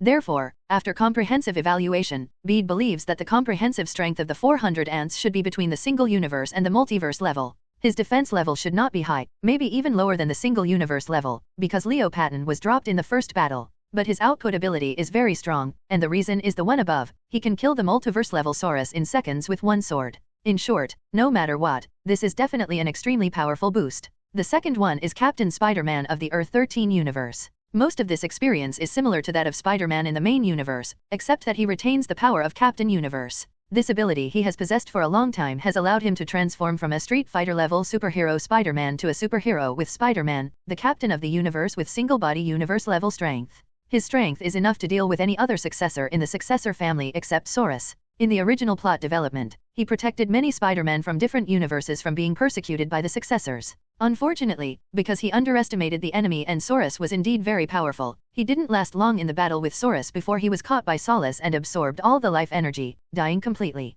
The third place is the British Spider-Man. The British Spider-Man's performance in the original work was not strong. Not only did he give up his C position to the main universe Spider-Man and John Parker in Spider-Verse, but he was also instantly killed by the returning successors in Spider-Apocalypse. But in fact, this one is quite outstanding in terms of setting. Captain Britain, judging from the name, seems to be a superhero who takes on the American team. But in fact, the two are not the same concept at all. Captain America is a serum-enhanced warrior, and his most effective abilities are his leadership and his mysterious ability to be equal to anyone. Captain England is a magical superhero. They were selected by the magical power of the legendary wizard Merlin to become the guardians of the omnipotent universe and various parallel universes. They can fly to the sky and escape from the earth, predict the future, can lift hundreds of tons of weight in terms of physical strength, and can fight against the Phoenix Force. In different parallel universes, there are different captains of England. They formed an organization of British captains, under the leadership of the Queen, to maintain peace in countless worlds. And Captain Britain Spider-Man is one of them. Bede has reason to believe that this person's magical attainments are even better than his. I just don't know why it was so stretched out in the original work. As for the fourth one, he is a more mysterious existence. Evil Spider-Man? Many people know about Ghost Rider, and this evil Spider-Man, on the basis of Spider-Man, also hunted many Spider-Man from different dimensions. In the end, he did not repent until he fought against the Spider-Man of the main universe,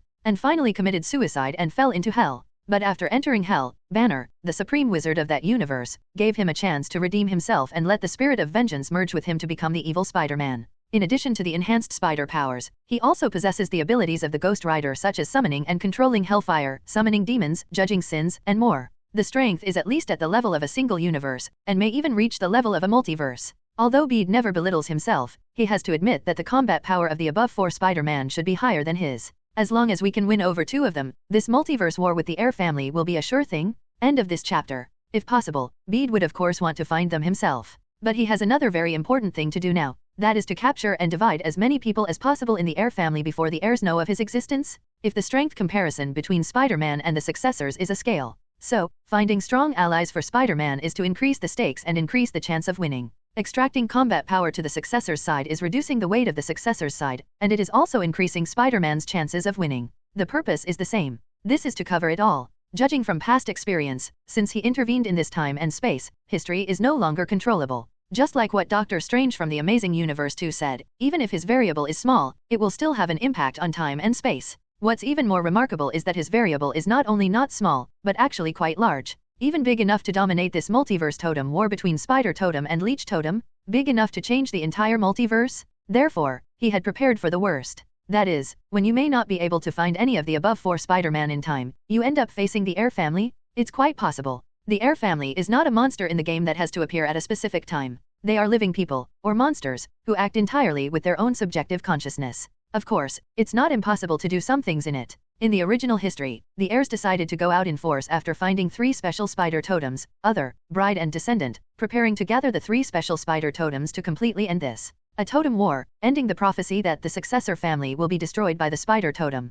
Therefore, Bede actually has quite a lot to do now. Find 4 powerful Spider-Man allies. Look for more Spider-Man allies along the way. Capture the lonely heirs. Protect the 3 special spider totems of the Other, the Bride, and the Descendant. Therefore, he is really unable to do anything on his own. Bede didn't hide anything and told Jong Parker and the Spider-Man he brought back his plan. Jong Pak initially listened to Bede's words, mostly out of fear and self-protection. But after listening to Bede's plan, he became more convinced. Apparently Bede had more information than he thought. Moreover, Bede just went out for a trip and managed to capture an heir. It's still the Mo Lun Jong Parker knows. Yes, Jong Park knew Mo Lun. Because Mo Lun once invaded the Earth 616 universe and hunted down Spider-Man twice. Although Jong Parker deleted most of Peter Parker's memories after merging this body, he still saw some memory fragments due to Peter Parker's dying counterattack. Just like when I saw Gabriel O'Hara in 2099, I can still think of something about him and Spider-Man 2099 after being reminded. Because of their acquaintance, Jong Parker has a deep understanding of Mo Lun's difficulties.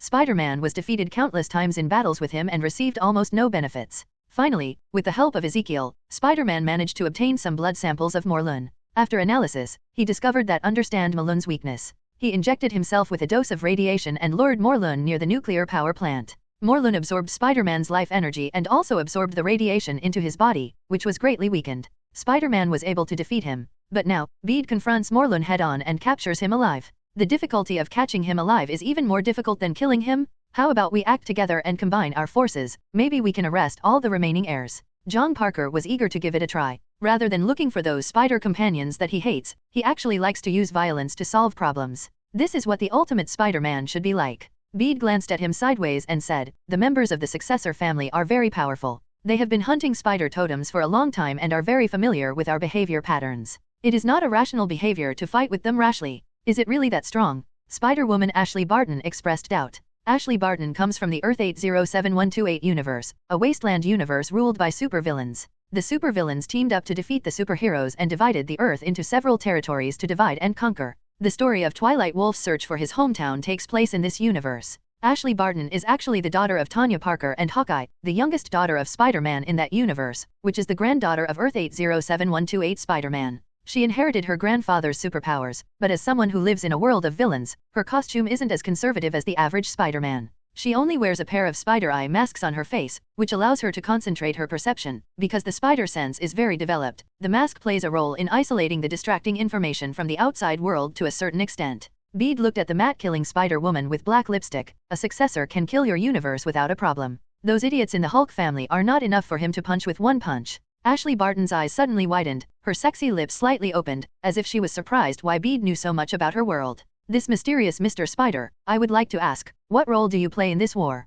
Are you our leader? Yin-san Spider-Man said. Bede did not tell them his real name, so in fact, until now, John Parker still knew nothing about Bede except for the vague guess that Bede was resurrected by a certain existence through resurrecting the soul. Obviously, this question is also what John Parker wants to ask. But instead of asking the question himself, he deliberately revealed the question to several other people. Several other Spider-Man were shocked by what the Air family did, and they were used as guns just when everyone was at war. I should have told you that my codename is Spacetime Spider-Man, Bede said, looking at John Parker. John Parker crossed his hands on his chest. I'm sorry, it's not that I don't believe you, but this is a big deal. With all due respect, I have never seen a Spider-Man with the power of time and space. You said you came from the future. But in fact, where we are now is the future. Bede shook his head slightly. The future you are talking about is the future in the concept of parallel universes. And the future I am talking about is the future of countless worlds. Then, his expression began to become serious, and he exuded an intimidating power. Parker, I am here to win this war to prevent the world from suffering unnecessary damage in the future.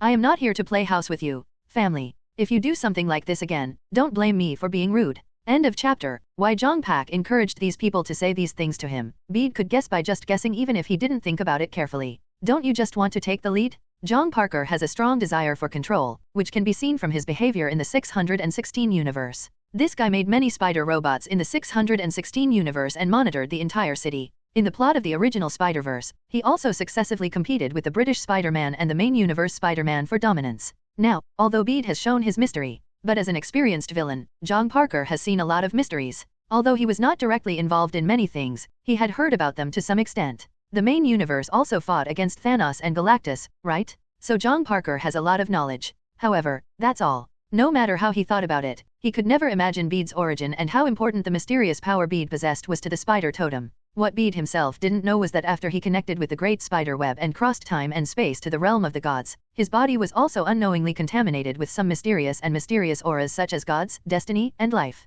For ordinary people, these breaths may not be of much use. But to Spider-Man, who is also a spider totem, his aura is similar to the king of a group to the entire group, with a natural deterrent and a natural sense of leadership. When this ability is reflected in the spider totem, this is the situation now. Although they only met Bede for the first time, even when Jong Parker went to find them not long ago, he more or less hinted at some of Bede's thoughts with them. Bad words. But when Bede's king spirit was released, Punk Spider-Man and others became a little more convinced of Bede. This may not even be apparent to them, because this is a subtle change. But no matter what, Bede quickly won the hearts of several people, and Jong Pak once again suppressed his eager ambitions and became honest. Later, according to Bede's plan, several people acted separately again. Jong Pak built a space travel device for each of them. This time the space travel devices are upgraded versions. Based on Jong Parker's technology, Bede has exerted the power of dimensional magic on them. In this way, it will not only make them less uncomfortable during dimensional travel, but also avoid prying eyes from a certain guy to a certain extent. That guy is the intellectual leader of the Air family Genix.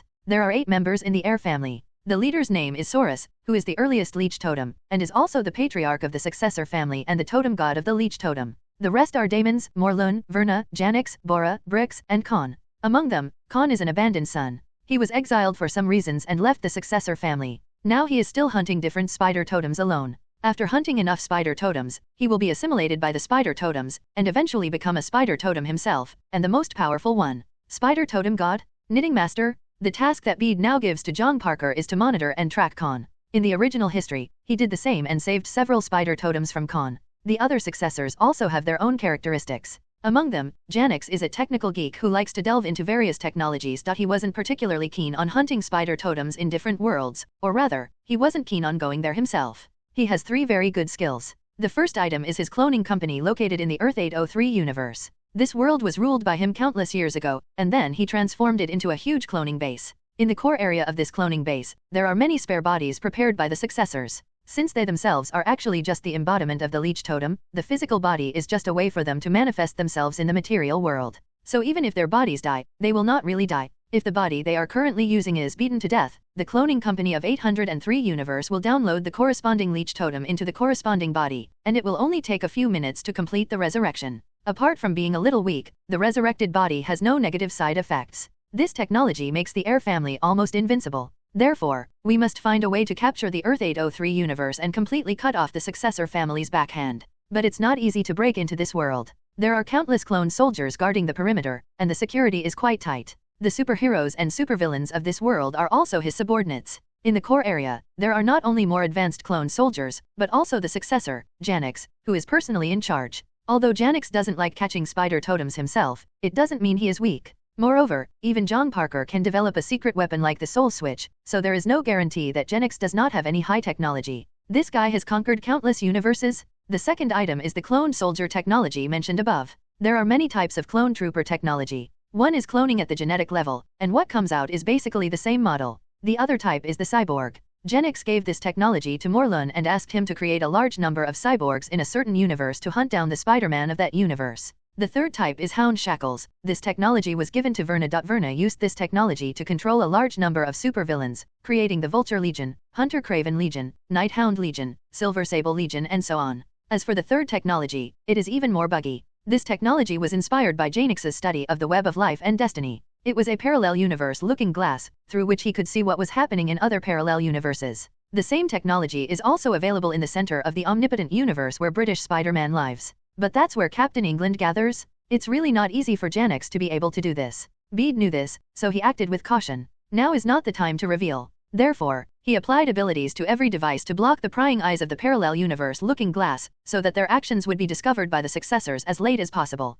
And he himself is still looking for his goal. In this era when the Master Weaver is still alive, his sensitivity to the Great Spider Web has decreased a lot, which makes it difficult for him to accurately find some of the universes he wants to find. Unless something is happening in that universe that is outside of its development trajectory, such as the arrival of the heir. I wish you all a happy Mid-Autumn Festival and National Day. End of this chapter. Under Bede's deliberate control, the next action went surprisingly smoothly. Shortly after setting off again, he found Damon's in the Earth 7831 universe. Damon's is a big man with a beard and an extremely burly figure, like a big stupid bear. He uses a huge hammer as a weapon. The hammer also has some special power and can easily smash buildings and other objects. And Damon's himself is also an extremely perverted person. Unlike the other heirs who are bent on preying on spider totems, this guy not only likes to eat, but also likes to play. Moreover, there are no taboos on meat, vegetables, or species. When Bede found him in the Earth 7831 universe, he was squeezing a female Kajiat's neck with one hand and devouring food, while holding down another figure who looked like a female lizard man under his body.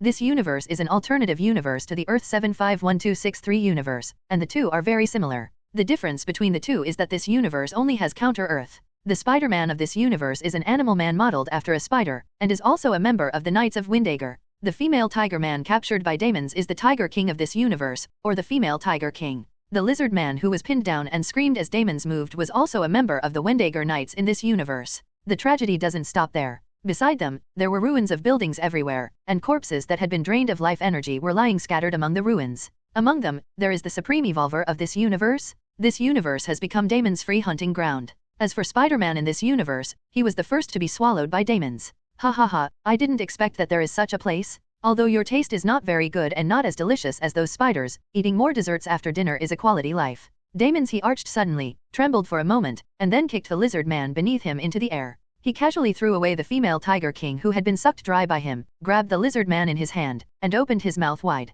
Call. The life energy was extracted directly from the lizard man's body and sucked into Damon's mouth.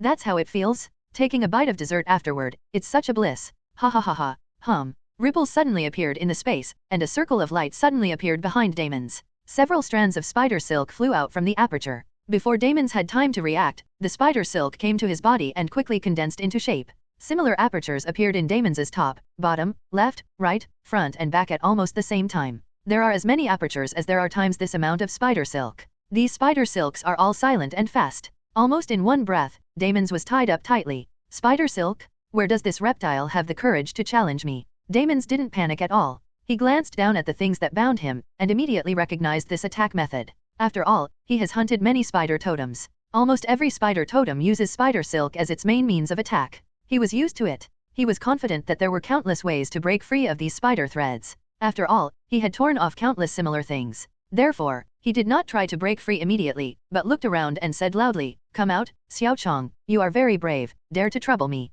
Haha, it seems you are very confident." Bede chuckled, walked out of the portal, and landed lightly on a building ruins not far from Damon's. "Hey, it seems to be a good insect indeed, very delicious." Damon's looked at Bede up and down, and smiled evilly, "I'm starting to look forward to your taste. Then let's give it a try." Bede didn't bother to talk to this guy with a brain problem. He stretched out his hands, crossed them in front of him and pulled them, and 2 circles of light appeared in his hands. Nowadays, his magical attainments, not to mention reaching the pinnacle, can be said to be perfect. Except that he may not be as good as the veteran supreme mage in terms of knowledge, he is not inferior in other aspects. Magic has become another powerful means for him after Spider-Man's own abilities and quantum energy. As he pressed his hands toward the middle, a ball exuding terrifying magical energy appeared between his hands. Humph! Damon snorted back. He shook violently to shake off these cobwebs, because he felt some threat from that magic ball. But what Damon's didn't expect was that the toughness of these spider silks was actually higher than he imagined. Damon's pulled it, but it didn't break. He was stunned for a moment. Boom! Just like that, the magic ball had already hit Damon's face. A huge explosion sounded, and the ground around him shook violently. The city that was already in ruins was now even more completely destroyed. Ho! Damn bugs! In the smoke, Damon's roared and jumped out quickly. He took out his hammer from nowhere, flew towards Bede, and hit him. Bede reached out and pushed forward. The air was compressed into countless mirrors in an instant. Clack clack. The mirrors were smashed one by Damon's. But they seem to be endless. No matter how many are broken, more mirrors will be formed. As the layers of mirrors shattered, the power of Damon's hammer was finally offset. "That's it? Have you not eaten? Are you so lackluster?" Bede mocked, and with a wave of his hand, a light whip flew out and wrapped around Damon's hammer-holding hand. Dirty bugs. Damon's was a little angry when he was mocked by the food. What makes it even more difficult for him to accept is that in this short confrontation, not only did he not gain any advantage, he also suffered a lot of losses. This is food? He actually suffered a loss? Damon's was furious. He stretched out his hand, grabbed the magic light whip, and tried to pull Bede back. "I appreciate your innocence." Bede sneered, threw the light whip in his hand into the air, and formed seals with his hands at the same time. When the seal fell, several figures that looked exactly like him emerged from his body, hanging in the air and stopping in all directions. There was a magic light whip in the hands of each figure, taking advantage of the gap exposed when Damon's tried to wrestle, and tied all his limbs and head. And 4 more Bede came around him. A circle of light appeared from Damon's hands and feet, and covered his hands and feet. Damon's, danger? End of chapter. Damon struggled. But each bead has tens of tons of power, and the magic light whip is extremely powerful. Under their joint restraint, no matter how unwilling Damon's was, he could not move at all. No. As Damon's roared in despair, 4 circles of light shrank and disappeared precisely at the base of his thighs and shoulders. And as the 4 circles of light disappeared, 2 furry arms and 2 furry thighs fell to the ground with a clatter. Blood gushes out wildly. Bede stretched out his hand and quickly sprayed out a few strands of spider silk to seal his wound. "Kill me, if you can. Kill me, you dirty reptile." When his arm fell, Damon's calmed down a little and seemed to accept the status quo. If I didn't know that he could be resurrected, I would really think that he was a man who looked down upon death. However, in reality, his intention was to die, be resurrected, and then change his body to take revenge. Bede chuckled, snapped his fingers, and took back all the clones. While he started to tie Damon's, who had turned into a human pig, with spider silk a few more times, he said, "Want to die? One day you will get your wish, but then I have to kill Janix and destroy you." After the cloning base, Damon's originally somewhat arrogant expression froze, and his shocked eyes stayed on his face, with a hint of fear in it. However, at this time, he could no longer speak a word, because Bede had sealed his mouth with spider silk. Not only that, he also stretched out a finger and tapped Damon's forehead. Maleficent? After using it several times in a row, Damon's fell into a deep sleep. This was done to prevent him from committing suicide. After doing all this, Bede opened the portal, came to the moon of this universe, dug a hole in it, and stuffed Damon's into it. Anyway, the successors are not real humans and do not need to breathe. As for the situation in this universe, life in this world will not come to the moon for a while. I should be able to hold on until all this is resolved. At this point, the second member of the Air family has been captured. Not long after Bede captured Damon's, when he was about to take a break and head to the next universe, he suddenly received a request for help. It turns out that Jong Park met 2 successors in a certain universe. Bola and Blake's? This is a brother and sister who have the same blonde hair and handsome appearance. But beneath their beautiful looks, they are both bloodthirsty demons. Because the two of them were ranked last in terms of strength among the successor families, they often acted together. This time, they focused on the undead Spider-Man from the Earth 666 universe. The Earth 666 universe is also a very special universe because it is an undead universe. Someone used the holy artifact of the undead to transform all creatures in this universe into undead, which gave rise to many supernatural creatures. Vampires, werewolves, mummies, etc. Different species make this world chaotic. At this time, some superheroes appeared in each group, and they gathered to form the Undead Avengers. For example, in this universe Steve Rogers is a werewolf, and Thor is a mummy. It was soon time for the successors to gather together for dinner. In order to show off in front of their father, the great Saurus, Bora, and Brax set their sights on the undead Spider-Man of this universe. After all, the special cuisine of undead plus spider totem should be regarded as a unique delicacy, right? And the undead Spider-Man is also pretty good. The Air family is also a place where they compete with each other in terms of strength. After invading this universe, they immediately encountered the undead spider who was chatting with the Hawkeye of this universe. You guys. Hawkeye only had time to say one word before he was caught by Bora and his neck was broken. Bora glanced at him and threw his body on the ground with disdain. Although you are also a totem, I have a soft spot for spiders. Maybe only Brother Damon's will like your taste. But you killed him instead. We could have brought him to Brother Damon's as a snack. Brax's figure slowly walked out from behind Bola. The meaning behind their words was that they regarded these people as inferior to themselves. Who are you? Spacetime police. The undead Spider-Man was horrified. The Hawkeye of this universe is not a mortal agent who only knows how to shoot arrows, but an undead hawk with supernatural powers. He can not only fly, but also be powerful and agile. But even this Hawkeye was killed instantly with one move. What is the Spacetime police? Is it delicious? Bora tilted his head and asked. I don't know, it doesn't sound very delicious, Blake's replied with a wicked smile, and then urged with some dissatisfaction. Hurry up and catch it, Bora. After you catch him, you still want to catch me. Where's my dinner? If my dinner is late because of your slowness, I will definitely beat you to death, my dear sister. Oh, hee, that's really scary. Bora laughed, but the figure disappeared in the next moment. Then, he flashed in front of the undead Spider-Man. What? The undead Spider-Man is horrified. His spider sense didn't respond at all. It's such an expression again. Why does everyone have to show such an expression first? Bora laughed and reached out to grab the mouthparts on the undead Spider-Man's head. It is worth mentioning that because the undead Spider-Man in this universe is actually a real humanoid spider, its overall appearance is that of a spider, except that it is larger and can talk. Spiders plus spiders, double the taste, double the happiness. At this dinner, my tribute must be the best. Bora thought to himself, and the movements of his hands became more and more fierce. The undead Spider-Man did not dare to neglect, and worked hard to respond to the enemy. But Bora was eager to go to the dinner party and had no intention of having fun, so he attacked very fiercely. But after a while, the undead Spider-Man had a lot of wounds on his body, and even one of his legs was broken off. And the leg that was broken off was now bitten between Bola's red lips. Kaz. While attacking the undead Spider-Man, Bora chewed the undead spider's leg quickly like eating French fries. Seeing his legs being eaten away bit by bit frightened the undead Spider-Man, who was already in an undead state. The ghosts were scared to death. JPG. Bang! In another confrontation, the undead Spider-Man's body was kicked out and smashed into the building behind him, and he no longer had the strength to get up. Ah, have you finally given up your resistance? The delicious food is ready. With a happy smile on her face, Bola jumped towards the undead Spider-Man like a little girl seeing a toy. End of this chapter. At this moment, a swift figure flew out from the side. He first kicked Bora on the shoulder, kicking her away, and then shot out Spider Silk to pull the seriously injured undead Spider-Man on the ground. The two crashed through the window of the castle-like base of the undead Avengers and fell onto the roof of a house not far away. Who are you? The undead Spider-Man looked at the visitor with one compound eye. John Parker frowned and replied, I didn't expect that there are people who look like spider monsters. Fortunately, the Parker in my world doesn't look like this. That world of yours? Are you from another time and space too? Like Captain England, the undead Spider-Man asked doubtfully. Shut your mouth, what we have to do now is to hide and don't be found by those two dem guys. John Parker scolded in a low voice. Although he is pretentious, several contacts with the successors have made him understand how powerful they are. Moreover, John Parker has always been a person who is afraid of death. Even if he is doing everything now, the fundamental purpose is to survive. Therefore, it is impossible for him to fight head-on with the successor. At least, it is impossible until we are absolutely sure. And someone could give him this assurance? This is also the reason why he did not escape from this world immediately after saving people, but instead took some risks and continued to deal with these two heirs. Damn it, where did the bugs come from? They actually robbed Master Bola of his food. Bola stood up angrily, his eyes red, and he roared angrily. Ha ha ha ha, Bola, you are really getting more and more accomplished, and you can lose everything that comes to your mouth.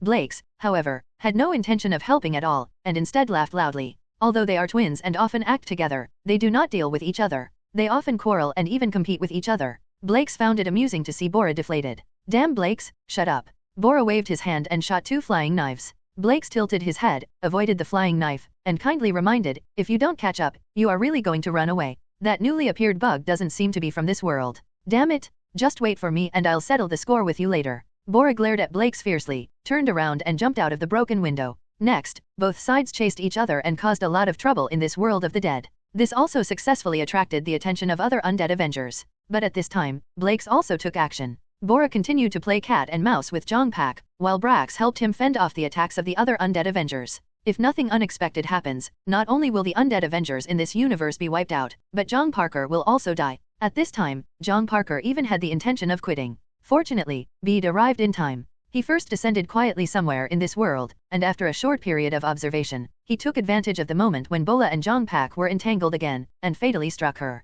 Also cut off his hands and feet, and then release Maleficent. Not even half a nonsense sentence. Then, he quickly rushed to the other side, caught Blakes who was fighting fiercely with the mummy version of Thor, and followed the same pattern. The physical strength of these twin brothers and sisters should be the weakest among the successors, otherwise they would not often act together. Now that the two were separated, and a lot of energy was involved in the fierce battle, this gave Bede the opportunity to make a sneak attack and quickly resolve the battle. But Jong Parker and Mummy Thor don't know. All they knew was that the successor, who they and others thought was extremely powerful, was instantly killed by Bede with one move. The world of the undead is actually very exclusive, but because Bede saved their friends, they will not look down on Bede. Later, Bede also hid the 2 heirs who were cut into human beings in this universe, and asked the undead Avengers to help take care of them. After seeing the dangers of the successors and hearing Bede's story about them, the undead Avengers expressed their importance to this matter. However, as the dead, they cannot go to the world of the living. Therefore, the only thing they can do is help take care of Bola and Blakes. If the undead Avengers are fully assembled, their strength cannot be underestimated.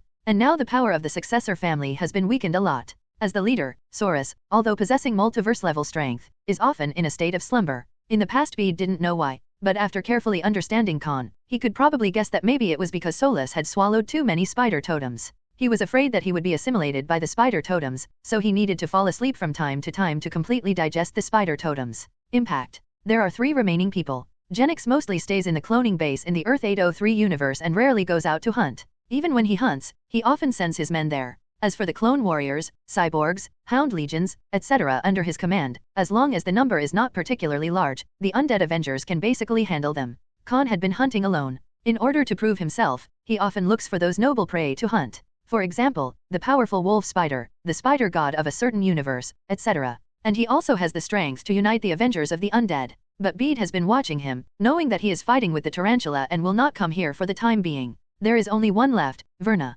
Verna is the 4th eldest child in the family of heirs. She is a woman who likes to wear deep evening gowns but dresses like a witch. Her own strength is pretty good, and she likes to take the hound army out. However, as an active successor of Fu Na, the possibility of finding this world is too low. Bede even hoped that she would act quickly and come to this universe. In this way, he can arrest Verna too. At the same time, Earth 001. In a huge temple, countless spider silks were woven into a giant web, covering the entire temple. If you stand in the temple and look around, you will find that the walls of the temple do not exist, but have turned into endless void, and this spider web extends to the depths of the void. No one knows how big it is. This is the great spider web that manifests itself. Above the great spider web, in the center of the weaving temple, there is a huge body. Its lower body looks like a sophisticated and complex machine, while its upper body is human-shaped. There is a round cover on its head, making it difficult to see the face inside. This is the god of Spider Totem and the guardian of the great spider web, the Master Weaver. He was originally in a happy mood because he saw a bright future and the smooth progress of his plan.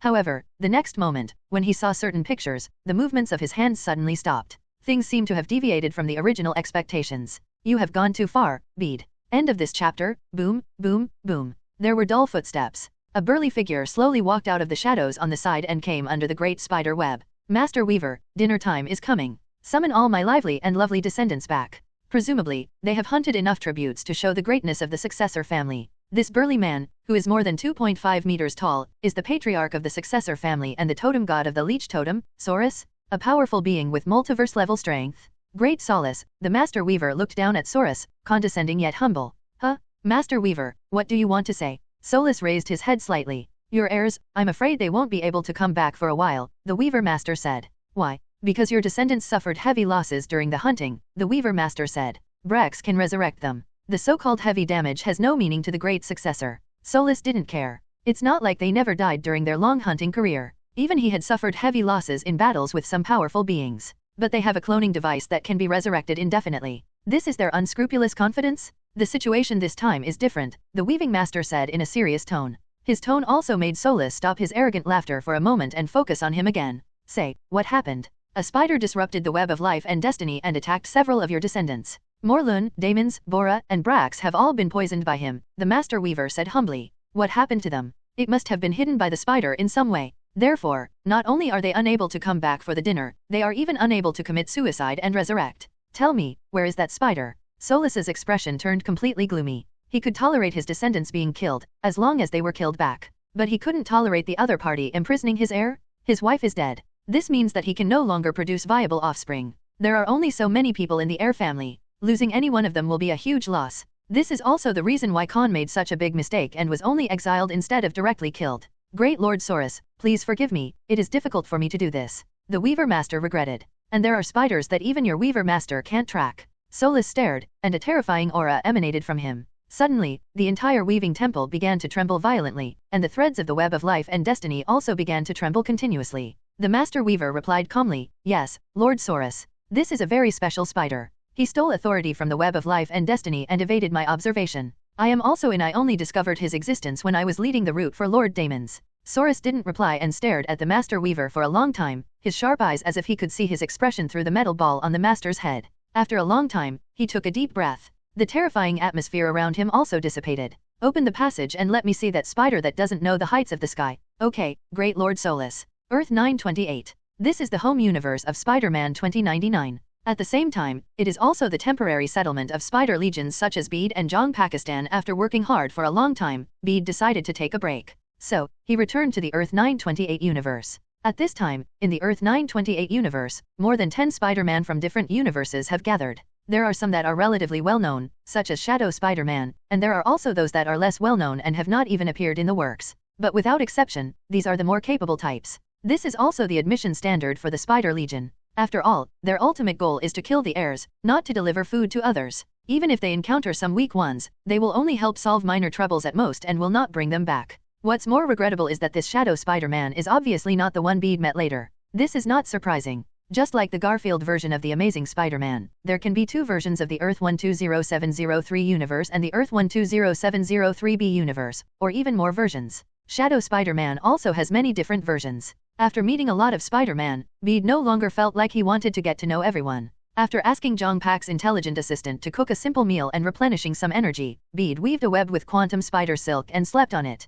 Quantum spider silk, as his exclusive characteristic spider silk, not only has the characteristics of lightness, speed, and strong toughness, but also has a certain connection with him, which can provide him with some warning effects. After all, he was fighting against the terrifying Heir family in the distant past, so he couldn't be too cautious. While Bede was sleeping, the other Spider-Men were doing their own things. Some are continuing to travel to other worlds to find like-minded and powerful teammates to join the Spider Army. Some are practicing in this universe and getting to know similar people in other universes. At this moment, a portal was opened. Hey, there's a new guy here. A Spider-Man happened to see this portal and laughed. Boom! However, what came out of the door was not the Spider-Man they imagined, but a burly man. The strong man was obviously quite old. Although his figure was very strong, his hair was a little gray. But this still cannot conceal the fierce, bloodthirsty, chaotic, evil, and other auras exuding from his body. The unconcealable terror was like invisible hands, strangling the necks of all Spider-Man present. Who are you? A Spider-Man said reluctantly. Swish! Saurus showed an agility that was extremely inconsistent with his size. He crossed more than 10 meters in the blink of an eye and appeared in front of a Spider-Man, grabbing him in his hands. They are just a bunch of food. He said. Where?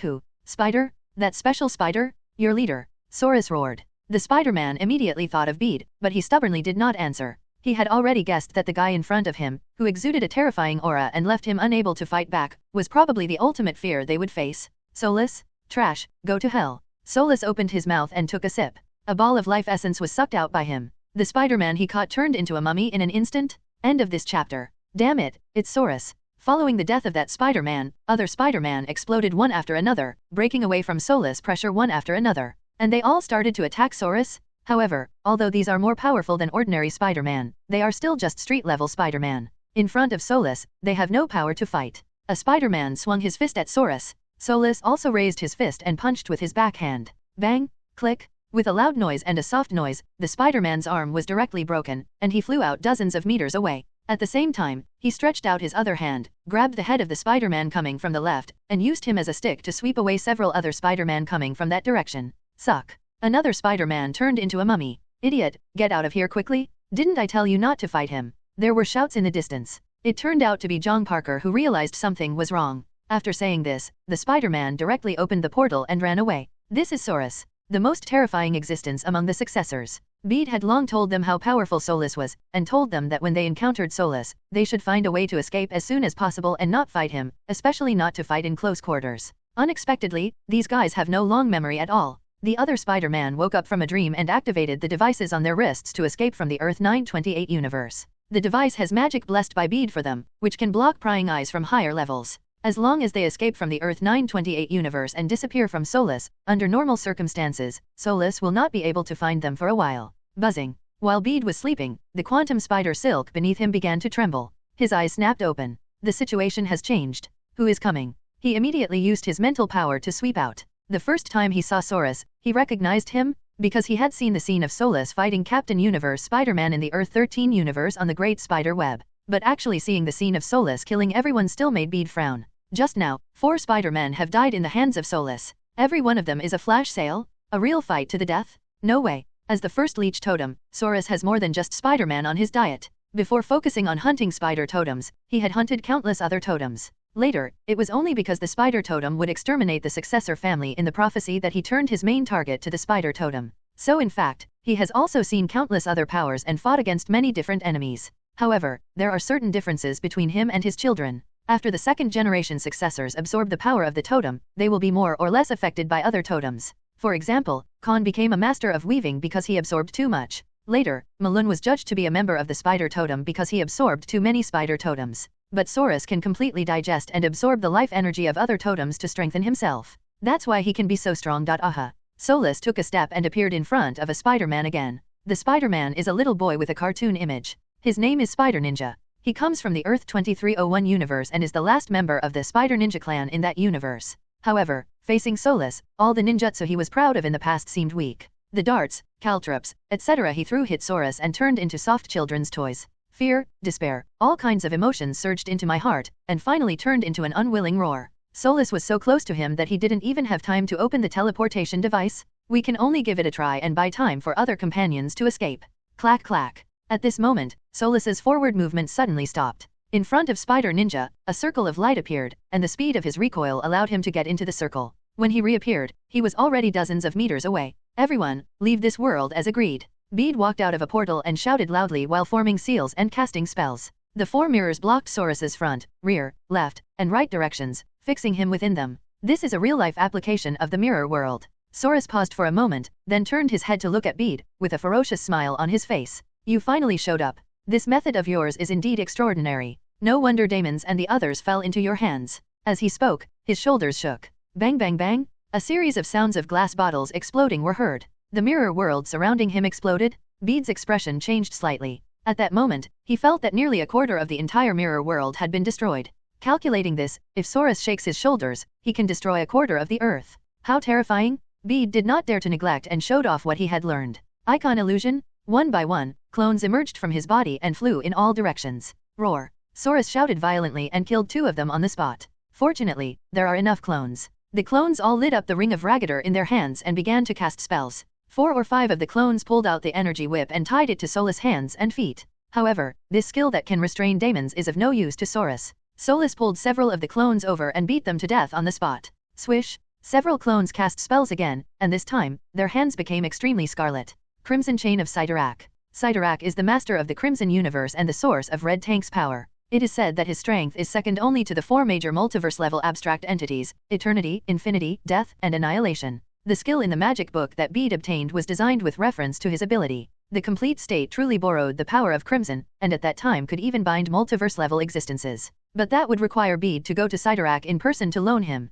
So he is now using a fake and shoddy version. Facing Saurus, a multiverse-level existence, although he is powerless, Solus is only at the bottom of the multiverse level. He was even suppressed by the single universe-level Captain Spider-Man in a duel, which shows his strength. Not particularly outstanding among its peers. Otherwise, how could we be overstepped and suppressed? This moment illustrates exactly this point. As soon as Satolak's scarlet chain came out, Sora's movements were really stopped. End of this chapter. There are many tricks. Solus snorted coldly, but did not show any panic. He clenched his fists, and a great power suddenly burst out from his body. The whole planet seemed to shake. The surrounding space collapsed inch by inch. The chains that bound him were gradually showing signs of breaking. Bang! The space shattered and swallowed Soras inside. Although this is the world of the Earth 928 universe and does not seem to have any direct relationship with Bede, he still chose not to cause damage to this planet as much as possible. Therefore, in fact, from the beginning of the battle, he has been working hard to transfer the battle to the mirror dimension. It's just that Solus' body seems to be in a state of magic immunity at all times, and Bede failed several times.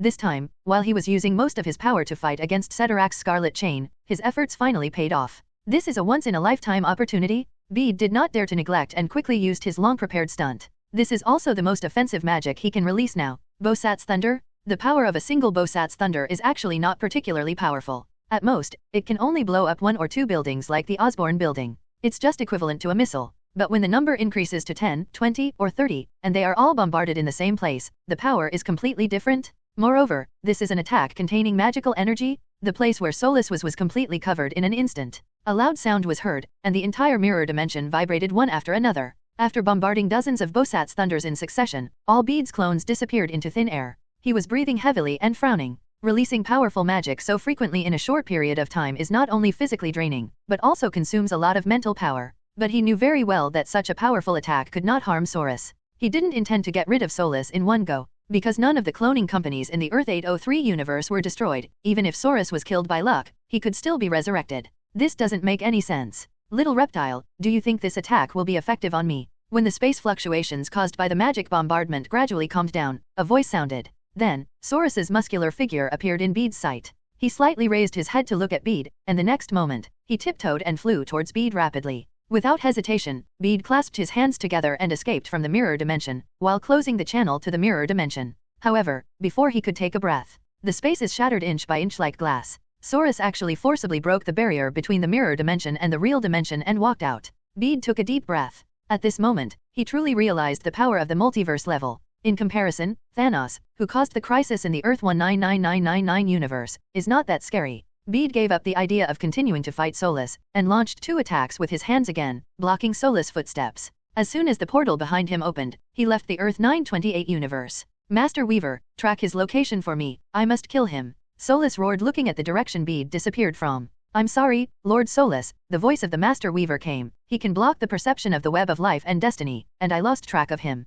Damn it. Solus roared angrily and punched the ground. The warehouse used as a temporary base by the Spider Legion was reduced to ruins. Some universe. A door of light appeared, and Bede's figure broke through the halo and walked out, staggering a little embarrassedly. Call out. A figure fell from the sky, landed next to Bede, and supported him. Bede was slightly startled. The energy in the visitor was so huge that it was beyond his imagination. It felt like there was a sun around him. Turning around to look, what he saw was a somewhat familiar face. Peter Parker? No, the average Peter Parker doesn't have that much energy. Then he is. Hello, Bede. My name is Peter Parker, from Earth 13. This Peter Parker introduced himself. You are Peter who retains the power of Captain Universe. Bede understood. Yes, I already know about the Air family. As a member of the Spider Totem, I have a duty. Thank you for your efforts for us. Thank you, Bede.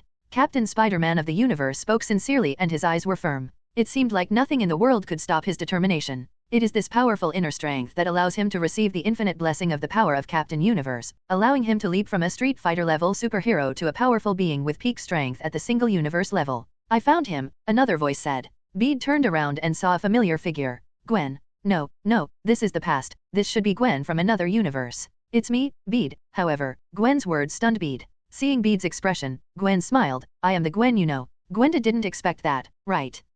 Why you too? Bede was surprised. Seeing Gwen was even more surprising than seeing Captain Universe Spider-Man. I don't know why, but after you entered the Great Spider Web, I had some strange feelings about the Great Spider Web, so I came over. Gwen took Bede's hand and recounted her experience. However, neither of them did anything too deviant. Although their souls knew each other at this time, the bodies they used belonged to others. Bede uses the body of Spider-Man from the Fantastic Five, while Gwen uses the body of Spider-Gwen from the Earth 65 universe. Gwen herself is from the Earth 65B universe. Unlike Bede, Gwen and Gwen Spider know each other's existence, which is equivalent to 2 souls in one body. Gwen's arrival gave Bede a surprise. It made him feel like he was no longer alone. And Gwen is even more happy to find Spider-Man, captain of the universe. He then sends out a signal, and the other Spider-Men have his magical props on them. According to the signal, these temporarily escaped Spider-Man quickly reunited and arrived in the Earth 13 universe. At this time, Bede discovered another unexpected surprise. That's the British Spider-Man. He came here on his own initiative? British Spider-Man and Captain Universe Spider-Man, although they did not find the evil spider and the 400 ants, after having these two powerful Spider-Man, the balance of victory has begun to tilt towards them.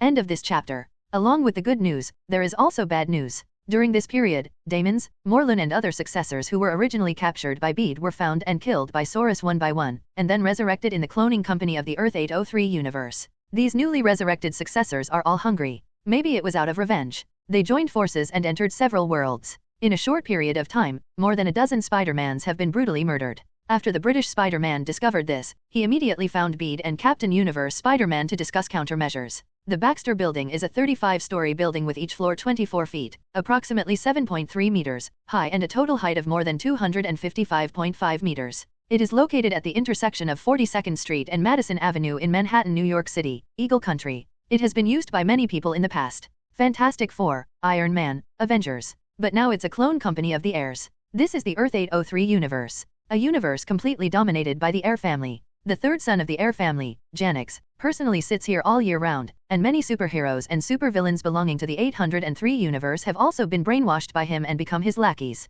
Plus there are thousands of clone soldiers. This makes the Earth 803 universe an impenetrable wall. In the original timeline, just 3 Spider-Man sneaked into it and destroyed the operation of the cloning device, which was obviously a fantasy. But even so, someone still came. They came to this universe with the determination to die, and they were bound to destroy the cloning company and cut off the successor family's path of retreat. SHHHHH. Several figures appeared in this universe. Earth 31411 universe. The Spider-Man of this universe is codenamed Armored Spider-Man. His real name is Alan Aikman. He works in a laboratory called Aikami Medical Research Institute and is responsible for researching the medical applications of insect venom. Aikami Research Institute has the world's top medical facilities and cutting-edge technology. Its boss, Kaori Aikami, specializes in mechanical engineering, robotics, and prosthetic technology. He is a talented medical scientist, surgeon, and scientist. Just like Spider-Man in other worlds, Alan Aikman was chosen by the Spider Totem by chance and gained superhuman strength. Then, he defeated powerful enemies one after another. Until recently, a cyborg woman named Namula appeared in the city he was guarding.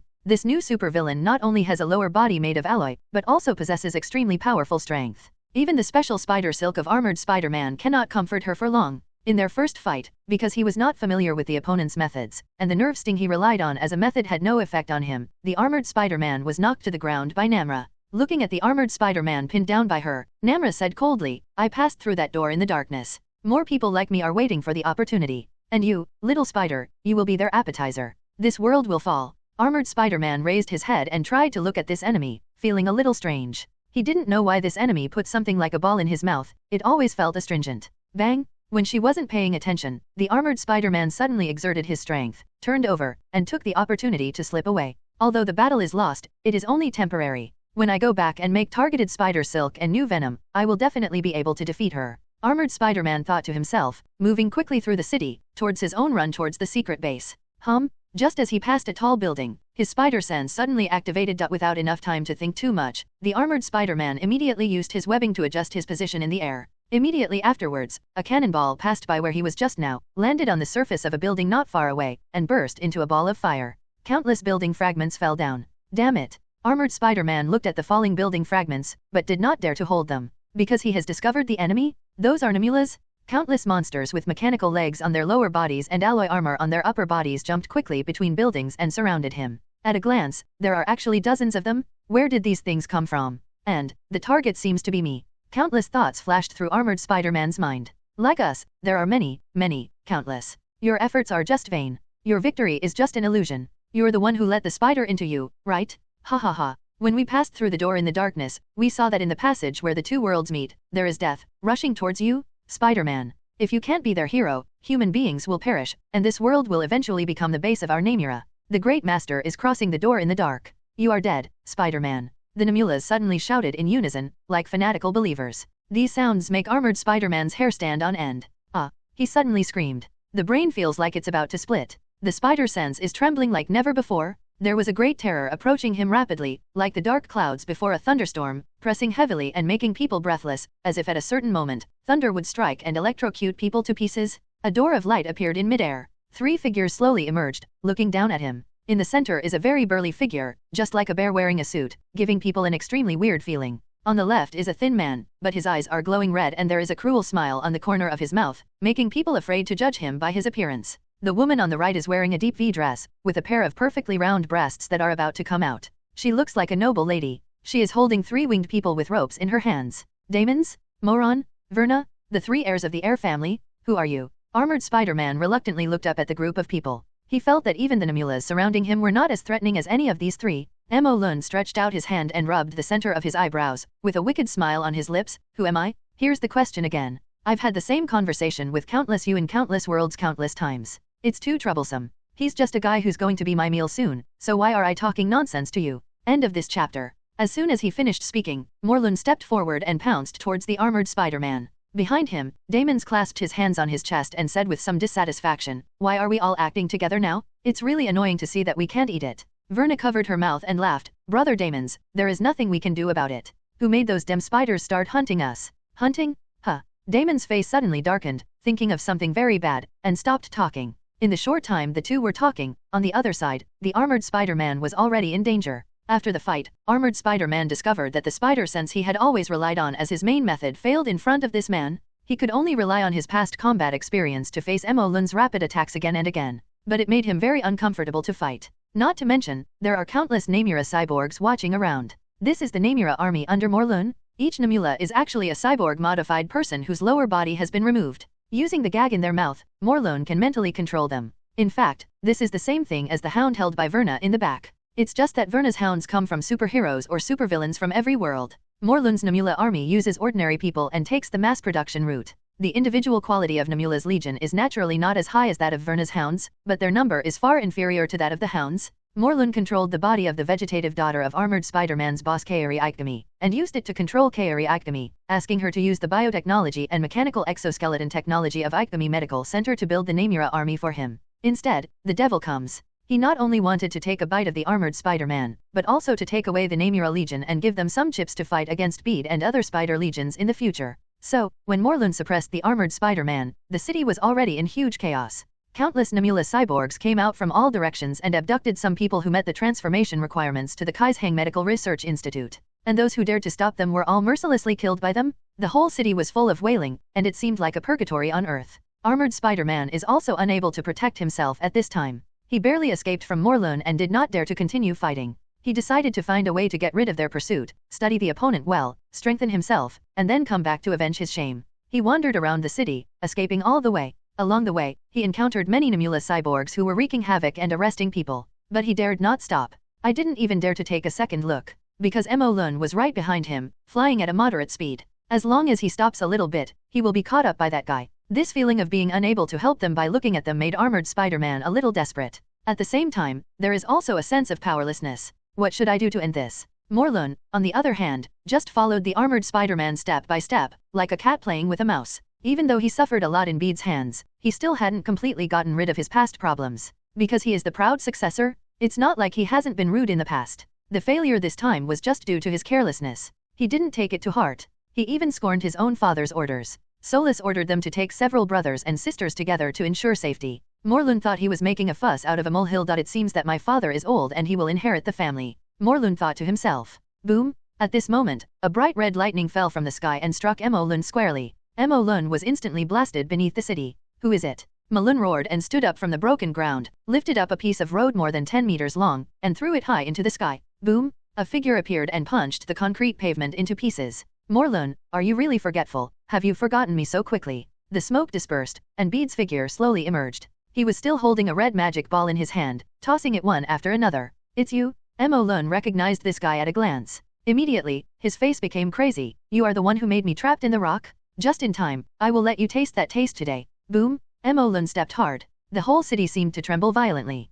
and the ground beneath his feet shattered with groans. At this moment, Mo Lun's figure turned into a bolt of lightning, running towards Bede at a speed exceeding the speed of sound. Hey, I didn't expect you would have the courage to fight me. Bede pushed his hand forward. Call out. What was in that hand was a Bosat's thunder. With the speed of both sides, Bosat's thunder exploded immediately after being released, directly hitting Morlun's face. Ah dash. Amid the terrifying magic fluctuations, Morlun also let out screams, and his figure retreated even faster than when he came up, hitting the ground heavily. At this time, Morlun's head was drooping with flesh and blood, and it looked like it was rotten. Brother Morlun. Two figures came quickly. It was Damon's and Verna, the two heirs. They rushed here when Bede first appeared, but unexpectedly they were still a step too slow, because they didn't expect that Morlun would take the initiative to confront the man who had defeated each of them once. What was even more unexpected was that Morlun was defeated so quickly. Two more dead trash. Bede mocked. How dare you call me trash? Damon's was instantly furious. Verna also looked gloomy, but neither of them acted rashly. If they were caught before because they underestimated the enemy, then this time, Morlun was defeated head-on, but they saw it in their eyes. Their inner fear of Bede has reached the extreme. At the same time, the sounds of fighting were heard from cities in all directions. It's the other Spider-Men who are cleaning up the Namura cyborgs that are wreaking havoc in the city. Who are you? Who are these people? The armored Spider-Man landed on a nearby building and asked the question that had troubled him all night. Friendly forces, enemy. After a brief introduction, Bede turned to look at Damon's and the two. Why, the little baby thinks he can do it again? How about I give you a chance and call your dear daddy? Support me. End of chapter. Asshole. Damon's was furious. He originally wanted to call his father Saurus, but he immediately suppressed it. He decided to take matters into his own hands and take the matter back from the damn spider. I'm going to break your limbs, break your spine, cut off your tongue, put you on the dining table, and suck away your life energy bit by bit. Damon's roared, turning into a swift and violent storm, carrying infinite power, struck at Bede. Whoosh whoosh. Figures emerged from Bede's body. Its icon illusion? Several figures cast chain spells in their hands, binding Damon's limbs. Several others pressed against Morlun below. The successor family is indeed physically strong. Half of their faces were blown off just now, but in a short time, most of them were restored. Bede knew this was because Morlun was only hit by the aftermath of the explosion, not by magic. If it is blown up by magic, the magic energy lingering in it will greatly affect the regeneration speed. This is a unique attack method that Bede added to target the super recovery of the heir family. But it was obvious that after the first confrontation, Morlun and other successors had made some preparations. They would rather suffer a wave of aftermath damage than try to avoid the magical energy in it. In view of this, as soon as several of Bede's clones passed by, he began to use small power magic balls, secretly learned the prince's fighting method from His Highness Bey, and included all the places where Morlun was within the bombing range of magic energy. Oh. Boom boom boom. The entire road was blasted beyond recognition, and almost no intact place could be seen. But Bede couldn't care about that much at the moment. According to what Morlun has done in this world, if nothing unexpected happens, after the armored Spider-Man is killed, the Namura cyborg army will occupy the entire world and turn the world into a factory for manufacturing cyborgs. At that time, the suffering in this world will only be greater and more severe. After using several clones to entangle Damon's and Morlun, Bede's own real body turned to look at Verna suspended in the air. Mrs. Verna, let's have some fun now, shall we? Humph. Although you are strong, I am not bad either. Do you think I am the two losers like Bora and Blake's? Verna sneered, not afraid of Bede at all. Of all the heirs, only she and Janix were not defeated by Bede. Therefore, although she knew how powerful Bede was from the records of other brothers and sisters, psychologically, she still vaguely maintained a superior mentality. You guys, come on. Verna ordered and released the rope in her hands. Quack quack. Come on, madam, let us come on. Tear him apart. 3 vultures attack Bede. These 3 vultures should be supervillain vultures from 3 different universes, but they are now domesticated by Verna as her hounds to help her hunt Spider-Man. And she herself can stand gracefully behind and watch the wonderful performances. For most Spider-Man, they are so soft-hearted that it is difficult to kill an enemy in the first place. Not to mention 3 vultures. When they realized something was wrong, they were surrounded by 3 vultures and basically lost the ability to escape. Not to mention, there is a successor named Verna sitting behind them. So when faced with such a situation, most Spider-Man can only wait desperately for death. In the past, Verna's methods were always successful. She has even begun to habitually look forward to the next good show. However, now, they are facing a ruthless Spider-Man. Bede moved his hands in front of him and transformed into 2 magic rings. Relying on Spider-Man's superb physical fitness, he easily avoided the encirclement of the 2 vultures, and then flashed through the air. Puff. The last vulture had a huge gash in its throat and abdomen, and it fell downwards, spurting out blood. Swa. At this time, the magic ring in Bede's hand turned into a magic light whip, wrapping around the throats of the 2 vultures that had just flown by. He looked at Verna. Is this your vulture hound? So vulnerable. As he spoke, he chuckled lightly and used his light whip. Snapped, snapped, 2 huge heads soared into the sky. Then, they fell to the ground along with the bodies below. You are definitely not a spider. Fu Na still had a look of astonishment on her face, but her eyes showed panic. Bede killed 3 people so cleanly in front of her that she finally realized that this spider was different from all the spiders she had seen before. No, I am a spider, and I am a spider that has witnessed everything. A gust of wind blew by, and Bede's figure slowly fluttered in the wind, and finally turned into particles and disappeared. What? Verna was shocked. But when I reacted at this time, it was already too late. This is for the Spider-Man you killed. Bede's figure appeared beside her, stretched out his fist, and punched her fair and soft abdominal skin. Verna snorted, her figure suddenly arched, and a mouthful of blood mixed with internal organ fragments couldn't help but spit out from her throat. At this time, Bede stretched out a hand again, grabbed Verna's hair, and slammed her head onto his knees. This kick is for the ordinary people who were innocently killed by you for fun. At this time, Verna had completely lost her previous elegance. Her face was half sunken, covered in blood, and her teeth were missing. She looked like a flat figure. Bede grabbed her by the throat and snapped his fingers with his other hand. 4 magic halos appeared from all sides, cutting off Verna's limbs. The fractures were covered with magic energy to ensure that they would not grow back. My father, the great Saurus, he will definitely come to you. Verna glared at Bede viciously and shouted inarticulately. Wow, Saurus, so scary. Bede shouted. A portal appeared next to him, and Bede threw the processed Verna into it. First one, get it done? Then, he attacked Damon's again. He has not mastered icon illusion yet, so his clone's individual strength is actually weaker than his main body, especially in terms of physical fitness. The clone does not have the power of his spider totem, so in most cases he can only use magic.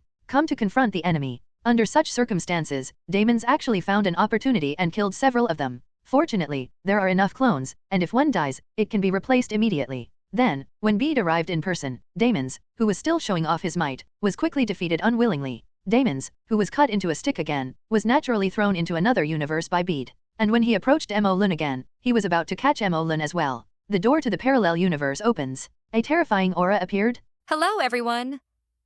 As we wrap up this video, I want to share a quick note. I have a Patreon account. If you'd like to support me and enjoy on-demand audiobooks, you can become a Patreon member. Alternatively, you can check out my Google Drive link, which has 500+ novel audiobooks available through my Ko-fi or Patreon shop. I appreciate your support.